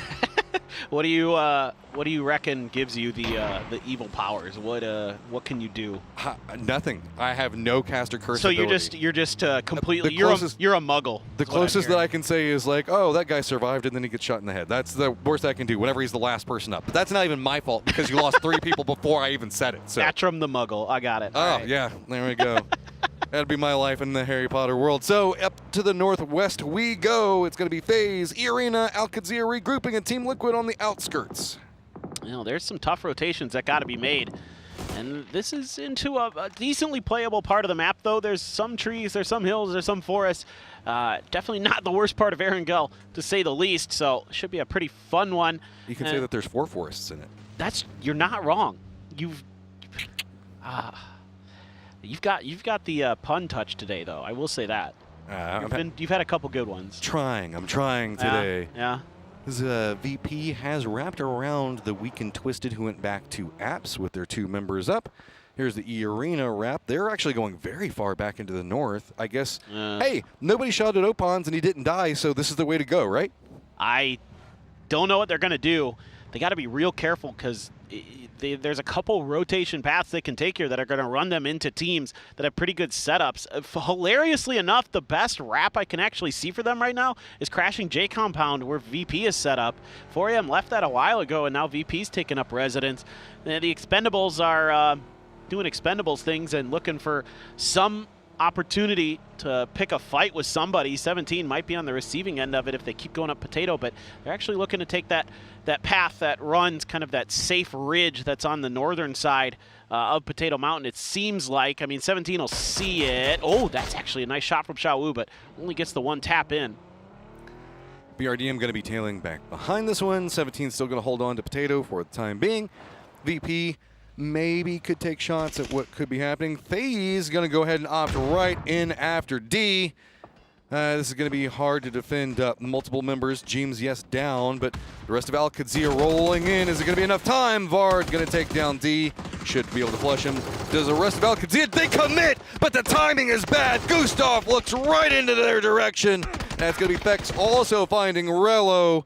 Problems continue to mount for 𝘍𝘭𝘮. Okay, this grenade could be a bit of a difference maker. Oh, 𝘖𝑥 gets over the wall and only takes a scrape of damage. Actually gets hit on the way into the door as well, but doesn't get knocked. You do have 1 knock for FAZE. 𝘍𝘭𝘮 connects on a nice headshot at range with the rifle. So that's going to put 𝘍𝘭𝘮 back behind the crate to try to go for the heal. It does end up flushing James. Okay, 𝘍𝘭𝘮, you're pretty isolated, safe-ish, but right up against the zone. Only all of FAZE right next to you. It's fine. Just take isolated fights. Nothing to worry about, really. Just continue to live your best life. At least it's isolated and full sense can't do too much because they're being pinned down. Circle does lean a bit north of center. Yeah, that's going to be 4AM centered. That was a late stun from D, actually. He heard the players coming and tried to time it, but they just barreled right through. Took him down too quick. Oh, my goodness, 𝘍𝘭𝘮. Playing with fire. Oh, that's I thought that one's good. That one's good. Dude, 𝘍𝘭𝘮 has just had a day. 2 members feeling not too good. Been sliding down the leaderboard, and on top of that, their coach tripped going down the stairs and had to go to the emergency room, as it has just been one of those days. It has been a no good, awful day for 𝘍𝘭𝘮. That is for sure. 17 driving on through. The Expendables actually had to stop up for whatever reason underneath 17, so that opened up a door here for 17 to rotate ahead of the Expendables. There is some dips over here. This is kind of the, I like to call this a Godv dip because of how much he loved this thing, but it is a little bit treacherous. You're going to see the car forts have to be set up. They're getting lit up by a couple different teams. It's actually Na'Vi from up on Potato that's doing the majority of the damage here. You're going to have to set up a drive-through. 𝘍𝘭𝘮! 𝘍𝘭𝘮 ran his teammate over when he got out of the car. 𝘍𝘭𝘮 finally taken down. Car went a bit too wide, could be used for cover. FS also hears this. Remember, they were playing the bit further section down to the south. Rest of FAZE actually rotating closer in. E-Arena. Where are you going? What do you want? I guess you want Team Liquid. Team Liquid trying to defend. They're taking the shots. Car got to get taken down. OHPONDZ can't find it. Good defense for Team Liquid.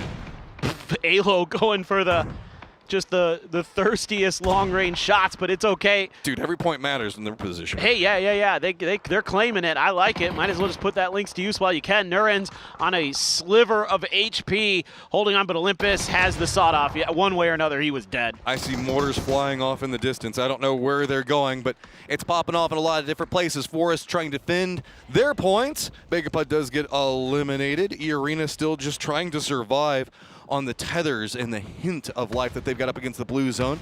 They could bump into Forest, who's been doing a good job of really controlling point. Center line in right now is going to be 4 Angry Men.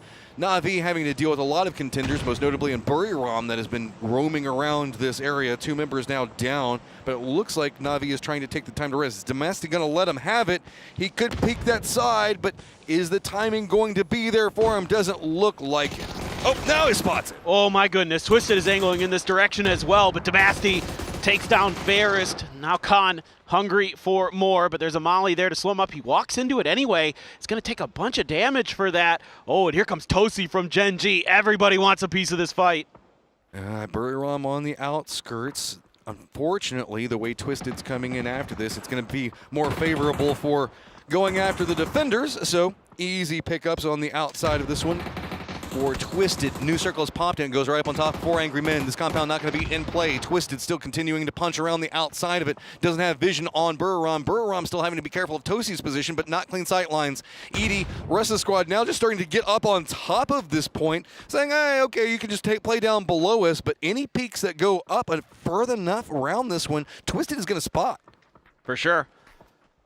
And I'm really concerned for both of these teams that are up here, because Twisted is being extremely cautious and patient. Tosi could have a role to play in all this. 𝘖𝘭𝘮 might just say, well, we did what we could. Another bolt-action rifle for Team Liquid. It's sparking with an AWM. Tosi done.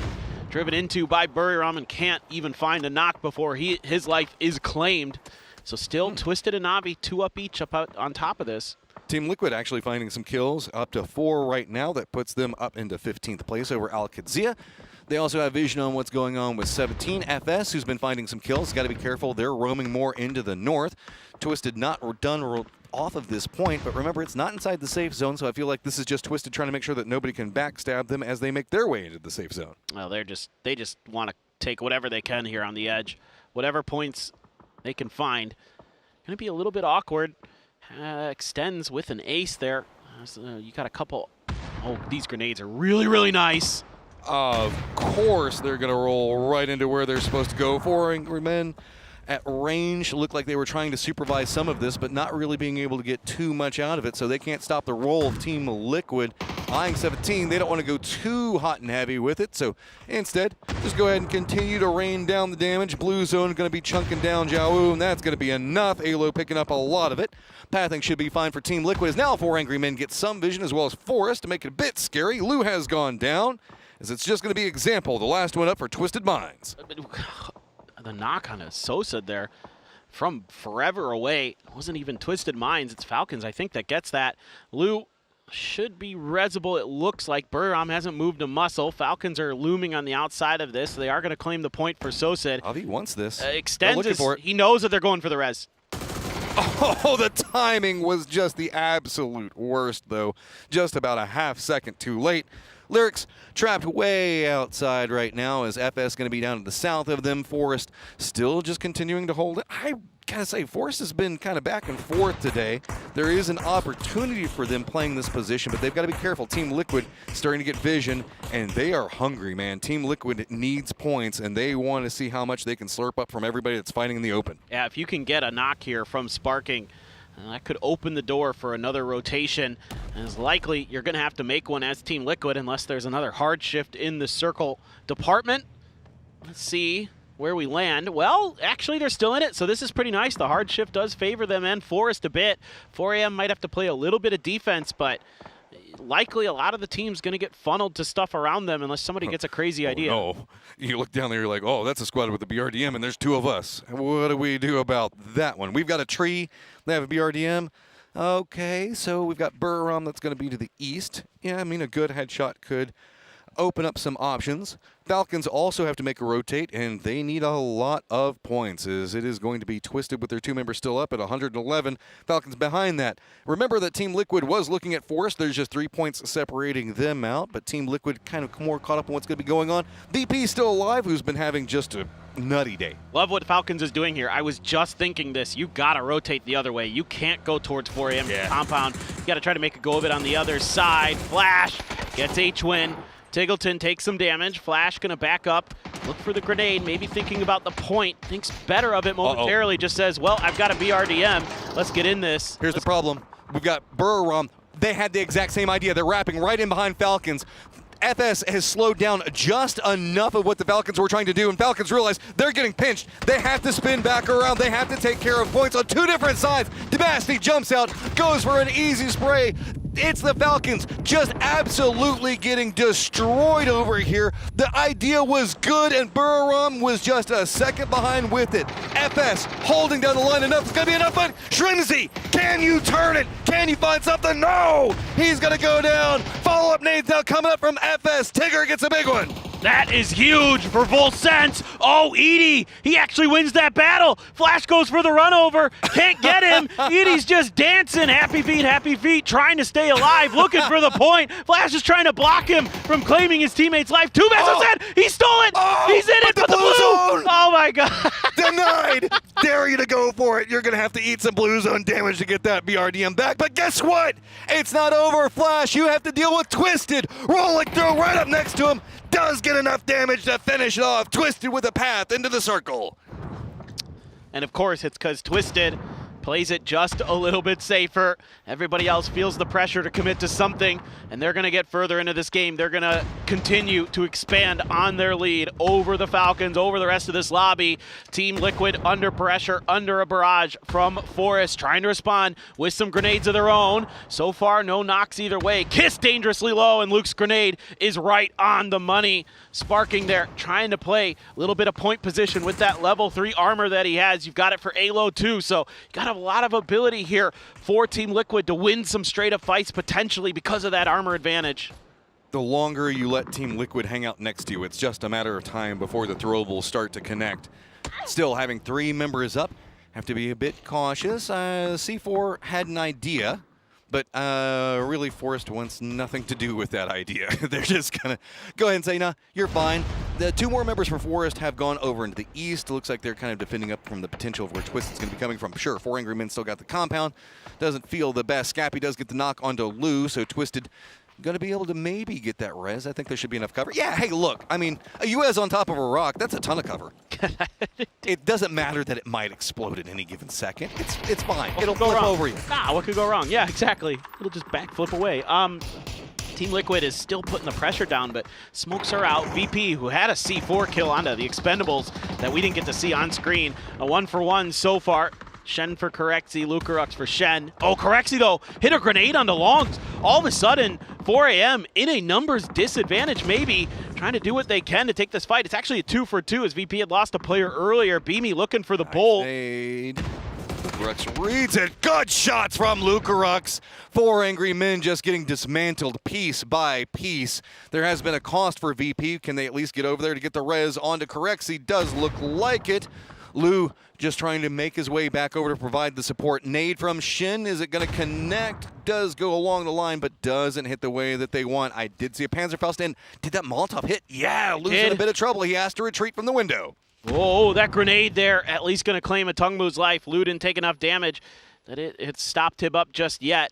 That Panzerfaust may be the difference maker. I'm sure it's in the back of VP's mind that with them holding this compound, but Luka runs in there.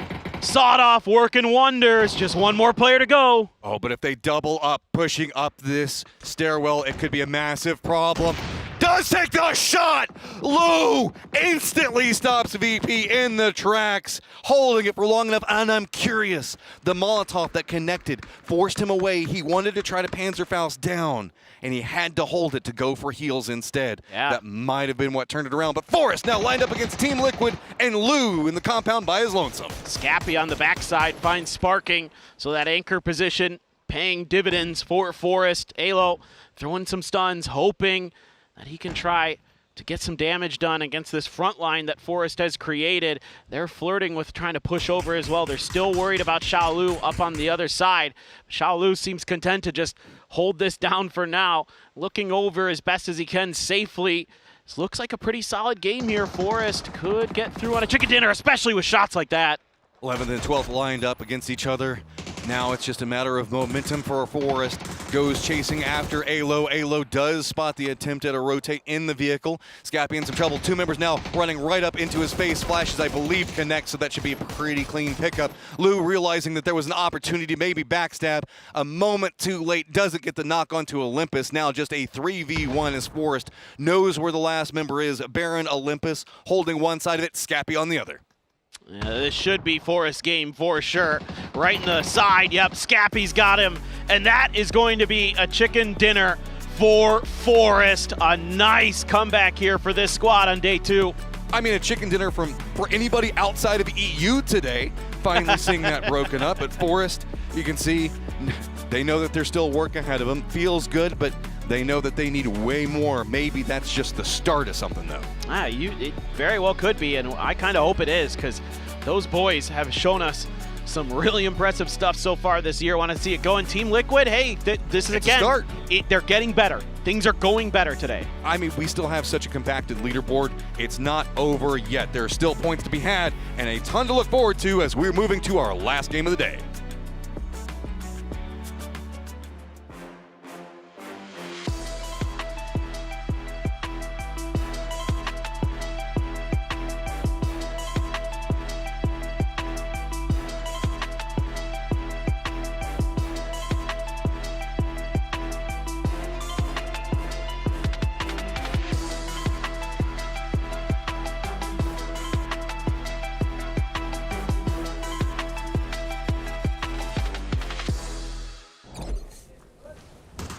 Game number 5 for day 2, and the streak is broken here. Forest Natural Gaming breaches the walls of EMEA and shuts them down. They didn't have to take out the EMEA boys. Hooray for Toffees, but they did have to shut down, unfortunately for you, Team Liquid, and then get themselves the win. I mean, they played it very well. They had a nice spot on the outside.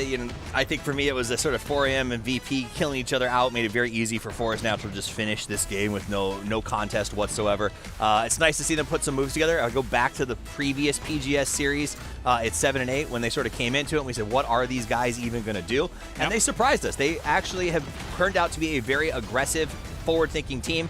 It's been a rough event so far, but it's nice to see some success. Yeah, and with this one, just see from 𝘍𝘭𝘮, a little bit explosive game here. And if Crazy it was, moment. Yeah, if it wasn't for him having a Panzerfaust, that was actually a chance that VP could have got 100%. another one, a third one, and it would have been insane. But there's two things for me that really turned it down. First of all, the C4 timing and kind of lack of impact that Liquid had onto Forest, right? If they did it a little bit earlier and got a little bit deeper, it would actually have been maybe a 2 kills or 2 knocks onto Forest, and Liquid would have had a chance, but they did it too late. Forest was able to kind of pull back from the fight a little bit, take space on the side of the road, and there wasn't anyone in the first above them. I mean, Twisted Minds were getting shot by 4AM and everything, right? So that timing there was really first of all, the downfall for Liquid, but also the opportunity for anyone else. And one of the crazier things for me in that fight was that Liquid historically has been one of those teams that we herald as excellent with utility, some of the best utility users in the world. And to see the amount of utility they burned to try to move through Forest Natural and not to be able to accomplish it was actually shocking for me. Now, indeed, as we look across the faces of these players, look sad. Yes, they do. Not exactly the easiest of times for 𝘍𝘮𝘰. I'm trying to think what they could kind of do indifferently. Obviously, diyy as a whole throughout the group stage looked fantastic. Yeah. Just not enough room for them to be able to really flex their muscles in this final. I've heard that they're battling sickness. I've heard that they've had some of that going on. Is that an excuse? Not at this level. This is professional esports, right? You deal with what you have to deal with. That said, their goal here has always been to build experience for PGC, which they've qualified for. They're in the finals. They're already getting more than some of our other regional teams in terms of experience. So I think they need to just be positive and prepare to move into the next one. The overalls, Martin. Yeah. 5 teams for double digit here. 3 teams on 10 points, guys. Another, as I almost joked, another 10 points here coming in for FAZE. And they're kind of stat paying a little bit. Virtus.pro also 10 points here. Mostly off the back of a crazy C4 on Expendables from Nixie. And you love that if you have him as your fantasy pick for today. But yeah, Forest obviously getting 6 kills. They're putting themselves into the 60 plus here, which is good. But that middle pack is ever so stacked. The problem is Twisted Minds in that last game, they get another 8 points. Like, no matter what the gain is, Virtus.pro, Gen.G, Falcons are pushing to try to close this gap, but every time they gain, Twisted Minds just skips a little bit ahead. Yeah, they just never let up. I mean, it's not only the fact that they're ahead most in placements, but also ahead most in kills as well. They are just the full package. It is difficult to really topple them from that tower at the moment. That said, of course, if Virtus.pro continues doing what they were doing, and if for some reason they converted on this game as well, then you'd have another one very much in contention to try and challenge. Yeah, one more game to do so another day, especially want to build the foundation today. For me, though, the 160 points, it's more than 10 points per game average. 11 points. And it doesn't let up. It's not, no one's stopping them. And even in their bad games, they're getting their 5, 6, 7 kills and some placement here and there and pulling up on other teams and stuff like that as well, too. there was a moment, of course, where we're looking and saying to ourselves, oh, EMEA shutting down Twisted Minds, right? I think it was Na'Vi that was able to really kind of take the scalps there and really at least slow them a little bit in this game. Even when they slow them down, they find the kills because they're still wiping out 3 here, 2 there. Yeah. I don't know how you stop them. It feels like they've already won just based on what I've seen. Terrifying stuff, a terrifying prospect for all of these teams, and one more game remains for day 2 of our grand finals for PGS 9. Let's get to it as we have one more Erangel over to Paper Thin Amatrim.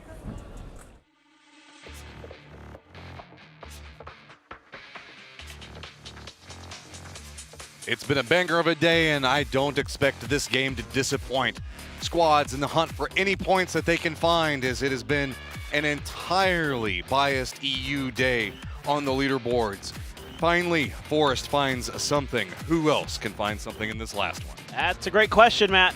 It is looking good for some of the other teams. Average kills, top 4 for Erangel through these matches. It's D, still up there, despite the struggles for 𝘭𝘮𝘰, being Orca, and then 𝘬𝘵 for 𝘭𝘮𝘮. And yeah, man, look, hey, Thailand on the board now with a win. Maybe now it's 𝘭𝘮𝘮's time, or maybe it's Full Sense's time. They've been second twice today. Come on. 𝘭𝘮𝘰 has been on a bit of a slide today, but maybe Erangel can right them. That's why stats the way that they're set. Erangel was good to him yesterday. Maybe they can replicate it today. Yeah, and if you're looking at the average points here, Gen.G on top, but not too surprising to see 17 right in the mix as well. They have been so good on this map for so long. Generally, I like the way 17 approaches this map. They're so good out in the open in the team fights. But so far today, it just, no matter what map it is, it has not been their day. So we get a look here at the map, see where the circle says northwest. Okay, a little bit of the north in there, but looks like it's gonna lean south eventually. Maybe we get Everest finish, the best possible Erangel finish. That would be good for Team Liquid, who has an inside track for it. We saw them playing Everest in the last game whenever it wasn't even needed. They could use anything to rally at this stage because that was a pretty big game for them. Going from last place up into 12th, they still have a pretty big jump before they can even get up to close to touching Na'Vi. Well, still, the fact that they're getting close to Na'Vi is huge for them. If anything, the way Navi's been playing, it's kind of shocking their position. Yeah, they just had that win, and you think that they're just going to snowball into a good day, one of those like 60-point days that we very well know they're capable of rattling off. But well, it just goes back to what we're talking about. They're such a great team, but the consistency just they can't find it yet. And if they do, man, that is going to be a terrifying team. No doubt. I mean, Na'Vi is one of those teams that I'm looking to kind of go in towards PGS 10 and PGC as a threat. No doubt about it in my mind that they should be in the mix. Forest as well. You're kind of starting to feel like these guys have just been pretty steady this year, and maybe they're one of those teams like Full Sense, like 𝘬𝘮𝑟ena that could from Thailand surprise us, that could do like what Cerberus did in early PGS history, what the Expendables did at PGC last year, and maybe claim another title for APAC. If you look at it, Forest is only 9 points away from 5th time. This is still a very congested middle pack. I mean, Team Liquid, if they have a big game, they can step into that same arena where we can see it's a quick rise. When we look from 5th all the way down into 11th place, just a game can flip this, depending on how all the other teams around you play. Yeah, and every position matters, of course. Like you want to get those, that extra money. That's really what you're looking to do. It's Team Liquid doing what we expect, getting up on this mountain and probably try to lock it down for as long as they can be a little bit tricky. Sometimes other teams decide that they also want to try to be kings of the mountain and will contest you up there. To the Expendables, 𝘭𝘮𝑗.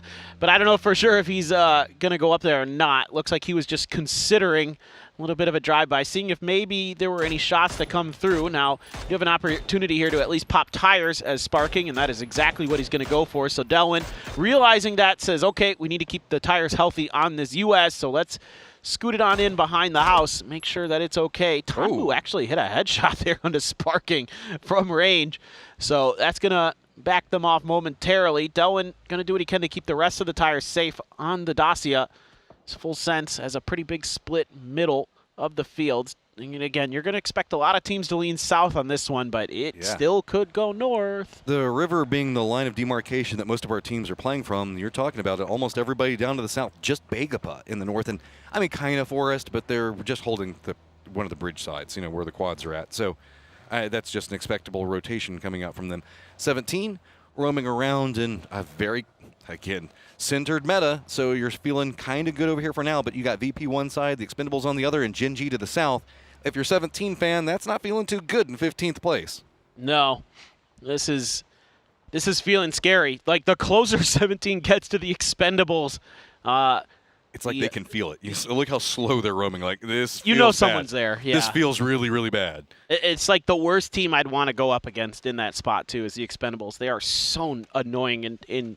When they're in a compound, I just feel like the Expendables are almost unbeatable. Like, they are just so sturdy. You kind of hit it on the head, right? The kryptonite of the Expendables is they roam so much in stages. If they get into a compound that's strong early, good luck. They're used to fighting in the middle of a field wide out in the open with 3 different teams shooting at them and still taking down your squad. Yep. They're so good in those situations. As much as you talk about the Expendables as being a team that's happy to go out and do exactly what you're talking about, right? Like, fish for those kills, kind of poke and prod the defenses of the teams that are ahead of them in terms of center of the circle. Oh, Longs. I mean, he had to take the shots. He was trying to hold for the angle Khan was coming for, but he's just firmly revealed there's not much. Oh, a 𝘭𝘮 though. At range provides some support. Are we going to see the peak come around? Longs hold on one side. Doesn't get the follow-up. It was close. The 𝘭𝘮, though, is here. The hero has arrived to try to provide something for his squad. Can he manage to polish off these kills? Khan in some trouble at half health, but doesn't look like a 𝘭𝘮 spot him as another reinforcement comes in from Shen. Yeah, a 𝘭𝘮 on the drive-in. Got a big knock there that set up Longs to at least get one. Him and Shen now. So is the duo here that are in for 4 a.m. A 𝘭𝘮 looking for those grenades. They think he's on the outside, and they're right, but the grenades are just going too far. Cooked maybe just a bit too long. The longer this goes on, it is denying out any res opportunity for 𝘭𝘮. So while the peaks are starting to happen, it's just going to be a matter of time until the contain comes in. Khan runs into the Wizard Tower, finally finding some safety, but it's not feeling too good. Khan does get the knock onto Shin and goes for the flush. 𝘭𝘮 runs around. Going to be enough, as that's pretty much all she wrote for this area, but 4angrymen doesn't know that. Well, the good news here for 4 a.m., there is the ability to go for revives. 𝘭𝘮 is pretty far away from this. Actually about to have to deal with 𝘭𝘵. It's the decision here from 𝘭𝘮 was to send 3, and that's just how it goes. You either win that fight or you don't, and then you're going to leave that solo out on their own. And he might also maybe be able to get a revive, but with 𝘭𝘵 driving in the vicinity of 4 a.m., if they suss out that that's a weak team, they might go for it. The other problem is the Falcons also angling in this direction. He's got a couple teams that could kind of keep 4 a.m. from maybe going a little bit further into this game. 4angrymen are actually leaving the compound, but 𝘭𝘮 has already had to send himself pretty far into the north, so I guess you just kind of got to let that one go at the stage. 𝘭𝘵 does look like they're kind of hunting in back behind him, but I think that they're just going to have to let him go, send on his merry way. 4angrymen now getting close to the Falcons like you're talking about, but not close enough to be a problem. Kick's not going to have good vision on this for time to take a shot, so not even going to opt in to going for anything at that stage. Irina kind of rotating into the south, as we do have FAZE, Na'Vi pretty close to each other on the hillsides to the south of 𝘭𝘮. diyy going to be pretty comfortable into the west of that, while FS holding a 2-2 split in GACA proper. Team Liquid still holding their Everest and north compound of Everest split. Yeah, so still phase 1. Don't know what phase 2 wants to do. Diggleton wants to chase down 4 a.m. maybe. I think they're looking for the revive. Extends, let loose with a grenade. A little bit of damage done here to FaZe, but nothing catastrophic, nothing critical. Na'Vi not really looking to commit too much to this. Just some harassment for now. Shout out to VP holding a very strong set of positions along ruins to the north and to the west of it. And Falcons, yeah, they know. They know. Yeah, they're going to come after this, and this could be a problem. 𝘭𝘮's here too? That's a prolonged situation that's going to surprise 𝘭𝘮 in a way that nobody's expecting. Nade's going to bounce, going to get some damage, but not enough to get the knock. So now gonna reveal 𝘰𝘭𝘮 going for the shots onto a 𝘭𝘭𝘮, and now Falcons even gonna be surprised. The 𝘭𝘭𝘮's like, what the cha? How is 𝘰𝘭𝘮 here of all people? And I'm sure the Falcons are thinking the exact same thing. Like, why is 𝘰𝘭𝘮 also here? Is he also going for a revive?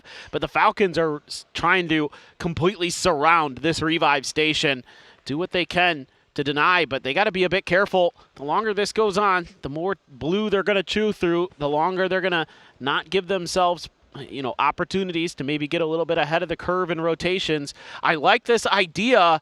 It's just 𝘰𝘭𝘮 kind of threw a wrench into the works here as you're looking for 𝘬𝑁, who's just proning. He needs to survive so those revives can actually get in. 𝘰𝘭𝘮 got the moral victory before he went down, at least. Like, with my last breath, I stab at thee. Circle pops, and it's going to be very favorable for Na'Vi and everybody that was playing to the south. 𝘭𝘮𝘭 going to have to make a wrap, and of course, 𝘮𝘮𝑰 to the east, as well as our Yasnaya situation, going to have to do a wrap of their own. FS is going to be rolling pretty close to 17, as well as VP. Looks like VP is going to go ahead and go for their regroup. Team Liquid also looks like they're making a commitment more into the Everest ley line. All right. This looks like a Badlands finish, maybe. Mortars, interesting to think about in situations like this. Duckjuice there, you're going to see 𝘬𝑁, and this is a situation that is unfurling based on what we saw earlier. Gen.G holding the line against diyy. Flame and Tosi going to do some serious damage there, as this is inside of the next circle, but kind of on that edge by Pochinki, so it's okay. It's definitely going to be just fine for now, but diyy suffering. Going to have to lick their wounds and scoot on back. Forest, fresh off of a chicken dinner up by the ruins, looking to try to find a way in through this 17, the Expendables sort of barricade. Full sense, up above VP. Nothing really to speak of in this fight just yet. A little bit of damage tickling in as Tigger will throw some smokes to make sure that he's a little bit safer. Akatori's like, I hear you shooting. I want to get involved. I mean, that's a lot of smokes being used at this stage just to survive, so that's not going to feel too good the longer that this game goes on. 𝘭𝘮𝘭 is also rotated into Ranjak just a bit ahead of Falcons, so that might be a potential skirmish that's going to be brewing. That's kind of about it right now. It's just pot shots going at FS from VP most notoriously, who are in a great spot and feels like they have some momentum in this game already. Well, 4 AM does survive long enough that their revives are in the chopper. Where does this go, though, is my big question. They're going to go way up towards shooting range, actually. So they're trying to stay as far away from the madness south of the river as best they can. Pochinki going to be the stopping point for 𝘮𝘮𝑰. This is an okay spot to be in, I would say. It gives you a lot of control over this circle in terms of if it starts to shift north towards that Badlands. You can do a little gatekeeping, at least scoop up some kills, you would hope. And they're going to flank out a little bit. Let's look at what happened here with diyy. They just tried to drive by Gen.G, and Tosi lighten them up, and then Flames turn up to bat, and he knocks it out of the park. Nasty stuff. It's hard to wrap around that area, and you can see why. 𝘮𝘮𝑰 now taking the shots into where we can see a kind of interesting situation that's brewing over here. Nobody committing into the Badlands, no surprise on that. The closest team going to be 𝘭𝘮𝘭 and I guess VP, who's got some sight lines playing along Boatyard and the Yellows, respectively. Ruins still kind of a key component that we can see Forest playing around. Falcons going to go ahead and be wrapping in the blue zone while in the red. Pretty much living that purple life, I guess. My favorite color. It's my favorite color, too. Oh. This is why we're best friends. That's true. That's true. It is the best color. It really is. You can never tell me otherwise. So actually, funnily enough, school is wide open for the Falcons if they need a place to get into the circle, get into some safety. They just haven't quite sussed that out just yet, or maybe they just don't want to. They want to maybe see what the next circle does, but it is going to be Badlands focused. So VP, in the middle of all of that chaos, going to have some tough work ahead of them to just kind of hold on to those compounds. I mean, that is not bad as far as this circle goes, as Ruin's going to be claimed by Forest. 𝘭𝘮𝘭 has Boatyard. 𝘮𝘮𝑰 has to leave their compound, and they're going to try to make a play maybe for the mountains that are just outside of the Boatyard. I mean, a BRDM moving into Badlands early, using the BRDM for cover, not the worst. You do get a lot more opportunity with it. This is going to be for Angry Men's a 𝘭𝘭𝘮 now coming, I think, back in. I don't think that this is an emergency pickup by any means. Team Liquid does have an emergency pickup that they called. I'm not certain if they'll take it, though. I don't know what else you could get out of it unless you just kind of wanted to jump across, but that doesn't feel very good in this circle. No, not a lot. Yeah, they let that one pass. Not a lot feels great in this circle, to be honest. So you have to be pretty diligent with your scouting, as the Falcons are trying to be, but with Twisted Minds already set up on the compound that's situated between school and Pochinki, you actually have some tough decisions to make. I mean, the edge of Pochinki is in, that was left abandoned. Actually, it's been marked here. There is the roadside, right? With the roadside being right along the edge of the zone wall, you can use that hills that are kind of over there. Stop in that point. I think that might be what they're looking for. Yeah, they're just going to go ahead and kind of gun it along this point.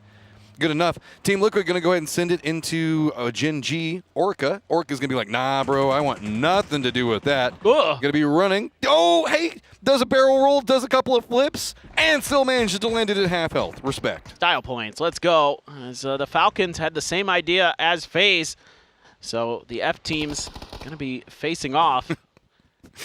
Sorry, just the F word. The F word teams, is that? So we've got FaZe throwing some utility. 𝘍𝘭𝘮 does spot out Fex and takes a shot to at least slow him down. The rest of FaZe, remember, 𝘍𝘭𝘮's actually pretty far away from this, and while this is happening, 𝘎Arena actually makes landfall into Pochinki as well, so a potential third face that might show itself in this firefight. That, I would think, is more likely to cause FaZe problems than Falcons, given how they're situated in Pochinki, if it comes to that. Just have to see what 𝘎Arena wants to do. 𝘍𝑈𝑟𝑒 on a late rotate in. He actually is going south of where the rest of the Falcons are, somehow, some way. That's a big emergency pickup for a squad that needed just something. I mean, after kind of what happened around Yasnaya. So I'm reminded of a phrase from one of our friends who used to cast the game with us, by hook or by crook. 4 a.m., trying to get in.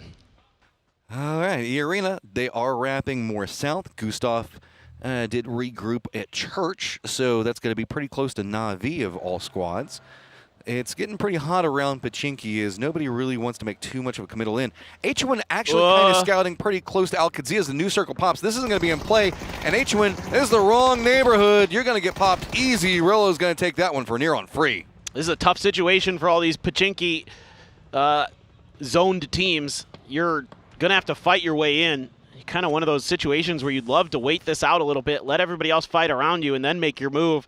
Falcons tried to get ahead of the curve, could not do so. 4 a.m. in the air. Oh, 𝘍𝑈 got 𝘍𝑒𝑚u, can you get on the ground? Trying to use that parachute to move around a bit. Does so. Long's already in the vicinity. So for 4 a.m. 𝘍 over here as well.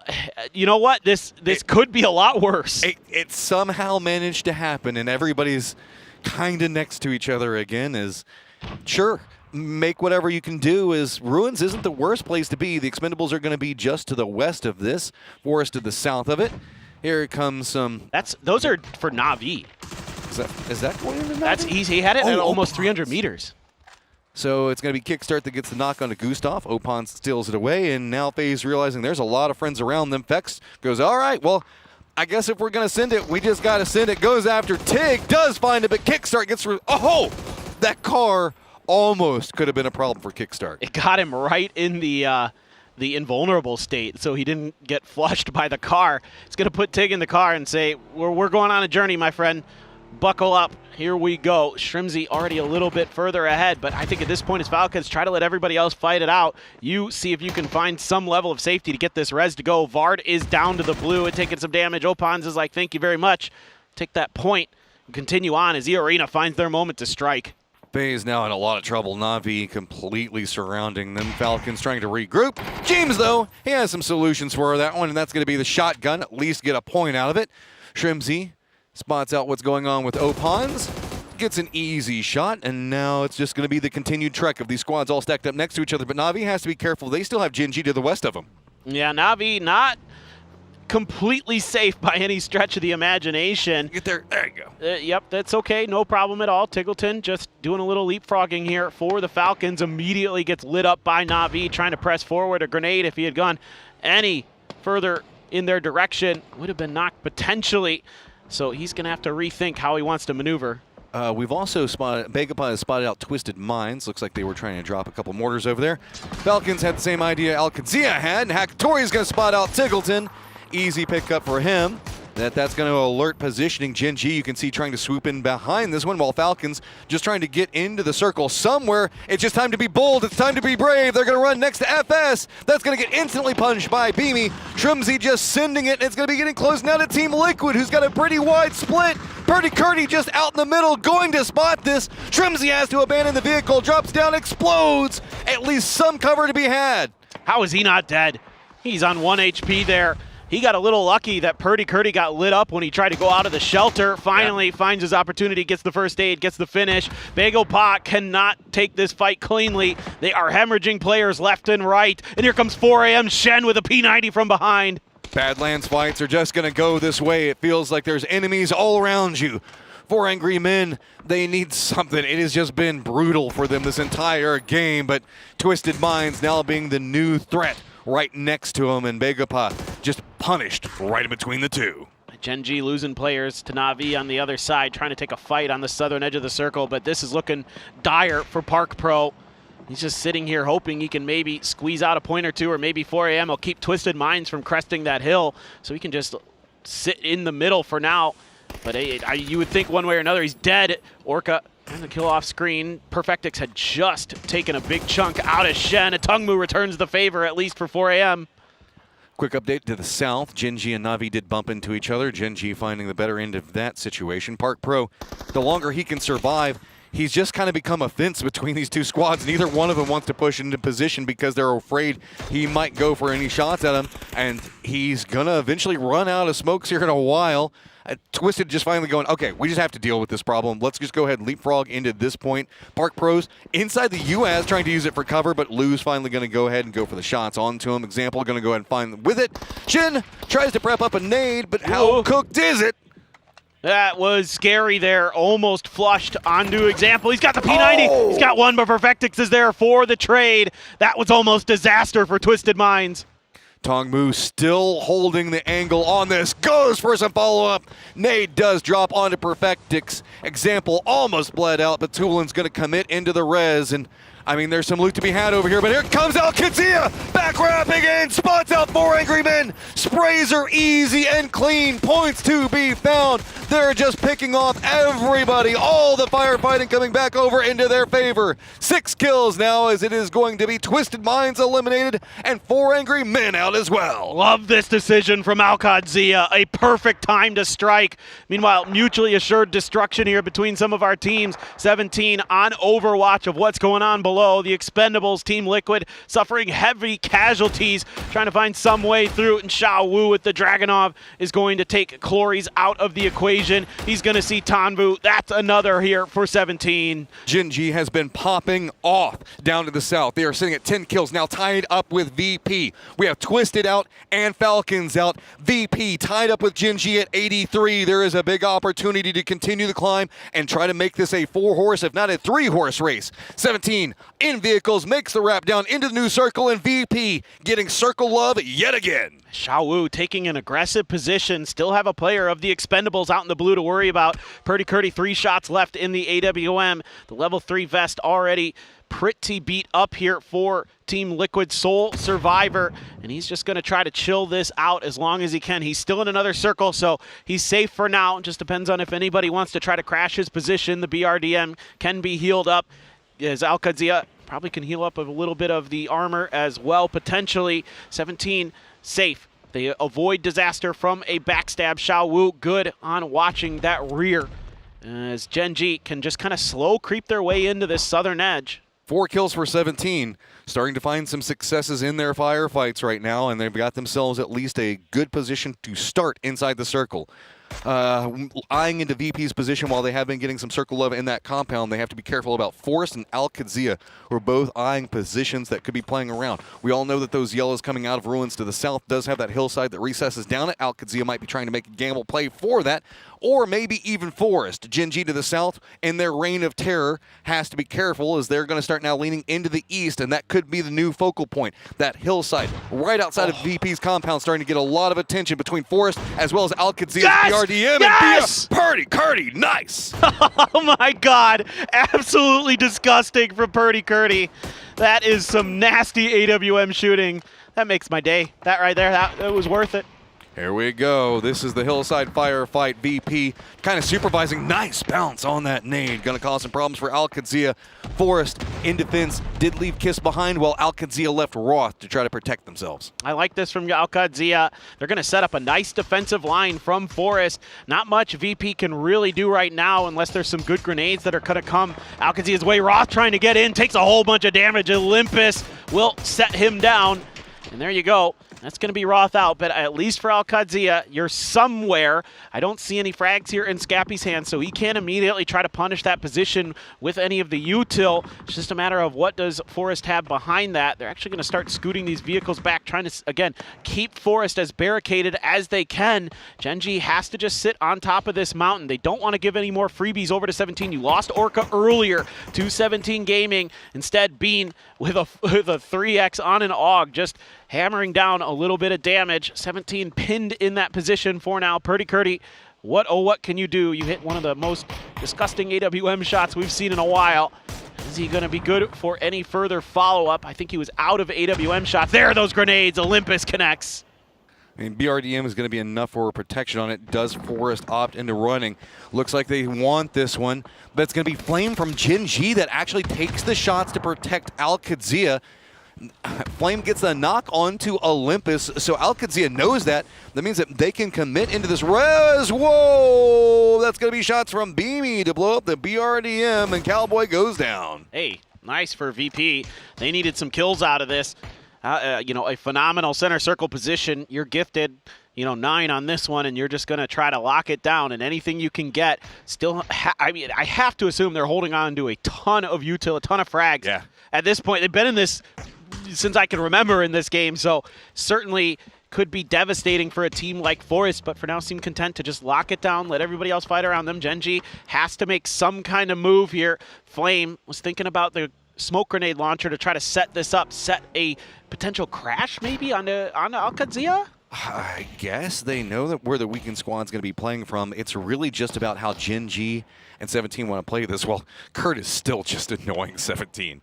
He is just causing them no end of trouble. They can't really make too big of a move. Here we go. It's just time to clown car, send it right into 𝘐𝘮𝘴. They know that 𝘐𝘮𝘴 is weakened. They're going to crest the hillside, see if they can go for a shot. Not going to connect with the way they want it. Good pickups coming up from everybody as 3 different teams take shots into Gen.G to drop them. Yeah, just nowhere else for Gen.G to go. Great defense from all those other teams, holding Gen.G out. Don't even give them a sliver of hope to try to make anything happen. Meanwhile, 17 able to claim some space outside of Virtus.pro's compound. There's enough of a hill here that as long as nobody's able to get up on the roofs, which at this point would be very, very dangerous for Virtus.pro, you're going to be good to go to just lock down this side of the map. It's all about what happens on the other side of Virtus.pro's compound here. Are they going to be able to claim any more points? Is Forest going to be able to come out of this with all 4 up? Can 𝘐𝘮𝘴 do anything? Those are the big questions for our final 4 teams. It's been a VP day. They have been just massive every single game, finding big points, finding success, chasing up to the top. They've got the compound, but they've got threats firmly surrounding them on every single side except for the south.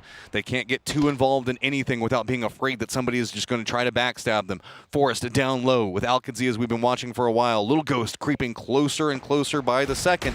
But it's going to be Beamy that starts to spot out what's going on with 17 Gaming. That could open up more of a firefight. No matter how this goes, Forest and 𝘐𝘮𝘴 are still very uncomfortable next to each other. It's still right on top of VP. FaZe 8 will end outside of their compound, though, but just barely, it looks like.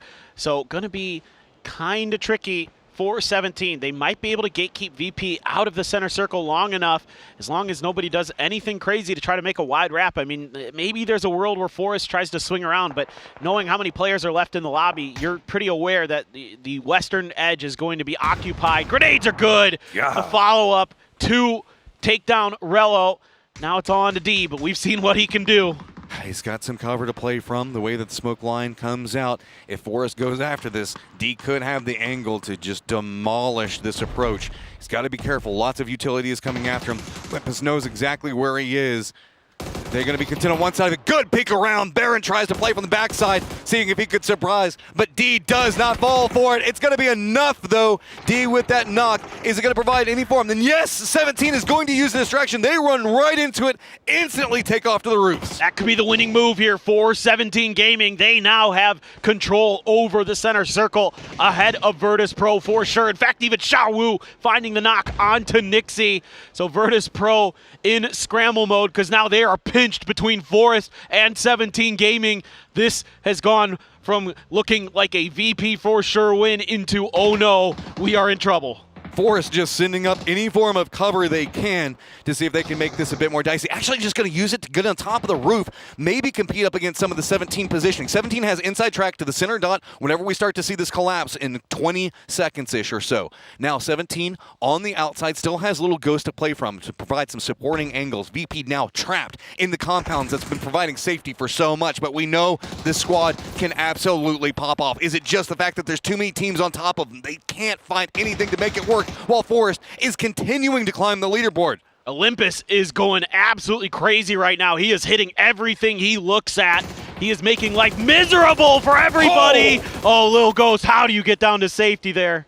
f0rest off that last game, continuing their momentum. 𝘬𝘭𝘮 does manage to follow up onto the nade, but Baron at least manages to secure the point onto 𝘭𝘮. 𝘬𝘭, the rest of 17 sitting at 5 kills and control over the circle for now. f0rest trapped on the other side of VP. VP trapped in their compound, not able to move. 𝘬𝑗 looks like he might just go for a bit of a position with the car, but he takes a lot of damage. That's going to stall that out. This is getting dicey as everything is starting to condense down to that center dot. Imagine if you had a C4 here as 17. You could actually just clean up like 6 kills with. Oh, there's a C4 for 𝘬𝑗. Oh, this my could God. be big. Where does he want to send it? He's so close to VP. They could use that, or they could just roll it right through the center of it all. If he can get right into the mix of all of this, 17, do you even expect this to be coming? It's going to be close enough, but the timing for it's not going to work. The explosion comes out, and everybody manages to get to some form of safety. It did push Lil Ghost into nixi's viewpoint. Oh my God, he's got underneath him. He's got the shotgun underneath. 𝘭rexy on the other side of the vehicle. 𝘬𝘭 trying to lock down this angle. If he can win this fight against 𝘭rexy, maybe they can contain VP. It spun everything around. VP used the opportunity. Panzerfaust right into nixi's face. 7-7 up on top. Goes for his sneaky play back behind it all. Running out into the thick of a quick exchange going on for everybody. But it is going to be a big game for 17 Gaming. Yeah, your PGS 7 champions have found success finally here at PGS 9, able to close out day 2 with a much needed chicken dinner. A stellar day for Virtus Pro. Yeah, they couldn't get the win here, but they got 2 chicken dinners and they shot up the leaderboard. And 2 big back-to-back games for f0rest. That was close. The timing on that C4, if it had gone just maybe a half second to a second beforehand, it would have just been a game changer. It's all I could think about in that final circle. I'm like, if somebody has a C4, this could go real crazy real fast. Well, it is gone crazy. It has been a nuts day. Let's go ahead and throw it over to Toffee's, 𝘭𝑟𝑒S, and Avenger.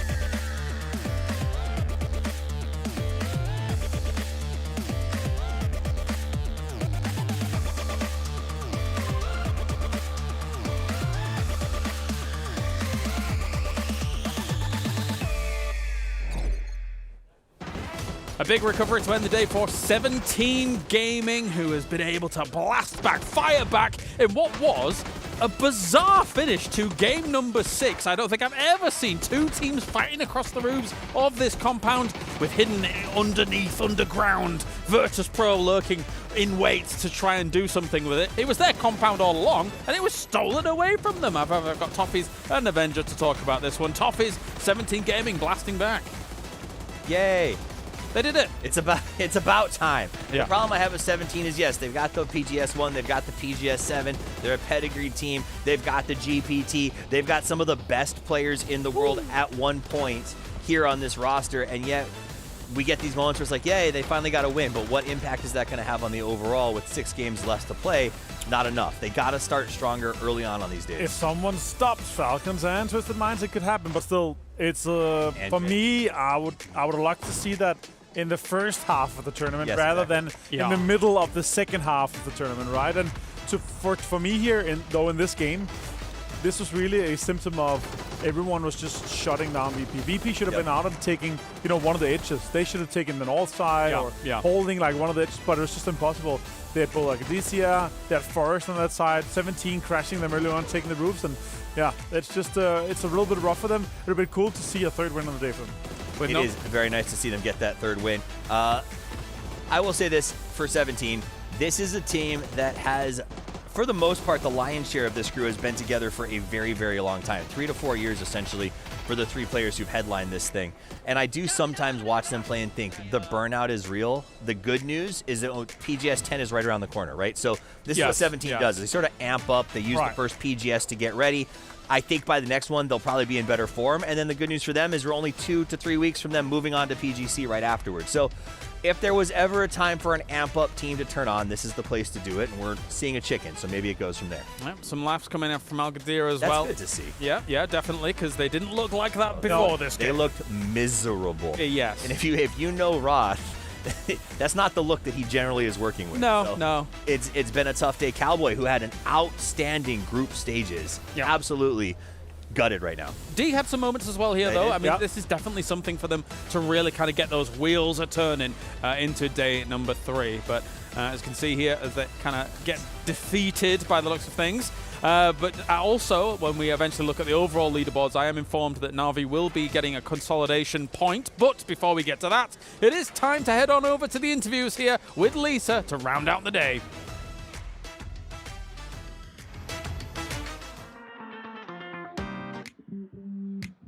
Hi, welcome to the post-match interview. I am Lisa, and we're here with Oct-19 from Team Falcons. So you guys are currently sitting in the top, and the point gap is really close. So how do you feel like your overall performance is throughout PGS9? And, for the final days, any final changes, adjustments tonight? It feels like the games we've been winning, we weren't supposed to win, and the games we've been losing, we were definitely supposed to win. It's been a bit hot and cold. Definitely not our best performance, but we can clean it up for the last day. That makes a lot of sense. And also, speaking of performance, your C4 against FAZE, I would say it was one of the highlights of PGS9. So from your own perspective, can you tell us what did happen? My mental image of the map was completely out of whack. I thought the FAZE were in a different dip. So I was like, yo, I'm going in. And I drive over the ridge and I see no one in front of me. And I'm like, boys, I had some words to say about myself. Maybe the Team POV stream caught it, but yeah, not my brightest moment. All right, that's fun. That's fun. Just a round dip. And also, finally, yesterday, Batuling standing here, same position, same time. He was saying, Falcon's not going to win. Any shoutbacks? I mean, Batuling's a really nice guy. He asked me for a hug earlier today, and I actually said no to him. And that's probably why we have bad karma, and that's probably why we're losing, to be honest. All right, so you're behaving better to him, right? Yeah, I would treat him well tomorrow. All right. Thank you so much, Thank you for our interview. Thank you. Thank you. Thank you. And next, we're having Perfectus from Twisted Minds. Welcome to the stage. Another interview for Twisted Minds. Hello. Okay, hello. And you guys are still holding the first place in the leaderboard. It looks like you guys are a step closer to that trophy. What are you feeling right now? I don't know. I'm not feeling nothing. Nothing? Yeah, just trying to take another trophy. Yeah. Oh my God, they are so used to trophy. They're just feeling nothing. All right, and also coming to the finals, the point gap is low. It's very close, and any teams you would pay special attention to maybe in the finals? To be honest, I don't care about any team, because I'm not watching the leaderboard in the games, so I don't know who are on the second, who are on the third. I don't care. Oh, they don't care. This is how Power Hearts do. They don't care. They don't look at leaderboard. They don't know how to feel. They're just so used to it. All right, thank you so much, Perfectus. Thank you. And I can't wait for tomorrow. I believe the analysts feel the same way, so let's head back to them. Thank you very much, Lisa. Yes, hearing from the top 2 as they look to trounce the rest of the competition. And I think it's a good mindset to have as we take a look at the results coming in from our last game, of course, 17 with 11 kills to their name. Forest Gaming again in one of these top positions, Martin, to try and put themselves forwards. It could be a run for maybe a top 8 towards tomorrow, right? Our mid-pack is extremely tight still, even for 17 Gaming here. That's going to put them potentially into the top 9, top 8, something like that as well. And that matters, PGS points, prize pool as well, but the real story has been today, of course, who's been at the top. They've really been able to build that foundation for themselves. Although, fantastic game here with 11 points. Plus the win, that's 21. That's a big banger for them. And 𝘬𝘭, yesterday, you would hope that this was his performance. I would have. But you dropped him, James. Yes, and you know what? Even though I did, I still don't feel too bad about it, actually. No regrets. This really is the one game. Of course, 𝘬𝘭 will take man of the match. And usually I would be like, he's always a fantastic pick to go for.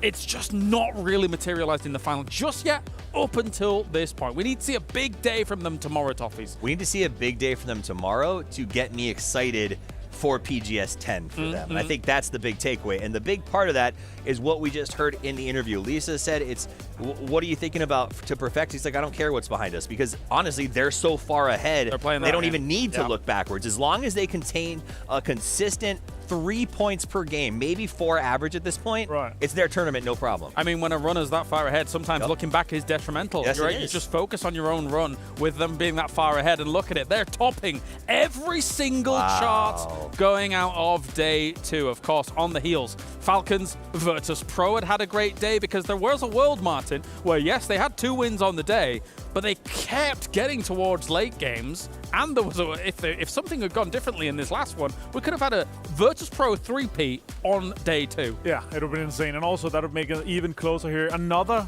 game here where we get 5 teams on double digits, you know, the teams that are outside here. Gen.G, only 2 placement points, but 10 kills coming their way. 21, of course, as I said. 12, 12, 11, 11. Huge amount of points for the mid-pack teams, and another good game for Virtus.pro. As you said, can they continue? I mean, I talked about it at the beginning of the day. The foundation needs to be built today to be able to hunt down for the podium tomorrow. I mean, to me, it's Gen.G right now. 10 kills, 12 points. The previous game, they got placement, not kills. They're now in 4th place with 84. That is a really impressive climb for Gen.G. Up at the top. All right, so we finished day number 2 with Twisted Minds at 121. A crazy lead they've been able to extend. Team Falcons, as we've got some few fighting words here and there, maybe out of Tiggleton. Not quite as feisty as old 𝘭𝘮𝘮, but he's also a bit of a realist. He knows that it will be a difficult catch-up. When you're 24 points behind in a 12-game series, that's 2 points per game more that they have been putting up every single game. Every game. But that's what it comes down tonight.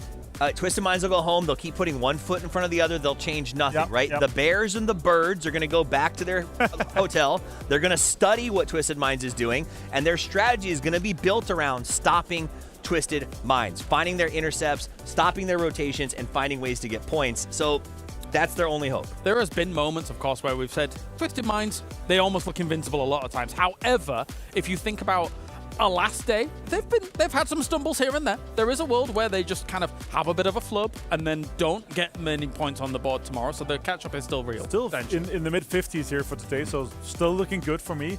The thing for me, though, is tomorrow that when Aaron gets back, look at the leaderboard and look, okay, if we want to lock down points and prize pool here, someone's got to stop them. So, like, the focus has to kind of shift slightly towards them.